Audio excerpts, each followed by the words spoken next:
ਵਿੱਚ ਤੁਹਾਨੂੰ ਸਾਰਿਆਂ ਨੂੰ ਜੀ ਆਇਆਂ ਨੂੰ। ਅੱਜ ਦਾ ਸੈਸ਼ਨ ਹੋਏਗਾ ਪੰਜਾਬੀ ਵਿੱਚ। ਮੇਰਾ ਖਿਆਲ ਹੈ ਤੁਹਾਨੂੰ ਸਾਰਿਆਂ ਨੂੰ ਸਮਝ ਆਉਂਦੀ ਹੈ ਪੰਜਾਬੀ। ਗੁੱਡ। ਮੇਰਾ ਨਾਂ ਹੈ ਵਰਦਾ ਸ਼ਹਿਜ਼ਾਦੀ ਅਤੇ ਅੱਜ ਸਾਡੇ ਮਹਿਮਾਨ ਨੇ ਰਣਜੀਤ ਪਵਾਰ, ਚੰਡੀਗੜ੍ਹ ਤੋਂ ਆਏ ਨੇ ਅਤੇ ਇਹਨਾਂ ਨਾਲ ਅੱਜ ਅਸੀਂ ਗੁਫ਼ਤਗੂ ਕਰਾਂਗੇ। ਮੌਜੂ ਤੁਹਾਡੇ ਸਾਹਮਣੇ ਵੇ ਦੀ culture of Punjab the Indian side. ਪਹਿਲੇ ਮੈਂ ਥੋੜ੍ਹਾ ਜਿਹਾ ਦੱਸਦਾ ਰਣਜੀਤ ਹੋਰਾਂ ਦੇ ਬਾਰੇ 'ਚ। ਬੇਸਿਕਲੀ ਇਹਨਾਂ PhD ਕੀਤੀ ਹੈ ਸਾਈਕੋਲੋਜੀ ਵਿੱਚ, ਰਾਈਟਰ ਨੇ, ਔਰ ਇਹਨਾਂ ਦਾ ਪਹਿਲਾ ਨਾਵਲ ਹੈ ਡਸਕ ਓਵਰ ਦੀ ਮਸਟਰਡ ਫੀਲਡਸ। ਸਰੋਂ ਦੇ ਜਿਹੜੇ ਖੇਤ ਨੇ ਉਹਨਾਂ 'ਤੇ ਇਹਨਾਂ ਲਿਖਿਆ, ਜਿਨ੍ਹਾਂ ਦੀ ਜਗ੍ਹਾ ਹੁਣ ਹਾਊਸਿੰਗ ਸਕੀਮਸ ਬਣਦੀਆਂ ਜਾ ਰਹੀਆਂ ਨੇ। ਔਰ ਡਸਕ ਮੇਰਾ ਖਿਆਲ ਹੈ ਹਿਜਰਤ ਦੀ ਡਸਕ ਹੈ। ਹਾਂ, ਉਹ ਵੀ ਤੇ ਸੂਰਜ ਡੁੱਬਣ ਨਾਲ ਜਿਹੜਾ ਹਨੇਰਾ ਛਾਉਂਦਾ। ਯੈਸ। ਅਤੇ ਹੁਣ ਇਹ ਕੰਸਲਟੈਂਸੀ ਵੀ ਦਿੰਦੇ ਨੇ ਜਿਹੜੇ ਵੀ ਸਾਈਕੋਲੋਜੀਕਲ ਇਸ਼ੂਜ਼ ਦੇ ਬਾਰੇ ਵਿੱਚ। ਉਸ ਤੋਂ ਇਲਾਵਾ ਨਿਸ਼ਾਨ ਐਜੂਕੇਸ਼ਨਲ ਟਰਸਟ ਦੇ ਫਾਊਂਡਰ ਨੇ। ਔਰ ਅੱਜ ਦੀ ਜੋ ਸਾਡੀ ਗੁਫ਼ਤਗੂ ਪੰਜਾਬ ਦੇ ਕਲਚਰ ਦੇ ਬਾਰੇ 'ਚ ਹੋਏਗੀ। ਮੈਂ ਇੱਥੇ ਪਹਿਲੇ ਇੱਕ ਚੀਜ਼ ਕਹਿ ਦਿਆਂ ਕਿ ਮੇਰੇ ਨਜ਼ਦੀਕ ਕੋਈ ਇੰਡੀਅਨ ਪੰਜਾਬ, ਪਾਕਿਸਤਾਨੀ ਪੰਜਾਬ ਨਹੀਂ ਹੈਗਾ। ਪੰਜਾਬ ਹੈ। ਉਹਦੀ ਇੰਡੀਅਨ ਸਾਈਡ ਜਾਂ ਪੰਜਾਬੀ ਸਾਈਡ ਜਾਂ ਲਹਿੰਦਾ ਪੰਜਾਬ, ਚੜ੍ਹਦਾ ਪੰਜਾਬ, ਉਹ ਥੋੜ੍ਹਾ ਕਨਫਿਊਜ਼ਿੰਗ ਚੀਜ਼ ਹੈ। ਉਹਦੀ ਵਜ੍ਹਾ ਇਹ ਵੇ ਕਿ ਸਰਹੱਦਾਂ ਜਾਂ ਬਾਰਡਰਸ ਹਰ ਸਦੀ ਬਾਅਦ ਬਦਲਦੇ ਨੇ। ਉਹਦੇ ਨਾਲ ਕਿਸੇ ਵੀ ਇਲਾਕੇ ਦੀ ਕੌਮੀਅਤ 'ਤੇ ਕੋਈ ਫਰਕ ਨਹੀਂ ਪੈਂਦਾ। ਔਰ ਮੇਰਾ ਖਿਆਲ ਹੈ ਕਿ ਤੁਸੀਂ ਮੇਰੇ ਨਾਲ ਐਗਰੀ ਕਰੋਗੇ ਇਸ ਗੱਲ 'ਤੇ। ਮੈਂ ਆਪਣੀ ਗੱਲ ਸ਼ੁਰੂ ਕਰਾਂਗੀ ਕਿ ਅਕਸਰ ਬੱਚਿਆਂ ਨੂੰ ਪੜ੍ਹਾਉਂਦਿਆਂ ਹੋਇਆ ਮੈਂ ਉਹਨਾਂ ਨਾਲ ਇੱਕ ਸਵਾਲ ਕਰਨੀ ਆ ਪਹਿਲੇ ਕਿ ਤੁਸੀਂ ਕਿਹੜੀ ਜ਼ੁਬਾਨ ਬੋਲਦੇ ਹੋ, ਤੁਹਾਡੀ ਮਾਦਰੀ ਜ਼ੁਬਾਨ ਕਿਹੜੀ ਹੈ? ਅਤੇ ਬੱਚੇ ਕਹਿੰਦੇ ਨੇ ਕਿ ਸਾਡੀ ਮਾਦਰੀ ਜ਼ੁਬਾਨ ਉਰਦੂ ਹੈ। ਬੱਚੇ ਨੇ ਪੰਜਾਬ ਦੇ ਬੱਚੇ, ਐਂਡ ਦੇ ਆਰ ਸੇਇੰਗ ਕਿ ਮਾਦਰੀ ਜ਼ੁਬਾਨ ਉਰਦੂ ਹੈ। ਮੈਂ ਕਿਹਾ ਅੱਛਾ, ਉਹ ਕਿਸ ਤਰ੍ਹਾਂ? ਕਿਉਂਕਿ ਅਸੀਂ ਘਰ ਉਰਦੂ ਬੋਲਦੇ ਹਾਂ। ਅੱਛਾ, ਚਲੋ ਫਿਰ ਮੈਂ ਉਹਦਾ ਇੱਕ ਆਈਡੈਂਟਿਟੀ ਨੂੰ ਚੈੱਕ ਕਰਨ ਦਾ ਇੱਕ ਤਰੀਕਾ ਆਪਣਾ ਰੱਖਿਆ ਹੁੰਦਾ ਕਿ ਮੈਨੂੰ ਕੋਈ ਗਾਲ ਦੱਸੋ ਉਰਦੂ ਜ਼ੁਬਾਨ ਦੀ। ਉਹਨਾਂ ਨੂੰ ਉਹ ਜਿੰਨੀਆਂ ਮੈਨੂੰ ਗਾਲਾਂ ਦੱਸਣਗੇ ਉਹ ਤਾਂ ਪੰਜਾਬੀ ਦੀਆਂ ਹੋਣਗੀਆਂ। ਅਤੇ ਫਿਰ ਮੈਂ ਉਹਨਾਂ ਨੂੰ ਕਹਿੰਦੀ ਹਾਂ ਕਿ ਜਦੋਂ ਗਾਲ ਪੰਜਾਬੀ ਦੀ ਦੱਸ ਰਹੇ ਹੋ ਤਾਂ ਜ਼ੁਬਾਨ ਮਾਦਰੀ ਉਰਦੂ ਕਿਵੇਂ ਹੋ ਗਈ? ਕਿਉਂਕਿ ਸਲੈਂਗ ਉਸੇ ਜ਼ੁਬਾਨ ਦਾ ਹੈ ਜਿਹੜੀ ਤੁਹਾਡੀ ਮਿੱਟੀ ਦੀ ਹੈ। ਔਰ ਤੁਸੀਂ ਪੁੱਛ ਲਓ ਕਿ ਤੁਸੀਂ ਕੌਣ ਹੋ? ਅਸੀਂ ਪਾਕਿਸਤਾਨੀ ਹਾਂ। ਵੈਲ, ਪਾਕਿਸਤਾਨੀ ਹੋ, ਲੇਕਿਨ ਉਹ ਤਾਂ 72 ਸਾਲਾ ਸ਼ਨਾਖਤ ਹੈ। ਉਸ ਤੋਂ ਪੁਰਾਣੀ, ਹਜ਼ਾਰਾਂ ਸਾਲ ਪੁਰਾਣੀ ਸ਼ਨਾਖਤ ਤੁਸੀਂ ਕਿਵੇਂ ਭੁੱਲ ਸਕਦੇ ਹੋ 70 ਸਾਲ ਪੁਰਾਣੀ ਸ਼ਨਾਖਤ ਪਿੱਛੇ? ਔਰ ਅਗਰ ਤੁਸੀਂ 70 ਸਾਲ ਵਾਸਤੇ 5000 ਸਾਲ ਦੀ ਭੁੱਲ ਸਕਦੇ ਹੋ ਤਾਂ ਇਹਨੂੰ ਭੁੱਲਦਿਆਂ ਵੀ ਟਾਈਮ ਨਹੀਂ ਲੱਗੇਗਾ। ਅੱਜ ਦਾ ਸਾਡਾ ਮੌਜੂ ਇਹੋ ਹੀ ਹੈ। ਇਹਦੇ ਵਿੱਚ ਅਸੀਂ ਕਲਚਰ ਦੇ ਪਰਸਪੈਕਟਿਵ ਨਾਲ ਡਿਫਰੈਂਟ ਗੱਲਾਂ ਇਹਨਾਂ ਕੋਲ ਸਮਝਣ ਦੀ ਕੋਸ਼ਿਸ਼ ਕਰਾਂਗੇ, ਜਿਹੜੀਆਂ ਮੈਨੂੰ ਵੀ ਨਹੀਂ ਪਤਾ ਸ਼ਾਇਦ ਬਹੁਤ ਜ਼ਿਆਦਾ। ਸਭ ਤੋਂ ਪਹਿਲੇ ਤਾਂ ਮੇਰਾ ਸਵਾਲ ਹੈ ਕਿ ਪੰਜਾਬ 'ਤੇ ਜਾਣ ਤੋਂ ਪਹਿਲੇ ਤੁਸੀਂ ਇਹ ਦੱਸੋ ਕਿ ਕਲਚਰ ਕੀ ਹੈ? ਮੈਂ ਤੁਹਾਨੂੰ ਇਹ ਦੱਸਣ ਤੋਂ ਪਹਿਲਾਂ ਇੱਕ ਹੋਰ ਬੜੀ ਮਜ਼ੇਦਾਰ ਗੱਲ ਦੱਸਣ ਲੱਗੀ ਹਾਂ ਕਿ ਜਿਹੜਾ ਇਹਨਾਂ ਨੇ ਕਿਹਾ ਕਿ ਮੈਂ ਬੱਚਿਆਂ ਨੂੰ ਪੁੱਛਦੀ ਹਾਂ ਕਿ ਤੁਸੀਂ ਕੋਈ ਗਾਲ ਦੱਸੋ ਆਈਡੈਂਟੀਫਾਈ ਕਰਨ ਲਈ ਕਿ ਇਹ ਵਾਕਈ ਤੁਹਾਡੀ ਮਾਂ ਬੋਲੀ ਹੈ। ਮੇਰੀ ਇੱਕ ਪੰਜਾਬੀ ਦੋਸਤ ਹੈ, ਉਹਦੀ ਬੇਟੀ ਨੇ ਬੈਲਜੀਅਮ ਦੇ ਇੱਕ ਸ਼ਖਸ ਨਾਲ ਸ਼ਾਦੀ ਕੀਤੀ ਹੈ ਅਤੇ ਉਹਨਾਂ ਦੇ ਘਰ ਬੇਟੀ ਹੋਈ ਅਤੇ ਇਹਨੇ ਪਹਿਲੀ ਵਾਰ ਉਹਨਾਂ ਨੂੰ ਮਿਲਣ ਬੈਲਜੀਅਮ ਜਾਣਾ ਸੀ। ਅਤੇ ਮੈਨੂੰ ਇਹਨੇ ਕਿਹਾ, ਕਹਿੰਦੀ ਰਣਜੀਤ ਮੈਨੂੰ ਬੜੀ ਸ਼ਰਮ ਆ ਰਹੀ ਹੈ ਕਿ ਆਪਣੀ ਬੇਟੀ ਦੇ ਬੱਚੇ ਲਈ ਪੰਜਾਬੀ 'ਚ ਲੋਰੀ ਨਹੀਂ ਆਉਂਦੀ ਮੈਨੂੰ। ਉਹਨੂੰ ਮੈਂ ਜਾ ਕੇ ਜੇ ਲੋਰੀ ਸੁਣਾਵਾਂਗੀ ਔਰ ਜੇ ਮੈਂ ਇੰਗਲਿਸ਼ 'ਚ ਕੁਛ ਸੁਣਾਵਾਂਗੀ ਅਤੇ ਮੇਰਾ ਦਮਾਦ ਕੀ ਸੋਚੇਗਾ ਕਿ ਇਹਨਾਂ ਦੀ ਜ਼ੁਬਾਨ 'ਚ ਇਹਨਾਂ ਨੂੰ ਇੱਕ ਲੋਰੀ ਵੀ ਨਹੀਂ ਹੈ। ਸੋ ਮੈਂ ਕਿਹਾ ਮੈਂ ਤੁਹਾਡੇ ਨਾਤੇ ਲਈ ਮੇਰੀ ਗਿਫਟ ਹੋਵੇਗੀ।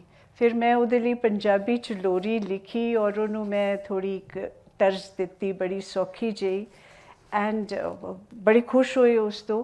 ਇਹ ਇੱਕ ਸਾਡੀ ਇੱਜ਼ਤ ਦਾ ਸਵਾਲ ਵੀ ਹੈ। ਗਾਲ ਆਉਣੀ ਸ਼ਾਇਦ ਨਾ ਵੀ ਹੋਵੇ, ਬਟ ਜਦੋਂ ਜੰਮਦੇ ਬੱਚੇ ਨੇ ਜਿਹੜੀ ਪਹਿਲੀ ਚੀਜ਼ ਸੁਣਨੀ ਹੈ ਉਹ ਤਾਂ ਆਪਣੀ ਮਾਂ ਬੋਲੀ ਦੇ ਵਿੱਚ ਸੁਣੇ। ਅੱਛਾ, ਉਹ ਅਸੀਂ ਗੱਲ ਕਰ ਰਹੇ ਸੀ ਗੁਰਮੀਤ ਕੌਰ ਹੋਰਾਂ ਦੀ। ਹਾਂਜੀ, ਉਹਨਾਂ ਦੇ ਨਾਲ ਵੀ ਇਹ ਸਟੋਰੀ ਹੋਈ। ਕੈਨੇਡਾ 'ਚ ਬੱਚੇ ਪਲੇ ਬੜੇ, ਹੁਣ ਜਦੋਂ ਬੱਚੇ ਵੱਡੇ ਹੋ ਰਹੇ ਨੇ ਤਾਂ ਉਹਨਾਂ ਨੂੰ ਕਹਾਣੀ ਕਿਹੜੀ ਸੁਣਾਉਣ? ਅਤੇ ਉਹਨਾਂ ਵਾਹਵਾ ਲੱਭੀਆਂ ਕਹਾਣੀਆਂ, ਦੈਨ ਉਹਨਾਂ ਆਪ ਹੀ ਕਹਾਣੀਆਂ ਲਿਖੀਆਂ ਔਰ ਉਹਨਾਂ ਨੂੰ ਫਿਰ ਛਪਵਾਇਆ ਕਿ ਜਿਹੜੇ ਬਾਕੀ ਪੇਰੈਂਟਸ ਨੇ ਉਹ ਆਪਣੇ ਬੱਚਿਆਂ ਨੂੰ ਪੰਜਾਬੀ ਦੀਆਂ ਕਹਾਣੀਆਂ ਸੁਣਾ ਸਕਣ। ਅਸੀਂ ਵਾਪਸ ਆਉਂਦੇ ਹਾਂ, ਕਲਚਰ ਕੀ ਹੁੰਦਾ ਹੈ? ਕਲਚਰ ਜਾਂ ਸੱਭਿਆਚਾਰ ਬਹੁਤ ਹੀ ਕੰਪਲੈਕਸ ਚੀਜ਼ ਹੈ ਔਰ ਉਹਨੂੰ ਡਿਫਾਈਨ ਕਰਨਾ ਵੀ ਇੰਨਾ ਸੌਖਾ ਨਹੀਂ ਹੈ, ਕਿਉਂਕਿ ਕਲਚਰ ਇੱਕ ਸਟੈਟਿਕ ਕਨਸੈਪਟ ਨਹੀਂ ਹੈ। ਹਰ ਵਕਤ ਔਰ ਹਰ ਸਮੇਂ ਨਾਲ ਉਹ ਬਦਲਦਾ ਰਹਿੰਦਾ ਹੈ ਔਰ ਉਹਦੇ 'ਤੇ ਜਿਹੜੇ ਫੈਕਟਰਸ ਹਾਵੀ ਹੁੰਦੇ ਨੇ ਉਹ ਬੜੇ ਮਲਟੀਪਲ ਫੈਕਟਰਸ ਨੇ। ਉਹਦੇ ਵਿੱਚ ਅਸੀਂ ਸਿਰਫ ਜੇ ਸੋਚ ਲਈਏ ਕਿ ਕਲਚਰ ਹੈ ਜੋ ਸਾਡਾ ਪਹਿਰਾਵਾ ਹੈ, ਜੋ ਸਾਡਾ ਖਾਣਾ ਪੀਣਾ ਹੈ, ਜਾਂ ਸਾਡੀ ਬੋਲੀ ਜਿਵੇਂ ਅਸੀਂ ਗੱਲ ਕੀਤੀ ਹੈ, ਜਾਂ ਸਾਡੇ ਗੀਤ ਜਾਂ ਨਾਚ ਗਾਣਾ ਹੈ, ਉਹ ਸਹੀ ਹੈ, ਇਹ ਸਾਰੇ ਸਾਡੀ ਕਲਚਰ ਦਾ ਇੱਕ ਹਿੱਸਾ ਹੈ। ਬਟ ਜੇ ਅਸੀਂ ਪਿੱਛੋਂ ਹਿਸਟੋਰੀਕਲ ਪਰਸਪੈਕਟਿਵ ਦੇਖੀਏ ਤਾਂ ਇਹਨਾਂ ਨੂੰ ਬਦਲਣ ਦੀ ਵਜ੍ਹਾ ਵੀ ਬਹੁਤ ਵੱਖਰੇ ਵੱਖਰੇ ਫੈਕਟਰਸ ਆਏ ਨੇ। ਔਰ ਕਿਉਂਕਿ ਪੰਜਾਬ ਇੱਕ ਐਸੀ ਜਗ੍ਹਾ ਦੇ ਉੱਤੇ ਹੈ ਜਿੱਥੇ ਕਨਸਟੈਂਟਲੀ ਇਨਵੇਡਰਸ ਆ ਰਹੇ ਸੀ, ਉਹਨਾਂ ਦੇ ਨਾਲ ਵੀ ਇਹ ਕਲਚਰ ਬਦਲਦੀ ਗਈ। ਔਰ ਇਸ ਤੋਂ ਵੀ ਜ਼ਿਆਦਾ ਜਿਹੜਾ ਸਾਡਾ ਨਜ਼ਰੀਆ ਹੈ ਕਿਸੇ ਇੱਕ ਸਮਾਜਿਕ ਸਮੂਹ ਦਾ ਨਜ਼ਰੀਆ, ਉਹ ਕਲਚਰ ਹੈ।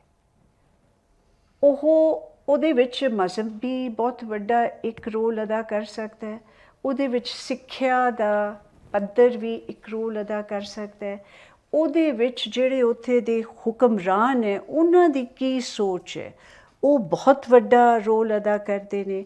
ਉਹਦੇ ਵਿੱਚ ਇੰਡਸਟਰੀਅਲਾਈਜੇਸ਼ਨ ਦਾ ਬਹੁਤ ਜ਼ਿਆਦਾ ਰੋਲ ਹੈ ਅਤੇ ਉਹਦੇ ਵਿੱਚ ਸਾਡੇ ਇਕਨੋਮਿਕ ਫੈਕਟਰਸ ਉਹਦਾ ਬੜਾ ਵੱਡਾ ਰੋਲ ਹੈ। ਕਲਚਰ ਦੇ ਵਿੱਚ ਸਾਡੇ ਆਸ-ਪਾਸ ਜਿਹੜੇ ਮੁਲਕ ਵਸਦੇ ਨੇ ਔਰ ਉਹਨਾਂ ਦੇ ਨਾਲ ਸਾਡਾ ਕਿੰਨਾ ਆਦਾਨ ਪ੍ਰਦਾਨ ਹੈ, ਉਹਦਾ ਬਹੁਤ ਵੱਡਾ ਰੋਲ ਹੈ। ਅੱਛਾ, ਕਲਚਰ ਹਮੇਸ਼ਾ ਪ੍ਰੋਗਰੈਸ ਵਿੱਚ ਜਾਂਦਾ ਹੈ ਜਾਂ ਰਿਗਰੈਸ ਵੀ ਹੁੰਦਾ ਹੈ? ਉਹ ਡਿਪੈਂਡ ਕਰਦਾ ਕਿ ਆਪਾਂ ਰਿਗਰੈਸ ਹੋਣਾ ਕਿਸ ਨੂੰ ਸੋਚਦੇ ਹਾਂ ਅਤੇ ਪ੍ਰੋਗਰੈਸ ਕਿਸ ਨੂੰ ਸੋਚਦੇ ਹਾਂ। ਇੱਕ ਤਾਂ ਆਪਾਂ ਇਹ ਕਹਿ ਸਕਦੇ ਹਾਂ ਨਾ ਵੀ ਕਲਚਰ ਇਵੋਲਵ ਹੋ ਰਿਹਾ, ਬਿਹਤਰੀ ਦੇ ਲਈ ਇਵੋਲਵ ਹੋ ਰਿਹਾ। ਔਰ ਡੈਫੀਨੇਟਲੀ ਰਿਗਰੈਸ ਵੀ ਹੁੰਦਾ ਜਿੱਥੇ ਜਿਹੜੀਆਂ ਅਸੀਂ ਪੁਰਾਣੀਆਂ ਸਾਡੀਆਂ ਬਿਹਤਰੀਨ ਚੀਜ਼ਾਂ ਸੀ ਕਲਚਰ ਦੀਆਂ, ਉਹਨਾਂ ਨੂੰ ਛੱਡ ਕੇ ਅਸੀਂ ਇਸ ਤਰ੍ਹਾਂ ਦੇ ਰਾਹ ਅਪਣਾ ਰਹੇ ਹਾਂ ਜਿਹੜੇ ਸਾਨੂੰ ਜ਼ਾਤੀ ਤੌਰ 'ਤੇ ਵੀ ਡੈਮੇਜ ਕਰ ਰਹੇ ਨੇ ਔਰ ਸਮੂਹਿਕ ਤੌਰ 'ਤੇ ਵੀ। ਦੂਸਰਾ, ਪੰਜਾਬ 'ਤੇ ਅਗਰ ਗੱਲ ਕਰੀਏ ਤਾਂ ਮਜ਼ਹਬ ਦਾ ਬਹੁਤ ਕਲੈਸ਼ ਆਇਆ ਹੈ ਕਲਚਰ ਦੇ ਨਾਲ। ਉਹ ਜ਼ਿਆਦਾ ਕਹੀਏ ਤਾਂ ਇਸਲਾਮ ਦਾ ਜਿਹੜਾ ਬਹੁਤ ਜ਼ਿਆਦਾ ਕਲੈਸ਼ ਹੈ, ਜਿਹਦੀ ਵਜ੍ਹਾ ਤੋਂ ਤੁਸੀਂ ਦੇਖੋਗੇ ਕਿ ਵਿਸਾਖੀ ਦਾ ਤਿਉਹਾਰ ਹਰਾਮ ਹੋ ਗਿਆ। ਪੰਜਾਬ 'ਚ ਪਹਿਲੇ ਮੇਰੇ ਬਚਪਨ 'ਚ ਮਨਾਇਆ ਜਾਂਦਾ ਸੀ, ਹੁਣ ਨਹੀਂ ਮਨਾਇਆ ਜਾਂਦਾ। ਅਤੇ ਇਹ ਜਿਹੜੀਆਂ ਚੀਜ਼ਾਂ ਨੇ, ਇਹ ਫਿਰ ਤੁਸੀਂ ਮਜ਼ਹਬ ਨੂੰ ਕਿੱਥੇ ਦੇਖਦੇ ਹੋ ਕਲਚਰ ਵਿੱਚ? ਕਿ ਮਜ਼ਹਬ ਉੱਤੇ ਵੇ, ਕਲਚਰ ਥੱਲੇ ਵੇ, ਜਾਂ ਇਹਨਾਂ ਦਾ ਕੀ ਰੋਲ ਹੈ, ਆਪਸ ਵਿੱਚ ਕੀ ਤਾਲੁਕ ਹੈ?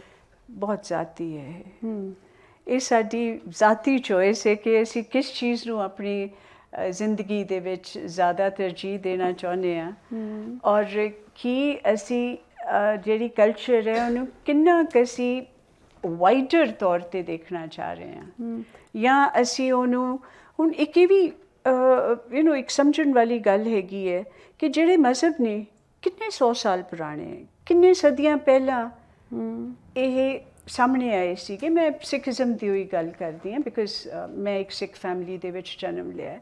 ਉਹ ਤੁਸੀਂ ਦੇਖਿਆ, ਉਹ ਇੱਕ ਤਲਵਾਰ ਬਣੀ ਹੋਈ ਉੱਪਰ, ਉਹਨੂੰ ਕਿਰਪਾਨ ਕਹਿੰਦੇ ਨੇ ਔਰ ਇਹ ਇੱਕ ਸਾਡਾ ਰਿਲੀਜੀਅਸ ਸਿੰਬਲ ਹੈ ਸਿੱਖ ਕਮਿਊਨਿਟੀ ਦਾ।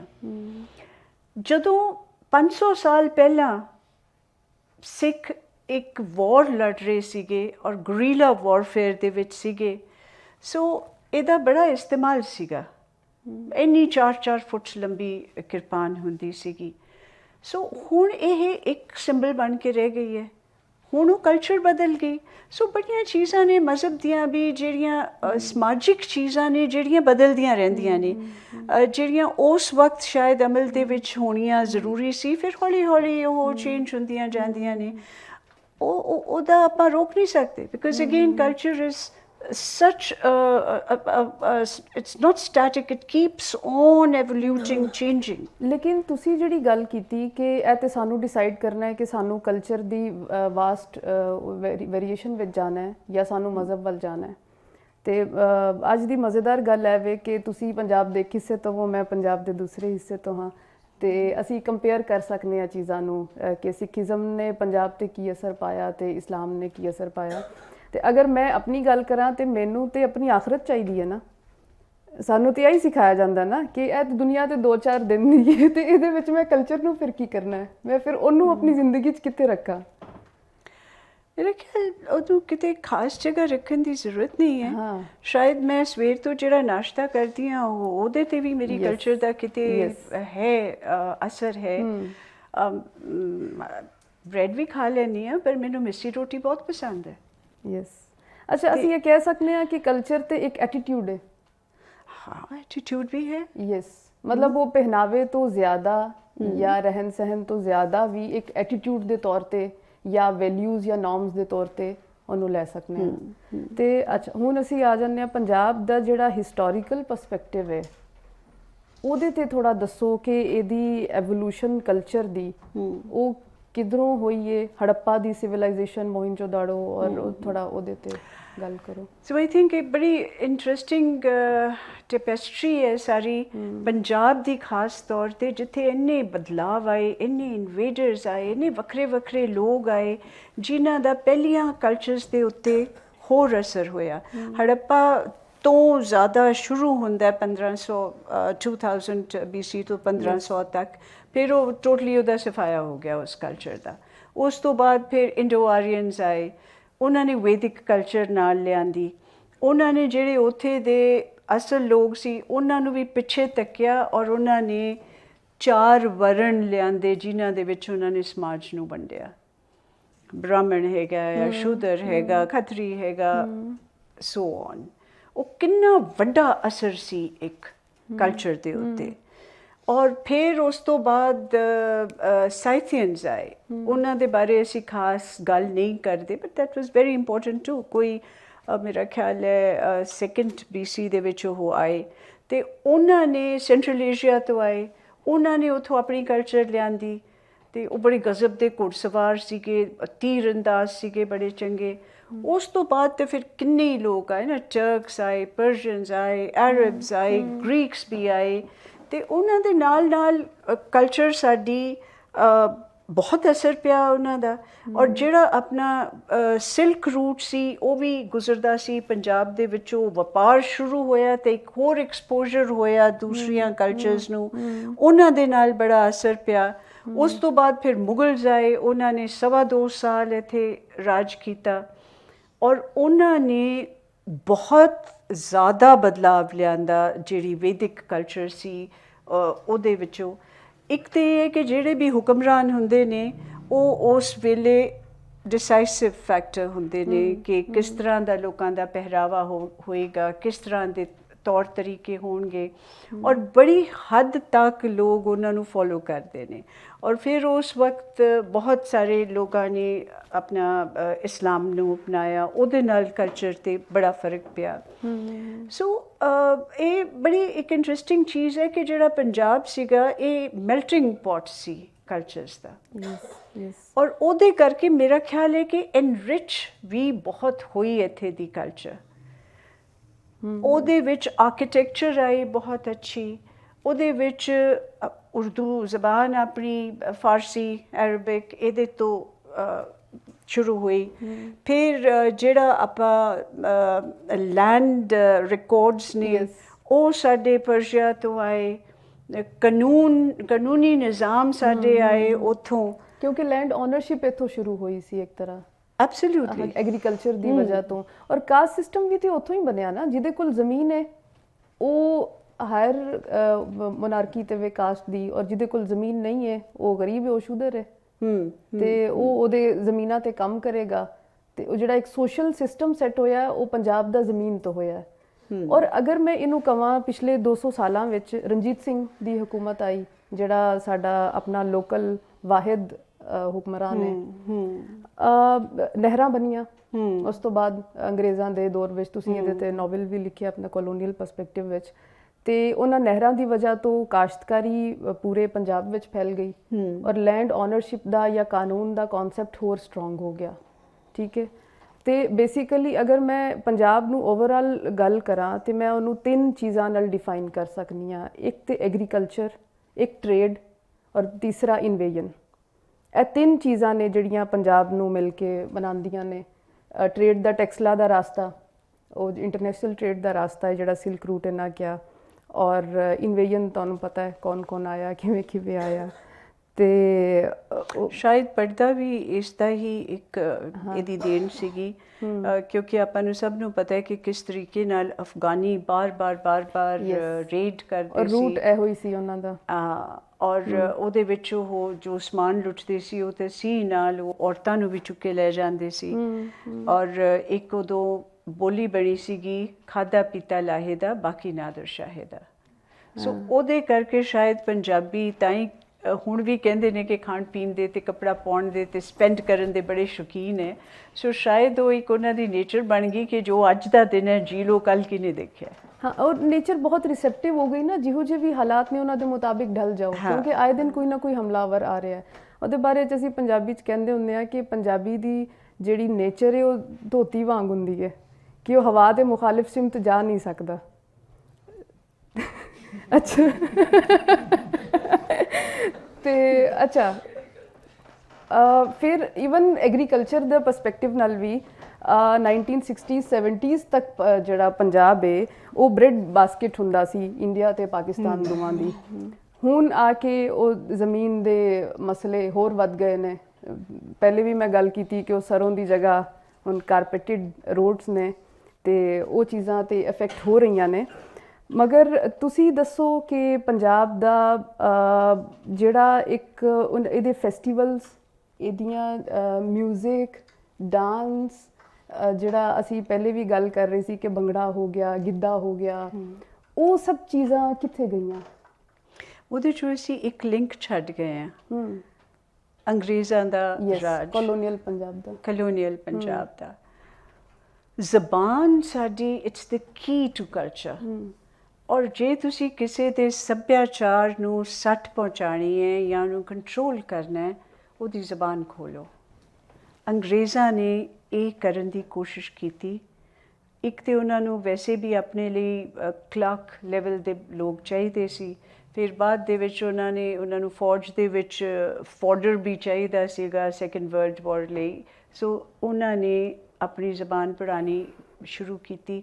ਐਂਡ ਬਾਈ ਦ ਵੇ ਜਦੋਂ ਮਹਾਰਾਜਾ ਰਣਜੀਤ ਸਿੰਘ ਦੇ ਵੇਲੇ ਲਿਟਰੇਸੀ ਰੇਟ ਬਹੁਤ ਹਾਈ ਸੀਗਾ ਔਰ ਉਹ ਖਾਸ ਤੌਰ 'ਤੇ ਔਰਤਾਂ ਦੇ ਪੜ੍ਹਾਈ ਨੂੰ ਬਹੁਤ ਜ਼ਿਆਦਾ ਤਵੱਜੋ ਦਿੰਦਾ ਸੀ।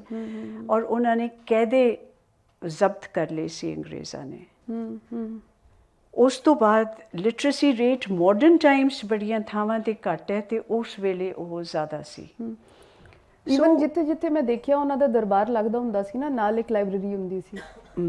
ਲਾਹੌਰ ਵਿੱਚ ਵੀ, ਈਵਨ ਗੁਜਰਾਂਵਾਲੇ 'ਚ ਉਹ ਲਾਇਬ੍ਰੇਰੀ ਹੱਲੇ ਵੀ ਮੌਜੂਦ ਹੈ ਜਿਹੜੀਆਂ ਉਹਨਾਂ ਬਣਾਈਆਂ ਨੇ। ਤੇ ਇਹ ਚੀਜ਼ ਤੇ ਹੈਗੀ ਹੈ। ਸੋ ਅੰਗਰੇਜ਼ੀ ਜ਼ਬਾਨ ਨੇ ਸਾਡੇ ਲਈ ਇੱਕ ਨਵੇਂ ਬੂਹੇ ਖੋਲ੍ਹੇ ਜਿਹਦੇ ਵਿੱਚ ਅਸੀਂ ਇੰਗਲਿਸ਼ ਦੀ ਲਿਟਰੇਚਰ ਪੜ੍ਹੀ, ਸਾਇੰਸ ਪੜ੍ਹਿਆ। ਸਾਡੇ ਜਿਹੜਾ ਮੈਡੀਸਨ ਸਿਸਟਮ ਸੀ ਪਹਿਲਾਂ ਆਯੁਰਵੇਦ ਸੀ, ਯੂਨਾਨੀ ਸੀ, ਉਹ ਜਿਹੜੀ western medical school of thought ਹੈ ਉੱਧਰ ਵੱਲ ਹੋਇਆ। ਅਤੇ ਪਹਿਰਾਵੇ ਦੇ ਵਿੱਚ ਬਹੁਤ ਬਦਲਾਵ ਆਇਆ। ਉਹ ਐਸੀਆਂ ਜੜ੍ਹਾਂ ਫੜ ਕੇ ਗਿਆ ਕਿ ਉਸ ਤੋਂ ਬਾਅਦ ਆਫਟਰ ਉਹ ਜਿਹੜਾ ਇੱਕ ਐਕਸਪੋਜ਼ਰ ਸੀ ਵੈਸਟਰਨ ਕਲਚਰ ਵੱਲ, ਉਦੋਂ ਬਾਅਦ ਕਦੇ ਮੁੜਿਆ ਹੀ ਨਹੀਂ ਵਾਪਸ ਉੱਥੋਂ ਪੰਜਾਬ।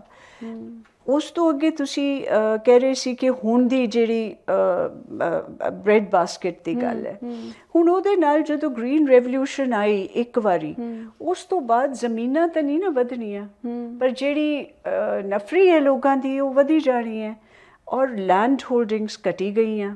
ਸੋ ਉਹ ਜਿਹੜਾ ਪਹਿਲਾ ਵਾਲਾ, ਕਿਉਂਕਿ ਪੰਜਾਬ ਇੱਕ ਖੇਤੀ ਪ੍ਰਧਾਨ ਰਾਜ ਹੈ ਅਤੇ ਲੋਕਾਂ ਦਾ ਤੇ ਦੂਸਰੇ ਆਲਟਰਨੇਟ ਰੂਟਸ ਇੰਪਲੋਇਮੈਂਟ ਦੇ ਜਾਂ ਆਪਣੀ ਰੋਜ਼ੀ ਰੋਟੀ ਕਮਾਉਣ ਦੇ ਉਹ ਬਹੁਤ ਜ਼ਰੂਰੀ ਸੀਗੇ।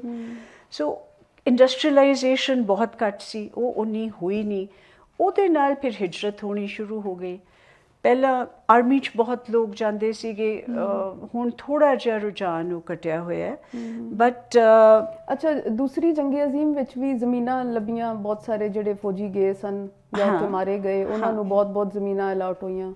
ਫਿਰ ਬਹੁਤ ਸਾਰੇ ਜਿਨ੍ਹਾਂ ਕੋਲ ਅੰਗਰੇਜ਼ਾਂ ਨੂੰ ਡਰ ਸੀ ਕਿ ਕਿਧਰੇ ਬਗਾਵਤ ਨਾ ਕਰ ਦੇਣ, ਉਹਨਾਂ ਵਾਸਤੇ ਨਹਿਰਾਂ ਖੋਦ ਕੇ ਉਹਨਾਂ ਨੂੰ ਜ਼ਮੀਨਾਂ ਦਿੱਤੀਆਂ ਗਈਆਂ ਕਿ ਇੱਥੇ ਉਹਨਾਂ ਨੂੰ ਕਿਸਾਨ ਬਣਾ ਦਿੱਤਾ ਗਿਆ ਫੌਜੀਆਂ ਨੂੰ ਕਿ ਤਾਂ ਕਿ ਬਗਾਵਤ ਦਾ ਖਤਰਾ ਖਤਮ ਹੋ ਜਾਏ ਕਿ ਆਪਣੀ ਫੌਜ ਹੀ ਨਾ ਉੱਠ ਖੜੀ ਹੋਏ ਆਪਣੇ ਖਿਲਾਫ। ਤੇ ਇਸ ਤਰ੍ਹਾਂ ਪੰਜਾਬ ਦੀ ਲੈਂਡ ਸੈਟਲਮੈਂਟ ਜਿਹੜੀ ਹੈ ਕੁਝ ਇਸ ਤਰ੍ਹਾਂ ਬਣਦੀ ਹੈ। ਫਿਰ ਉਸੇ ਗੱਲ ਤੇ ਆਉਂਦੇ ਹਾਂ ਕਿ ਜਿਹੜਾ ਇੱਕ ਕਲਚਰਲ ਜਿਹੜੀ ਤਬਾਹੀ ਹੋਈ ਹੈ ਇੱਥੇ ਡੈਮੇਜ, ਉਹ ਕਿੱਥੋਂ ਹੁੰਦੀ ਹੈ? ਕਲੋਨੀਅਲ ਪਰਸਪੈਕਟਿਵ ਤੁਸੀਂ ਉਹਦੇ ਤੇ ਨੋਵਲ ਵੀ ਲਿਖਿਆ, ਉਹਨੂੰ ਮੈਂ ਚਾਹ ਰਹੀ ਤੁਸੀਂ ਜ਼ਿਆਦਾ ਐਲੈਬੋਰੇਟ ਕਰਕੇ ਦੱਸੋ ਤਾਂ ਕਿ ਸਾਡੀ ਆਡੀਅנס ਨੂੰ। ਭੁੱਖ ਤੋਂ ਸ਼ੁਰੂ ਹੁੰਦੀ ਹੈ। ਹਰ ਨਵੀਂ ਚੀਜ਼ ਭੁੱਖ ਤੋਂ ਸ਼ੁਰੂ ਹੁੰਦੀ ਹੈ। ਜਦੋਂ ਲੈਂਡ ਹੋਲਡਿੰਗਸ ਘੱਟ ਗਈਆਂ, ਇੰਡਸਟਰੀਅਲਾਈਜੇਸ਼ਨ ਹੋਈ ਨਹੀਂ, ਜਿਹੜਾ ਪੰਜਾਬੀ ਯੂਥ ਸੀਗਾ ਉਹਦੇ ਕੋਲ ਨਾ ਤਾਂ ਇਨਫ ਕੰਮ ਸੀਗਾ ਕਰਨ ਦੇ ਲਈ, ਨਾ ਉਹਦੇ ਕੋਲ ਇੰਨਾ ਸਰਮਾਇਆ ਸੀ ਕਿ ਉਹ ਆਪਣੇ ਕੰਮ ਸ਼ੁਰੂ ਕਰ ਸਕੇ।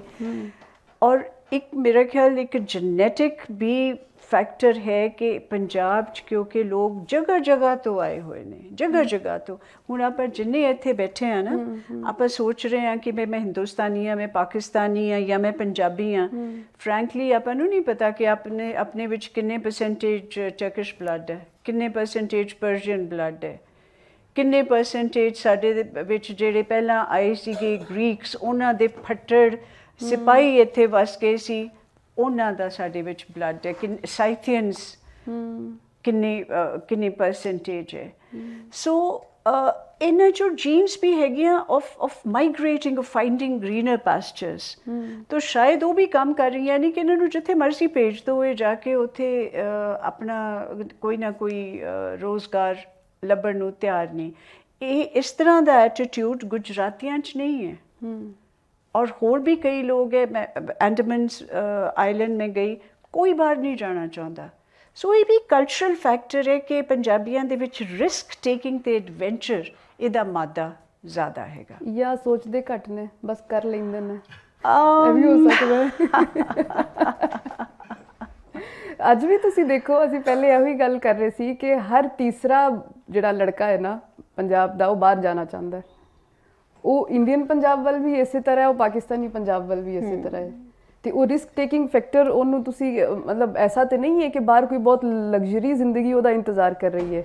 ਉਹ ਬਾਹਰ ਜਾ ਕੇ ਵੀ ਧੱਕੇ ਹੀ ਖਾਏਗਾ, ਲੇਕਿਨ ਉਹਨੂੰ ਜਾਣਾ ਕੈਨੇਡਾ ਹੈ। ਉੱਥੇ ਅੱਜ ਵੀ ਮੌਜੂਦ ਹੈਗਾ। ਇਹਦੀ ਵਜ੍ਹਾ ਕਿਧਰੇ ਇਹ ਨਹੀਂ ਕਿ ਆਈਡੈਂਟੀਟੀ ਕ੍ਰਾਈਸਿਸ ਬਹੁਤ ਜ਼ਿਆਦਾ ਹੈ। आई डोंट नो, बिकॉज ये कई मैं देखिए ਜਿਹੜੇ ਬਾਹਰ ਗਏ ਨੇ ਉਹਨਾਂ ਨੇ ਆਪਣੀ ਆਈਡੈਂਟੀਟੀ ਜ਼ਿਆਦਾ ਸਹੇਜ ਕੇ ਰੱਖੀ ਹੈ ਇੱਥੇ ਨਾਲੋਂ। ਉੱਥੇ ਜਾ ਕੇ ਜੇ ਤੁਸੀਂ ਦੇਖੋ, ਹੁਣ ਮੈਨੂੰ ਇਹ ਵੀ ਨਹੀਂ ਪਤਾ ਕਿ ਇਹ ਕਿੰਨਾ ਖਿਲਦੀ ਹੈ, ਮੈਂ ਸਿਰਫ ਇੱਕ ਫੈਕਟ ਸਟੇਟ ਕਰ ਰਹੀ ਹਾਂ, ਮੈਂ ਉਹਦੇ ਫੋਰ ਜਾਂ ਅਗੇਂਸਟ ਨਹੀਂ ਬੋਲ ਰਹੀ। ਉਹ ਜਿਹੜਾ ਗਰੁੱਪ ਹੈ ਉਹ ਹਲੇ ਵੀ ਵਿਆਹਾਂ 'ਤੇ ਉਹ ਰੀਤ ਰਿਵਾਜ਼ ਕਰਦੇ ਨੇ ਜਿਹੜੇ ਅਸੀਂ ਬੜੀ ਦੇਰ ਦੇ ਛੱਡ ਚੁੱਕੇ ਹਾਂ। ਉਹਨਾਂ ਦੀ ਜਿਹੜੀ ਪੰਜਾਬੀ ਵੀ ਹੈ ਉਹ ਵੀ 50 ਸਾਲ ਪਹਿਲਾਂ ਵਾਲੀ ਬੋਲ ਰਹੇ ਹੈ। ਉਹ ਚਾਬੀ ਨੂੰ ਕੁੰਜੀ ਕਹਿਣਗੇ ਹਲੇ ਵੀ। ਤੇ ਸੋ ਆਈਡੈਂਟੀਟੀ ਕ੍ਰਾਈਸਿਸ ਨਹੀਂ, ਮੇਰਾ ਖਿਆਲ ਕਿ ਸਭ ਤੋਂ ਪਹਿਲਾਂ ਉਹ ਕੋਈ ਨਵੀਂ ਆਈਡੈਂਟੀਟੀ ਲੈਣ ਨਹੀਂ ਜਾ ਰਹੇ ਉੱਥੇ। ਹਾਂ, ਇਹ ਜ਼ਰੂਰ ਹੈ ਕਿ ਮੈਂ ਅੱਜ ਗੱਲ ਕਰ ਰਹੀ ਸੀ, ਇੱਥੋਂ ਹੀ ਮੇਰੇ ਨਾਲ ਸ਼ਾਮ ਨੂੰ ਸੈਰ ਕਰ ਰਹੇ ਸੀ ਕਿ ਤੁਹਾਡੇ 'ਚੋਂ ਵਨ ਆਫ ਦ ਮੈਨ, ਕਿ ਇੱਕ ਪਰਸਨਲ ਫਰੀडम ਵੀ ਯੰਗਸਟਰਸ ਚਾਹੁੰਦੇ ਨੇ, ਜਿਹੜੀ ਉਹਨਾਂ ਨੂੰ ਸ਼ਾਇਦ ਇੱਥੇ ਸਾਡੇ ਮੁਲਕਾਂ ਦੇ ਵਿੱਚ ਨਹੀਂ ਮਿਲਦੀ। ਉਹ ਜਿਹੜਾ ਕੌਨਸਟੈਂਟ ਵਾਚ ਹੈਗਾ ਵੱਡਿਆਂ ਦਾ, ਰੂਲਸ ਐਂਡ ਰੈਗੂਲੇਸ਼ਨਸ ਨੇ, ਸ਼ਾਇਦ ਉਹਦੇ ਤੋਂ ਵੀ ਨਿਜਾਤ ਪਾਉਣਾ ਚਾਹੁੰਦੇ। ਔਰ ਐਕਸਪੋਜ਼ਰ ਬੜਾ ਹੁਣ ਜਿੰਨਾ ਇੰਟਰਨੈਟ ਨੇ ਤੇ ਸੋਸ਼ਲ ਮੀਡੀਆ ਨੇ ਐਕਸਪੋਜ਼ਰ ਦਿੱਤਾ ਹੈ, ਉਹਦਾ ਬਹੁਤ ਜ਼ਬਰਦਸਤ ਸਾਡੀ ਕਲਚਰ ਦੇ ਉੱਤੇ। ਕਿ ਉਹ ਇੱਕ ਸੈਂਸ ਆਫ ਸਿਕਿਉਰਿਟੀ ਵੀ ਤੁਹਾਨੂੰ ਹੁੰਦੀ ਹੈ ਕਿ ਬਾਹਰ ਤੁਹਾਨੂੰ ਕੋਈ ਕੁਝ ਕਹਿ ਨਹੀਂ ਸਕਦਾ। ਹਾਂ, ਮਤਲਬ ਤੁਸੀਂ ਜਿੱਥੇ ਗਲਤ ਹੋ ਉੱਥੇ ਹੀ ਗਲਤ ਹੋ, ਬਗੈਰ ਗਲਤੀ ਤੋਂ। ਹੁਕੂਮਤ ਜੀ ਨੇ ਵੀ ਕੱਲ੍ਹ ਇਹ ਗੱਲ ਕਹੀ ਸੀ ਕਿ ਰੂਲ ਆਫ ਲਾਅ ਜਿਹੜਾ ਹੈਗਾ ਉਹ ਉੱਥੇ ਜ਼ਿਆਦਾ ਹੈ ਸਾਡੇ ਮੁਲਕਾਂ ਨਾਲੋਂ। ਉਹ ਸਹੀ ਹੈ। ਤੇ ਹੁਣ ਅਸੀਂ ਗੱਲ ਕਰਨੇ ਆ, ਪਹਿਲੇ ਪੰਜਾਬ ਸੀ, ਹੁਣ ਆ ਗਿਆ ਇੰਡੀਅਨ ਪੰਜਾਬ ਤੇ ਪਾਕਿਸਤਾਨੀ ਪੰਜਾਬ। ਪਾਰਟੀਸ਼ਨ, ਸਾਡੇ ਇੱਥੇ ਬਹੁਤ ਸਾਰੇ ਲੋਕ ਨਾਰਾਜ਼ ਹੁੰਦੇ ਨੇ ਕਿ ਇਹਨੂੰ ਪਾਰਟੀਸ਼ਨ ਨਾ ਕਹੋ, ਇੰਡੀਪੈਂਡੈਂਸ ਕਹੋ।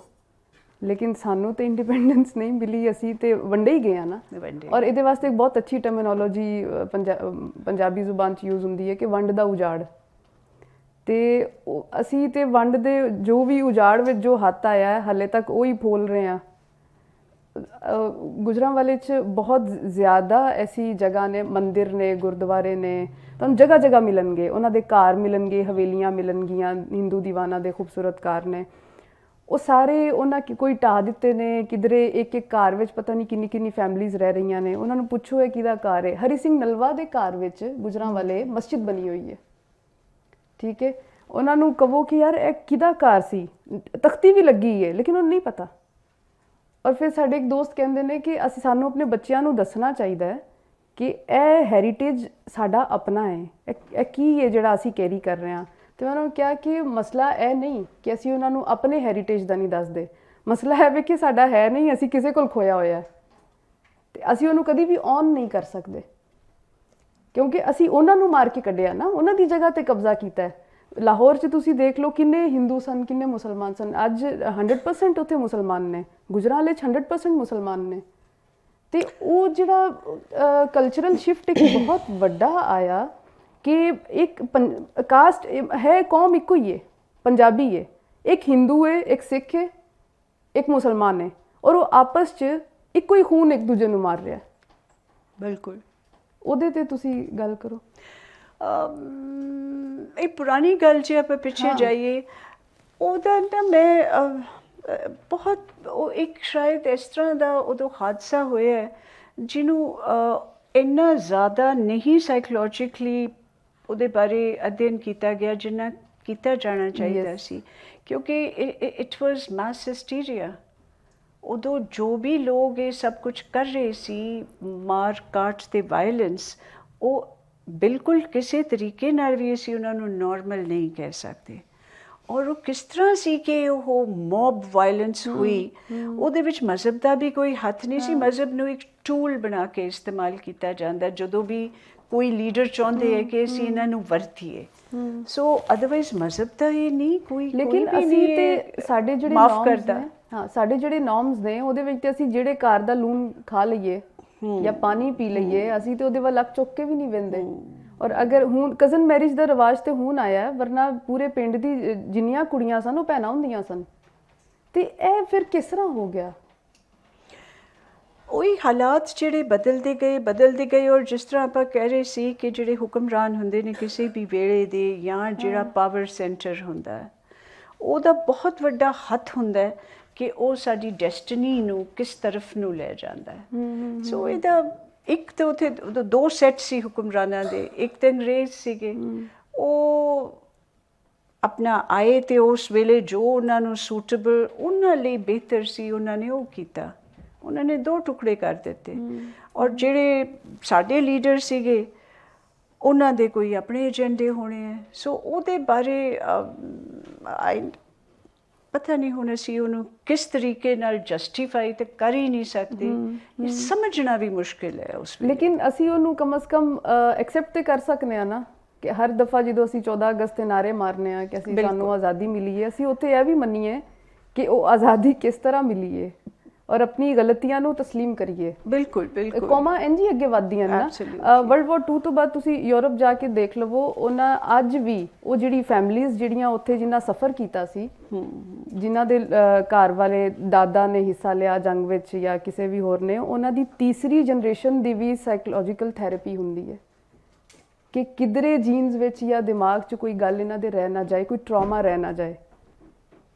ਇੱਕ ਬੜੀ ਅੱਛੀ ਚੀਜ਼ ਮੈਂ ਤੁਹਾਡੇ ਨਾਲ ਸ਼ੇਅਰ ਕਰਨਾ ਚਾਹੁੰਦੀ ਹਾਂ ਕਿ ਹਰਿਮੰਦਰ ਸਾਹਿਬ ਅੰਮ੍ਰਿਤਸਰ ਦੇ ਵਿੱਚ ਆ ਜਿਹੜੀ ਗੁਜ਼ਰੀ 15 ਅਗਸਤ ਹੈਗੀ, ਉੱਥੇ ਪਹਿਲੀ ਵਾਰ ਇੱਕ ਰਵਾਇਤ ਕਾਇਮ ਕੀਤੀ ਗਈ ਹੈ ਕਿ 1947 ਦਾ ਜਿਹੜੇ ਉਜਾੜੇ ਤੇ ਵੱਢ ਵਡਾਂਦਰੇ ਹੋਏ ਨੇ, ਉਹਨਾਂ ਦੇ ਲਈ ਦੋਨੋਂ ਪਾਸੇ ਦੇ ਲੋਕਾਂ ਲਈ ਅਰਦਾਸ ਉਹਨਾਂ ਨੇ ਸ਼ੁਰੂ ਕੀਤੀ ਹੈ। ਸੋ ਅਸੀਂ ਕਿਤੇ ਸਾਨੂੰ ਇੱਕ ਵਾਲ ਕਰਨਾ ਹੁਣ ਜ਼ਰੂਰੀ ਹੈ ਕਿ ਜੋ ਹੋਇਆ ਉਹ ਬਹੁਤ ਹੀ ਦਰਦਨਾਕ ਔਰ ਇਨਸਾਨੀਅਤ ਤੋਂ ਗਿਰੀ ਹੋਈ ਗੱਲ ਸੀ, ਔਰ ਉਸ ਤਰ੍ਹਾਂ ਦਾ ਕਿਤੇ ਵੀ ਕਦੀ ਵੀ ਦੁਬਾਰਾ ਨਹੀਂ ਹੋਣਾ ਚਾਹੀਦਾ। ਔਰ ਇਹੋ ਹੀ ਵਜ੍ਹਾ ਹੈ ਕਿ ਉਹਦਾ ਸ਼ਾਇਦ ਸਾਈਕੋਲੋਜੀਕਲ ਐਨਾਲਿਸਿਸ ਕਿਸੇ ਨੇ ਕੀਤਾ ਨਹੀਂ ਉਸ ਤਰ੍ਹਾਂ। ਤੇ ਸਾਡੇ ਫਿਰ ਬੰਗਾਲ ਤੇ ਜਿਹੜਾ ਪਾਕਿਸਤਾਨ ਦੀ ਪਾਰਟੀਸ਼ਨ ਹੈ, ਦੁਬਾਰਾ ਅਸੀਂ ਉਹੀ ਦੇਖਿਆ। ਔਰ ਅੱਲਾ ਨਾ ਕਰੇ ਕਿ ਦੁਬਾਰਾ ਕਦੀ ਉਸੇ ਚੀਜ਼ ਨੂੰ ਫੇਸ ਕਰੀਏ, ਕਿਉਂਕਿ ਅਸੀਂ ਉਹਨੂੰ ਸਟੱਡੀ ਕਰਨ ਦੀ ਵੀ ਕੋਸ਼ਿਸ਼ ਨਹੀਂ ਕੀਤੀ ਹੈ। ਤੇ ਉਸ ਤੋਂ ਬਾਅਦ ਹੁਣ ਜਦੋਂ ਤੁਸੀਂ ਵੰਡੇ ਗਏ ਹੋ ਫਿਰ ਤੁਹਾਡੇ ਕੋਲ ਕੀ ਰਵੇਗਾ? ਉਸ ਪਾਸੇ ਕੀ ਰਿਹਾ, ਇਸ ਪਾਸੇ ਕੀ ਰਿਹਾ, ਇਹਦੇ ਤੇ ਅਸੀਂ ਮੁxtਲਿਫ ਆਪਣੀਆਂ ਗੱਲਾਂ ਸ਼ੇਅਰ ਕਰਾਂਗੇ। ਮੈਂ ਹੁਣ ਦੇਖਣੀ ਆ ਕਿ ਬਾਬਾ ਬੁੱਲੇ ਸ਼ਾਹ ਦੀ ਜਿਹੜੀ ਜ਼ਮੀਨ ਹੈ ਕਸੂਰ, ਉਹ ਬੜੀ ਮੇਰੇ ਵਾਸਤੇ ਇੱਕ ਬੜੀ ਮੁਕੱਦਸ ਜਗ੍ਹਾ ਹੈ, ਲੇਕਿਨ ਫਿਰ ਉੱਥੋਂ ਚਾਈਲਡ ਰੇਪਿਸਟ ਨਿਕਲਦੇ ਨੇ ਔਰ ਸਮਝ ਨਹੀਂ ਆਉਂਦਾ ਕਿ ਮਤਲਬ ਪੰਜਾਬ ਜੈਸੀ ਜਿਹੜੀ ਸਰਜ਼ਮੀਨ ਹੈ ਜਿੱਥੇ ਜਗ੍ਹਾ ਜਗ੍ਹਾ ਵਾਰਿਸ ਸ਼ਾਹ ਤੁਹਾਨੂੰ ਮਿਲਣਗੇ, ਸੂਫੀ ਸੇਂਟ ਨੇ, ਔਰ ਪੰਜਾਬ ਬੇਸਿਕਲੀ ਹੈ ਹੀ ਹੀਰ ਰਾਂਝਾ ਨਾਲ ਐਸੋਸੀਏਟਿਡ ਹੈ। ਉਸ ਜਗ੍ਹਾ ਤੇ ਦਿੱਲੀ 'ਚ ਤੁਸੀਂ ਦੇਖ ਲਓ ਕ੍ਰਾਈਮ ਰੇਟ ਜਾਂ ਰੇਪ ਦਾ ਜਿਹੜੀ ਹਿਸਟਰੀ ਉਹ ਸਭ ਤੋਂ ਜ਼ਿਆਦਾ ਹੈ। ਇਹ ਕਿਸ ਤਰ੍ਹਾਂ ਹੈ? ਇਹਨੂੰ ਅਸੀਂ ਸੱਭਿਆਚਾਰ ਜਾਂ ਕਲਚਰ ਦਾ ਹਿੱਸਾ ਤਾਂ ਕਹਿ ਨਹੀਂ ਸਕਦੇ, ਇਹਨੂੰ ਅਸੀਂ ਟੌਕਸਿਸਿਟੀ ਕਹਿ ਸਕਦੇ ਹਾਂ, ਜਿਹੜੇ ਸਾਡੇ ਅੰਦਰ ਕਿਤੇ ਕੁਛ ਅੰਸ਼ ਹੈ। ਔਰ ਇੱਕ ਕੁਛ ਕਲਚਰਸ ਦਾ ਹਰ ਚੀਜ਼ ਬਹੁਤੀ ਚੰਗੀ ਨਹੀਂ ਹੁੰਦੀ। ਇੱਕ ਆਪਣੀ ਪੰਜਾਬੀ ਕਲਚਰ ਦੀ ਬਹੁਤੀ ਅੱਛੀ ਚੀਜ਼ ਜਿਹੜੀ ਨਹੀਂ ਹੈ ਉਹ ਹੈਗੀ ਇੱਕ ਵਾਇਲੈਂਸ ਨੂੰ ਬੜਾ ਮਾਚੋ ਸਮਝਣਾ, ਉਹਨੂੰ ਬੜੀ ਮਰਦਾਨਗੀ ਉਹਦੇ ਵਿੱਚ ਸਮਝਣੀ, ਆਪਣੇ ਆਪ ਨੂੰ ਰੋਬ ਦੇ ਵਿੱਚ ਰੱਖਣਾ, ਆਪਣੇ ਆਪ ਨੂੰ ਜ਼ਿਆਦਾ assertive ਕਰਨਾ in various ways, ਜੋ ਜੈਂਡਰ ਦੇ ਨਾਲ ਵੀ ਜ਼ਿਆਦਾ ਤਾਲੁਕ ਰੱਖਦਾ ਹੈ। ਔਰਤਾਂ ਵੀ ਬੜੀਆਂ ਮਜ਼ਬੂਤ ਗੁਜ਼ਰੀਆਂ ਨੇ। ਮੈਨੂੰ ਪਤਾ ਚੱਲਿਆ ਕਿ ਸਾਡੇ ਇੱਥੇ ਤੇ ਡੋਮੈਸਟਿਕ ਵਾਇਲੈਂਸ ਬਹੁਤ ਜ਼ਿਆਦਾ ਹੈ, ਉੱਥੇ ਦੀ ਔਰਤ ਤੇ ਮਾਰ ਨਹੀਂ ਖਾਂਦੀ, ਘੱਟ ਖਾਂਦੀ ਹੈ। ਹਾਂ, ਘੱਟ ਖਾਂਦੀ ਹੈ। ਇੰਨਾ ਕਨਸੈਪਟ ਨਹੀਂ ਉੱਥੇ ਸਟਰੋਂਗ ਹੈਗਾ ਕਿ ਉਹ ਅੱਗੋਂ ਦੋ ਲਾ ਵੀ ਦੇਗੀ। ਲੇਕਿਨ ਇੱਥੋਂ ਦੀ ਔਰਤ ਪਹਿਲੇ ਤੇ ਅਸੀਂ ਸਮਝਦੇ ਸਾਂ ਕਿ ਚਲੋ ਗਰੀਬ ਘਰਾਂ ਦੀਆਂ ਔਰਤਾਂ ਨੂੰ ਮਾਰ ਪੈਂਦੀ ਹੈ, ਹੁਣ ਸਾਡੇ ਸਾਹਮਣੇ ਐਲੀਟ ਕਲਾਸ ਦੇ ਵੀ ਕੇਸਿਸ ਆ ਚੁੱਕੇ ਨੇ। ਖੈਰ ਉਹ 2 ਨੰਬਰ ਅਗੇਨ ਇਹਦੇ ਵਿੱਚ ਮਰਦਾਨਗੀ ਸਮਝੀ ਜਾਂਦੀ ਔਰ ਸਾਡੀ ਕਲਚਰ ਦਾ ਪਾਰਟ ਹੈ। ਜੇ ਤੁਸੀਂ ਬੋਲੀਆਂ ਵੀ ਸੁਣੋ ਨਾ ਪਹਿਲਾਂ ਦੀਆਂ, ਉਹਦੇ ਵਿੱਚ ਗਿੱਧੇ ਦੀਆਂ ਬੋਲੀਆਂ ਦੇ ਵਿੱਚ ਔਰਤਾਂ ਨੱਚਦੀਆਂ ਨੇ ਆ ਬੋਲੀਆਂ ਪਾ ਕੇ ਮਾਰਨ ਕੁੱਟਣ ਦੀਆਂ, ਔਰ ਉਹ ਸੋਚਦੇ ਆ ਬੜੇ ਹੱਦ ਤੱਕ, ਮਤਲਬ ਉਹ ਇਹ ਸੋਚਦੇ ਆ ਸੀ ਕਿ ਠੀਕ ਹੈ ਇਹ ਵੀ ਰਿਲੇਸ਼ਨਸ਼ਿਪ ਦਾ ਇੱਕ ਪਾਰਟ ਹੈਗਾ।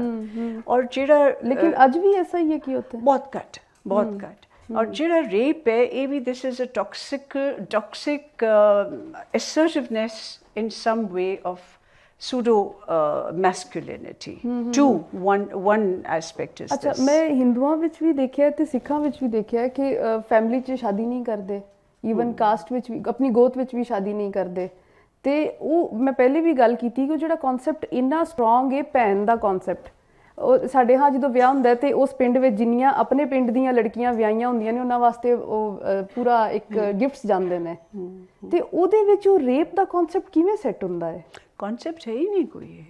ਹਾਂ, assertion of power, it's an entitlement। ਲੇਕਿਨ ਪਾਕਿਸਤਾਨ ਦੇ ਕਿਸੇ ਦੂਸਰੇ ਹਿੱਸੇ ਵਿੱਚ ਉਸ ਤਰ੍ਹਾਂ ਸਟਰੋਂਗ ਨਹੀਂ ਹੈ ਜਿੰਨਾ ਪੰਜਾਬ ਵਿੱਚ ਰਿਕਾਰਡ ਕੀਤਾ ਗਿਆ ਹੈ। ਕਿਉਂਕਿ ਇੱਥੇ ਲੋਕ ਮਰਦ ਸੋਚਦੇ ਕਿ ਮੈਂ ਮਾਚੋ ਹਾਂ ਬਹੁਤ, ਮੈਂ ਸੈਲਫ ਇੰਟਾਈਟਲਡ ਹਾਂ, ਜੋ ਮੈਨੂੰ ਚਾਹੀਦਾ ਮੈਂ ਲੈ ਲਾਂਗਾ। ਔਰ ਇਸੇ ਤਰੀਕੇ ਹੁਣ ਤੁਹਾਨੂੰ ਪਤਾ ਪਿੱਛੇ ਸਿੱਧੂ ਮੂਸੇਵਾਲ ਦੇ ਬੜੇ ਤੁਸੀਂ ਗਾਣੇ ਵੀ ਸੁਣਦੇ ਹੋਵੋਗੇ, ਤੇ ਉਹਦਾ ਕਤਲ ਹੋਇਆ ਜੋ ਬਹੁਤ ਗਲਤ ਸੀ, ਬੜਾ ਦਰਦਨਾਕ ਸੀ। ਪਰ ਜਿਹੜਾ ਫਾਇਰ ਆਰਮਸ ਦੇ ਨਾਲ ਸੋਚਣਾ ਕਿ ਮੈਂ ਬਹੁਤ ਤਾਕਤਵਰ ਬਣ ਗਿਆ, ਮੈਂ ਅਸਲਾ ਵੀ ਰੱਖਣਾ ਹੈ ਤੇ ਮੈਂ ਪਿਸਤੌਲ ਵੀ ਰੱਖਣੀ ਹੈ, ਮੈਂ ਰਾਈਫਲ ਵੀ ਰੱਖਣੀ ਹੈ, ਕਿਉਂ ਤੁਹਾਨੂੰ ਵੈਲਿਊ ਐਡੀਸ਼ਨ ਚਾਹੀਦੀ ਹੈ ਉਹਦੇ ਨਾਲ? ਉਹਦੇ ਬਿਨਾਂ ਤੁਸੀਂ ਪੂਰੇ ਨਹੀਂ? ਕੀ ਤੁਸੀਂ ਉਹਦੇ ਬਿਨਾਂ ਛੋਟੇ ਮਹਿਸੂਸ ਕਰਦੇ ਹੋ? ਤੁਹਾਨੂੰ ਵੱਡੀ ਗੱਡੀ ਚਾਹੀਦੀ ਹੈ ਪੰਜਾਬ ਦੇ ਵਿੱਚ, ਉਹਦੇ ਲਈ ਚਾਹੇ ਕਰਜ਼ਾ ਮੈਂ ਲੈ ਲਾਂ, ਕਿਉਂ? ਤੁਸੀਂ ਕਿਹੜੀ ਖਲਾ ਹੈ ਆਪਣੀ ਜ਼ਾਤ ਵਿੱਚ ਜਿਹਨੂੰ ਭਰਨਾ ਚਾਹੁੰਦੇ ਹੋ ਇੱਕ ਵੱਡੀ ਗੱਡੀ ਦੇ ਨਾਲ? ਚਲੋ ਟੌਕਸਿਸਿਟੀ ਤੋਂ ਗੱਲ ਕਰਨੇ ਆ। ਮੁxtਲਿਫ ਜਿਹੜੇ ਤੁਹਾਡੇ ਉੱਥੇ ਤਿਉਹਾਰ ਮਨਾਏ ਜਾਂਦੇ ਨੇ, ਵਿਸਾਖੀ ਦਾ ਹੈ, ਬਸੰਤ ਦਾ ਹੈ, ਹੋਰ ਵੀ ਕੋਈ ਹੈ ਨੇ ਤੇ ਸਾਨੂੰ ਦੱਸੋ, ਕਿਉਂਕਿ ਸਾਡੇ ਇੱਥੇ ਤੇ ਹੁਣ ਕੋਈ ਨਹੀਂ ਰਹੇ। ਬਸੰਤ ਤੇ ਵੀ ਕੋਈ ਖਾਸ ਹੁਣ ਘੱਟ ਗਏ ਨੇ ਐਕਚੁਅਲੀ, ਬਹੁਤ ਉਧਰ ਵੀ ਘੱਟ ਗਏ, ਉਧਰ ਵੀ ਬਹੁਤ ਘੱਟ ਗਏ ਨੇ। ਇੱਕ ਤਾਂ ਕਿਉਂਕਿ ਸਮਾਂ ਘੱਟ ਗਿਆ, ਲੋਕਾਂ ਕੋਲ ਵੇਲ ਹੈ ਨਹੀਂ ਗਾ, ਤੇ ਵਿਸਾਖੀ ਦਾ ਵੀ ਤੇ ਬਸੰਤ ਦਾ ਬੜਾ ਸਿੰਬੋਲਿਕ ਜਿਹਾ ਰਹਿ ਗਿਆ। ਇਹ ਨਹੀਂ ਕਿ ਪਹਿਲਾਂ ਵਾਂਗੂ ਮੇਲੇ ਲੱਗਦੇ ਹੈ, ਇਸ ਤਰ੍ਹਾਂ ਨਹੀਂ ਹੈ, ਬਹੁਤ ਘੱਟ ਗਏ ਨੇ। ਤੇ ਖਾਬੇ ਸਾਡੇ ਖਾਣਿਆਂ ਦੇ ਵਿੱਚ ਬਹੁਤ ਵੈਰਾਈਟੀ ਆ ਗਈ ਹੈ, ਬਿਕਾਜ਼ ਜਦੋਂ ਦੇ KFC ਔਰ ਮੈਕਡੋਨਲਡਸ ਤੇ ਉਹ ਤੇ ਇਹਨਾਂ ਨੇ ਇਨਵੇਡ ਕੀਤਾ ਸਾਡੇ ਕਲਚਰ ਨੂੰ। ਹਾਂ, ਤੇ ਉਹ ਤੇ ਕੱਪੜਿਆਂ ਨਾਲ ਵੀ ਇਹੋ ਹੀ ਹੋਇਆ ਨਾ, ਜਿਹੜਾ ਸਾਡਾ ਪਹਿਨਾਵਾ ਹੈ ਉਹ ਵੀ ਹੋ ਗਿਆ ਐਥਨਿਕ ਆਊਟਫਿਟਰਸ ਗੁਲ ਅਹਿਮਦ ਵੈਸਟਰਨ ਬਹੁਤ ਪਾਉਂਦੇ ਨੇ। ਔਰ ਬਟ ਮੋਸਟਲੀ ਜਿਹੜੇ ਟ੍ਰੈਡੀਸ਼ਨਲ ਜਿਵੇਂ ਸ਼ਾਦੀਆਂ ਨੇ ਜਾਂ ਮਰ ਗਏ ਉਹਦੇ ਤੇ ਟ੍ਰੈਡੀਸ਼ਨਲ ਹੀ ਪੈਂਦੇ ਨੇ ਮੋਸਟਲੀ। ਔਰ ਗਿੱਧਾ ਉੱਥੇ ਤੇ ਬਹੁਤ ਘੱਟ ਹੋ ਗਿਆ, ਬਹੁਤ ਘੱਟ ਹੋ ਗਿਆ। ਉੱਥੇ ਵੀ ਹੁਣ ਡੀਜੇ ਲੱਗਦਾ ਤੇ ਉਹਦੇ ਨਾਲ ਡਾਂਸ ਹੁੰਦੇ ਨੇ। ਅੱਛਾ, ਅਸੀਂ ਸੋਚਦੇ ਸੀ ਕਿ ਗਿੱਧਾ ਇੱਥੇ ਹੀ ਇੱਥੇ ਤੇ ਖਤਮ ਹੋ ਗਿਆ ਇੱਕ ਤਰ੍ਹਾਂ। ਉੱਥੇ ਵੀ ਖਤਮ ਹੋ ਗਿਆ ਅਨਫੋਰਚੂਨੇਟਲੀ। ਤੇ ਇਹਦਾ ਮਤਲਬ ਹੈ ਕੈਨੇਡਾ ਦੇ ਵਿਆਹਾਂ 'ਚ ਹੀ ਦੇਖ ਸਕਦੇ ਹਾਂ ਗਿੱਧਾ। ਉੱਥੇ ਤੇ ਹੁੰਦਾ ਹੈ ਅੱਜ ਵੀ, ਉਹਨਾਂ ਦੀਆਂ ਸ਼ਾਦੀਆਂ ਪੂਰੇ ਆਪਣੇ ਪ੍ਰੋਟੋਕੋਲ ਦੇ ਨਾਲ ਹੁੰਦੀਆਂ ਨੇ ਸਾਰੀਆਂ ਮਜ਼ੇਦਾਰ। ਤੇ ਅੱਛਾ, ਹੁਣ ਗੱਲ ਕਰਨੇ ਆ ਰਸਮੁਲ ਖਤ, ਗੁਰਮੁਖੀ ਔਰ ਸ਼ਾਹਮੁਖੀ। ਮਤਲਬ ਅਗਰ ਮੈਂ ਪੰਜਾਬੀ ਹਾਂ ਲੇਕਿਨ ਅਗਰ ਮੈਨੂੰ ਗੁਰਮੁਖੀ ਨਹੀਂ ਪੜ੍ਹਨੀ ਆਉਂਦੀ ਤੇ ਮੈਂ ਤੇ ਅਨਪੜ੍ਹ ਹਾਂ ਇੱਕ ਜ਼ੁਬਾਨ ਵਾਸਤੇ। ਸਿਰਫ ਇੱਕ ਬੋਲੀ ਸੇਮ ਹੈ, ਜ਼ੁਬਾਨ ਮੈਂ ਪੜ੍ਹ ਨਹੀਂ ਸਕਦੀ। ਐਂਡ ਸੇਮ ਵਿਦ ਯੂ, ਤੁਸੀਂ ਮੇਰਾ ਰਸਮੁਲ ਖਤ ਨਹੀਂ ਪੜ੍ਹ ਸਕਦੇ। ਇਹ ਕਲੈਸ਼ ਕਿਸ ਤਰ੍ਹਾਂ ਉਹਨੂੰ ਦੇਖਦੇ ਹੋ ਤੁਸੀਂ? ਕਿਉਂਕਿ ਅਸੀਂ ਜ਼ੁਬਾਨਾਂ ਨੂੰ ਮਜ਼ਹਬਾਂ ਨਾਲ ਜੋੜਦਾ। ਹਾਲਾਂਕਿ ਇਹ ਕੋਈ ਲੌਜੀਕਲ ਗੱਲ ਨਹੀਂ ਹੈਗੀ। ਹੁਣ ਮੈਨੂੰ ਇਹ ਲੱਗਦਾ ਹੈ ਕਿ ਪੰਜਾਬੀ ਮੇਰੀ ਮਾਂ ਬੋਲੀ ਹੈ ਤੇ ਉਰਦੂ ਮੇਰੀ ਖਾਲਾ ਜ਼ਬਾਨ ਹੈ, ਕਿਉਂਕਿ ਮੈਨੂੰ ਬੜੀ ਮੁਹੱਬਤ ਹੈ ਉਰਦੂ ਦੇ ਨਾਲ ਵੀ। ਪਰ ਇਹਨੂੰ ਅਸੀਂ ਕਿਸ ਤਰੀਕੇ ਨਾਲ ਮਜ਼ਹਬਾਂ ਨਾਲ ਜੋੜ ਸਕਦੇ ਹਾਂ? ਔਰ ਇਹ ਉਨੀ ਲੌਜੀਕਲ ਹੈ ਜਿੰਨੀਆਂ ਖਾਰਦਾਰ ਤਾਰਾਂ ਨੇ। ਸੋ ਅਸੀਂ ਜ਼ਬਾਨਾਂ ਵੀ ਵੱਖਰੀਆਂ ਵੱਖਰੀਆਂ ਕਰਤੀਆਂ। ਸ਼ਾਇਦ ਅਸੀਂ ਨਹੀਂ ਚਾਹੁੰਦੇ ਕਿ ਅਸੀਂ ਇੱਕ ਦੂਸਰੇ ਦੇ ਉਹਨਾਂ ਨੇੜੇ ਆਈਏ ਔਰ ਇੱਕ ਦੂਸਰੇ ਦੀ ਲਿਟਰੇਚਰ ਪੜ੍ਹੀਏ। ਇਹ ਸਾਰੀਆਂ ਫਿਰ ਪਾਵਰ ਸੈਂਟਰਸ ਤੇ ਜਾ ਕੇ ਗੱਲ ਮੁੱਕਦੀ ਹੈ। ਤੇ ਕਦੀ ਐਸਾ ਵੇਲਾ ਆਏਗਾ ਕਿ ਰਸਮੁਲ ਖਤ ਸਾਡਾ ਇੱਕ ਹੋ ਜਾਏ? ਕਿਉਂਕਿ ਤੁਸੀਂ ਲਿਟਰੇਚਰ ਵਾਸਤੇ ਤੇ ਬਿਲਕੁਲ ਅਨਪੜ੍ਹ ਹੋ ਗਏ ਹੋ। ਅੱਜ ਜੋ ਲਿਖਿਆ ਜਾ ਰਿਹਾ ਉੱਥੇ ਮੈਨੂੰ ਨਹੀਂ ਉਹਦਾ ਪਤਾ। ਹਾਂ, ਅਗਰ ਕੋਈ ਪੜ੍ਹ ਕੇ ਰਿਕਾਰਡ ਕਰ ਦੇ YouTube ਤੇ ਕੋਈ ਚੈਨਲ ਬਣਾ ਕੇ ਤੇ ਮੈਂ ਸੁਣ ਸਕਦੀ ਹਾਂ, ਵਰਨਾ ਮੈਂ ਤੇ ਅਨਪੜ੍ਹ ਹਾਂ ਉਸ ਜ਼ੁਬਾਨ ਵਾਸਤੇ। ਲਿਟਰੇਚਰ ਇੱਕ ਮੇਜਰ ਜ਼ਰੀਆ ਹੈ ਇੱਕ ਦੂਸਰੀ ਕਲਚਰ ਨੂੰ ਜਾਂ ਆਪਣੀ ਕਲਚਰ ਦੇ ਨਾਲ ਹੀ ਰਾਬਤਾ ਰੱਖਣ ਦਾ। ਲੇਕਿਨ ਉਹ ਤੇ ਹੁਣ ਖਤਮ ਹੋ ਗਿਆ। ਔਰ ਬਲਕਿ ਤੁਸੀਂ ਗੂਗਲ ਤੇ ਸਰਚ ਕਰੋ ਨਾ ਪੰਜਾਬੀ ਕਲਚਰ, ਇਹਦੇ ਵਾਲੇ ਨੇ ਥੋੜਾ ਇੱਕ ਇਨਪੁਟ ਹੈ ਮੇਰਾ ਕਿ ਜਿਹੜਾ ਆਉਣੇ ਵਾਲਾ ਦੌਰ ਹੈ ਮੇਰਾ ਖਿਆਲ ਹੈ ਕਿ ਪੰਜਾਬੀ ਵਾਸਤੇ ਬਹੁਤ ਗੋਲਡਨ ਏਰਾ ਹੋਏਗਾ। ਠੀਕ ਹੈ, ਉਹ ਇਸ ਤਰ੍ਹਾਂ ਰੋਮਨ ਦੀ ਵਜ੍ਹਾ ਤੋਂ, ਰੋਮਨ ਦੀ ਵਜ੍ਹਾ ਤੋਂ ਰੋਮਨਾਈਜੇਸ਼ਨ ਨਾ ਵੀ ਹੋਵੇ, ਮਤਲਬ ਰੋਮਨਾਈਜੇਸ਼ਨ ਹੋ ਸਕਦਾ ਹੋ ਜਾਵੇ ਕਿਉਂਕਿ ਜਿਹੜੀਆਂ ਬਿਗ ਟੈਕ ਹੈ ਨਾ ਸਿਲੀਕਨ ਵੈਲੀ, ਉਹ ਇਸ ਤਰ੍ਹਾਂ ਦੇ ਕੰਮ ਕਰ ਰਹੇ ਨੇ। ਮਤਲਬ ਉਹਨਾਂ ਨੇ ਇੰਗਲਿਸ਼ ਇੰਟਰੋਡਿਊਸ ਕਰਾਈ ਹੈ ਜਿਹੜੀ ਕਿ ਹਿੰਦੀ ਰੋਮਨਾਈਜੇਸ਼ਨ 'ਚ। ਲੇਕਿਨ ਮੇਰਾ ਆਰਗੂਮੈਂਟ ਇਹ ਕਿ ਜਿਹੜੀ ਸਪੋਕਨ ਲੈਂਗੁਏਜ ਹੈ ਉਹਨਾਂ ਦੀ ਰੀਬਰਥ ਹੋਣ ਜਾ ਰਹੀ ਹੈ ਫਿਊਚਰ ਵਿੱਚ, ਬਿਕਾਜ਼ ਆਫ ਜਿਹੜੀ ਡਿਵੈਲਪਮੈਂਟਸ ਹੋ ਰਹੀਆਂ ਨੇ। ਮਤਲਬ ਇਸ ਟਾਈਮ ਵੀ ਤੁਹਾਡਾ ਜਿਹੜਾ ਸਮਾਰਟਫੋਨ ਹੈ ਉਹ ਟੁੱਟੀ ਫੁੱਟੀ ਪੰਜਾਬੀ ਸਮਝ ਵੀ ਲਏਗਾ, ਬੋਲੇਗਾ ਵੀ। ਔਰ ਵਿਦਿਨ 10 years ਉਹ ਫਲੂਐਂਟਲੀ ਪੰਜਾਬੀ ਬੋਲੇਗਾ भी और समझेगा भी। और वो एक बहुत बड़ा एज होएगा क्योंकि स्पोकन लैंग्वेज होने की वजह तो सैटबैक लगा ना गोरे दे आने तो बाद जो सैटबैक लगा पंजाबी ਨੂੰ रिटन लैंग्वेज नहीं सी। और वो फिर ਜਿਹੜਾ ਦਫ਼ਤਰੀ ਸਿਸਟਮ ਪੂਰਾ ਉਹਨਾਂ ਨੇ ਸੈਟਅਪ ਕੀਤਾ ਉਹਦੇ ਵਿੱਚ ਪੰਜਾਬੀ ਫਿੱਟ ਨਹੀਂ ਬੈਠੀ। ਈਵਨ ਰਣਜੀਤ ਸਿੰਘ ਦੇ ਦਰਬਾਰ 'ਚ ਵੀ ਫਾਰਸੀ ਸੀ। Yes, I think it's going to be give a rebirth। ਅੱਛਾ, ਉਹਦੀ ਇਹ ਵੀ ਵਜ੍ਹਾ ਹੈ ਵੇ ਕਿ ਜਿਹੜਾ ਕਲੋਨੀਅਲ ਹਿਸਟਰੀ ਦਾ ਹੀ ਸ਼ਾਖਸਾਨਾ ਹੈ ਕਿ ਜੋ ਲਿਖਿਆ ਜਾਂਦਾ ਹੈ ਉਹਨੂੰ ਮੰਨਿਆ ਜਾਂਦਾ ਹੈ। ਇਸੇ ਤਰ੍ਹਾਂ ਡਿਗਰੀ ਵੀ ਜਿਹੜੀ ਲਿਖੀ ਹੋਈ ਚੀਜ਼ ਹੈ ਤੇ ਉਹਨੂੰ ਮੰਨੀ ਜਾ ਰਹੀ ਹੈ। ਅੱਜ ਦਾ ਜਿਹੜਾ ਮਾਡਰਨ ਜਿਹਨੂੰ ਅਸੀਂ ਪੈਰਲਲ ਲਿਟਰੇਚਰ ਵੀ ਕਹਿੰਦੇ ਹਾਂ ਉਹਦੇ ਵਿੱਚ ਇਹ ਚੀਜ਼ਾਂ ਐਗਜ਼ਿਸਟ ਨਹੀਂ ਕਰਦੀਆਂ। ਅੱਜ ਦੀ ਸਭ ਤੋਂ ਵੱਡੀ ਸਟੱਡੀ ਹੈ ਔਰਲ ਹਿਸਟਰੀ ਦੀ ਕਿ ਸੀਨਾ ਬਸੀਨਾ ਜਿਹੜੀ ਰਿਵਾਇਤ ਮੁੰਤਕਿਲ ਹੋ ਰਹੀਆਂ ਨੇ ਉਹ ਰਿਕਾਰਡ ਕਰੋ। ਮਤਲਬ ਲੋਕਾਂ ਕੋਲ ਉਹ ਜਿਹੜਾ ਨੌਲੇਜ ਹੈ ਉਹਨੂੰ ਤੁਸੀਂ ਆਪਣੇ ਕੋਲ ਰੱਖੋ ਔਰ ਉਹਨੂੰ ਵੀ ਲਿਖਣਾ ਨਹੀਂ, ਉਹ ਸਭ ਰਿਕਾਰਡ ਹੋ ਰਿਹਾ ਹੈ। ਰਾਈਟਿੰਗ ਦਾ ਕਨਸੈਪਟ ਦੁਬਾਰਾ ਖਤਮ ਹੋ ਰਿਹਾ ਹੈ। ਆਡੀਓ ਬੁੱਕਸ ਵੀ ਬਹੁਤ ਜ਼ਿਆਦਾ ਹੈਲਪ ਕਰ ਰਹੀਆਂ ਨੇ। ਯੈਸ, ਤੇ ਇਹਦੇ ਥਰੂ ਹੋ ਸਕਦਾ ਕਿ ਕੁਝ ਫਾਸਲੇ ਮਜ਼ੀਦ ਕੱਟਣਗੇ। ਹਾਲਾਂਕਿ ਫਾਸਲੇ ਹੈ ਨਹੀਂ। ਪਾਕਿਸਤਾਨ ਇੰਡੀਆ ਤੋਂ ਬਾਹਰ ਨਿਕਲ ਕੇ ਤੁਸੀਂ ਦੁਨੀਆ ਦੇ ਕਿਸੇ ਵੀ ਮੁਲਕ 'ਚ ਜਾ ਕੇ ਮਿਲੋ, ਇੰਝ ਹੀ ਲੱਗਦਾ ਭੈਣ ਭਰਾ ਮਿਲ ਰਹੇ ਨੇ। ਬਸ ਇੱਥੇ ਇੱਕ ਦੀਵਾਰ ਹੈ, ਉਹ ਰਸਮੁਲ ਖਤ ਦੀ ਹੈ ਜਾਂ ਉਹ ਵੈਸੇ ਬਾੜ ਹੈ। It doesn't exist actually. Absolutely. ਅੱਛਾ, ਮੈਂ ਬਹੁਤ ਹੋਪਫੁਲ ਹਾਂ ਔਰ ਬੜਾ ਮੇਰਾ ਫੇਵਰਟ ਟੌਪਿਕ ਹੈਗਾ ਕਲਚਰ ਔਰ ਮਾਡਰਨਿਟੀ ਕਿਸ ਤਰ੍ਹਾਂ ਮਿਕਸ ਹੁੰਦੇ ਆ। ਯੂਰਪ ਦਾ ਕਲਚਰ ਇੱਕ ਬੜਾ ਫੈਸੀਨੇਟਿੰਗ ਹੈ। ਉਹ ਕ੍ਰਿਸਚੀਅਨਿਟੀ ਨੇ ਜਿਹੜਾ ਕਲਚਰ ਆਲਮੋਸਟ 2000 ਸਾਲ ਦਬਾਈ ਰੱਖਿਆ, ਉਹਦੀ ਇੰਨੀ ਸਟਰੋਂਗ ਰੀਬਰਥ ਹੋਈ ਹੈ ਨਾ ਜਦੋਂ ਮਤਲਬ ਉਹਦੇ ਮਜ਼ਹਬ ਦੀ ਗ੍ਰਿਪ ਵੀਕ ਹੋਈ ਹੈ। ਸਾਰੇ ਹਿੱਟ ਸ਼ੋਜ਼ ਜਿਹੜੇ ਤੁਸੀਂ ਦੇਖੋ, ਜਿਹੜੀ ਫੈਂਟਸੀਜ਼ ਦੇਖੋ, ਬੇਸਿਕਲੀ ਪ੍ਰੀ ਕ੍ਰਿਸਚੀਅਨ ਕਲਚਰਸ ਨੇ। ਉਹ ਐਲਵਸ ਹੋ ਗਏ, ਉਹ ਫੇਰੀਜ਼, ਉਹ ਡਰੈਗਨਸ, ਉਹ ਸਾਰਾ ਵਾਈਕਿੰਗ ਔਰ ਕੈਲਟਸ ਦਾ ਜਿਹੜਾ ਕਲਚਰ, ਅਤੇ ਉਹ ਮੈਨੂੰ ਲੱਗਦਾ ਕਿ ਉਹ ਪ੍ਰੋਸੈਸ ਸਿਮਿਲਰ ਸਾਡੇ ਹੋ ਰਿਹਾ ਹੈ, ਲੇਕਿਨ ਉਹ ਬੜਾ ਵਾਜ਼ੇ ਨੀਗਾ।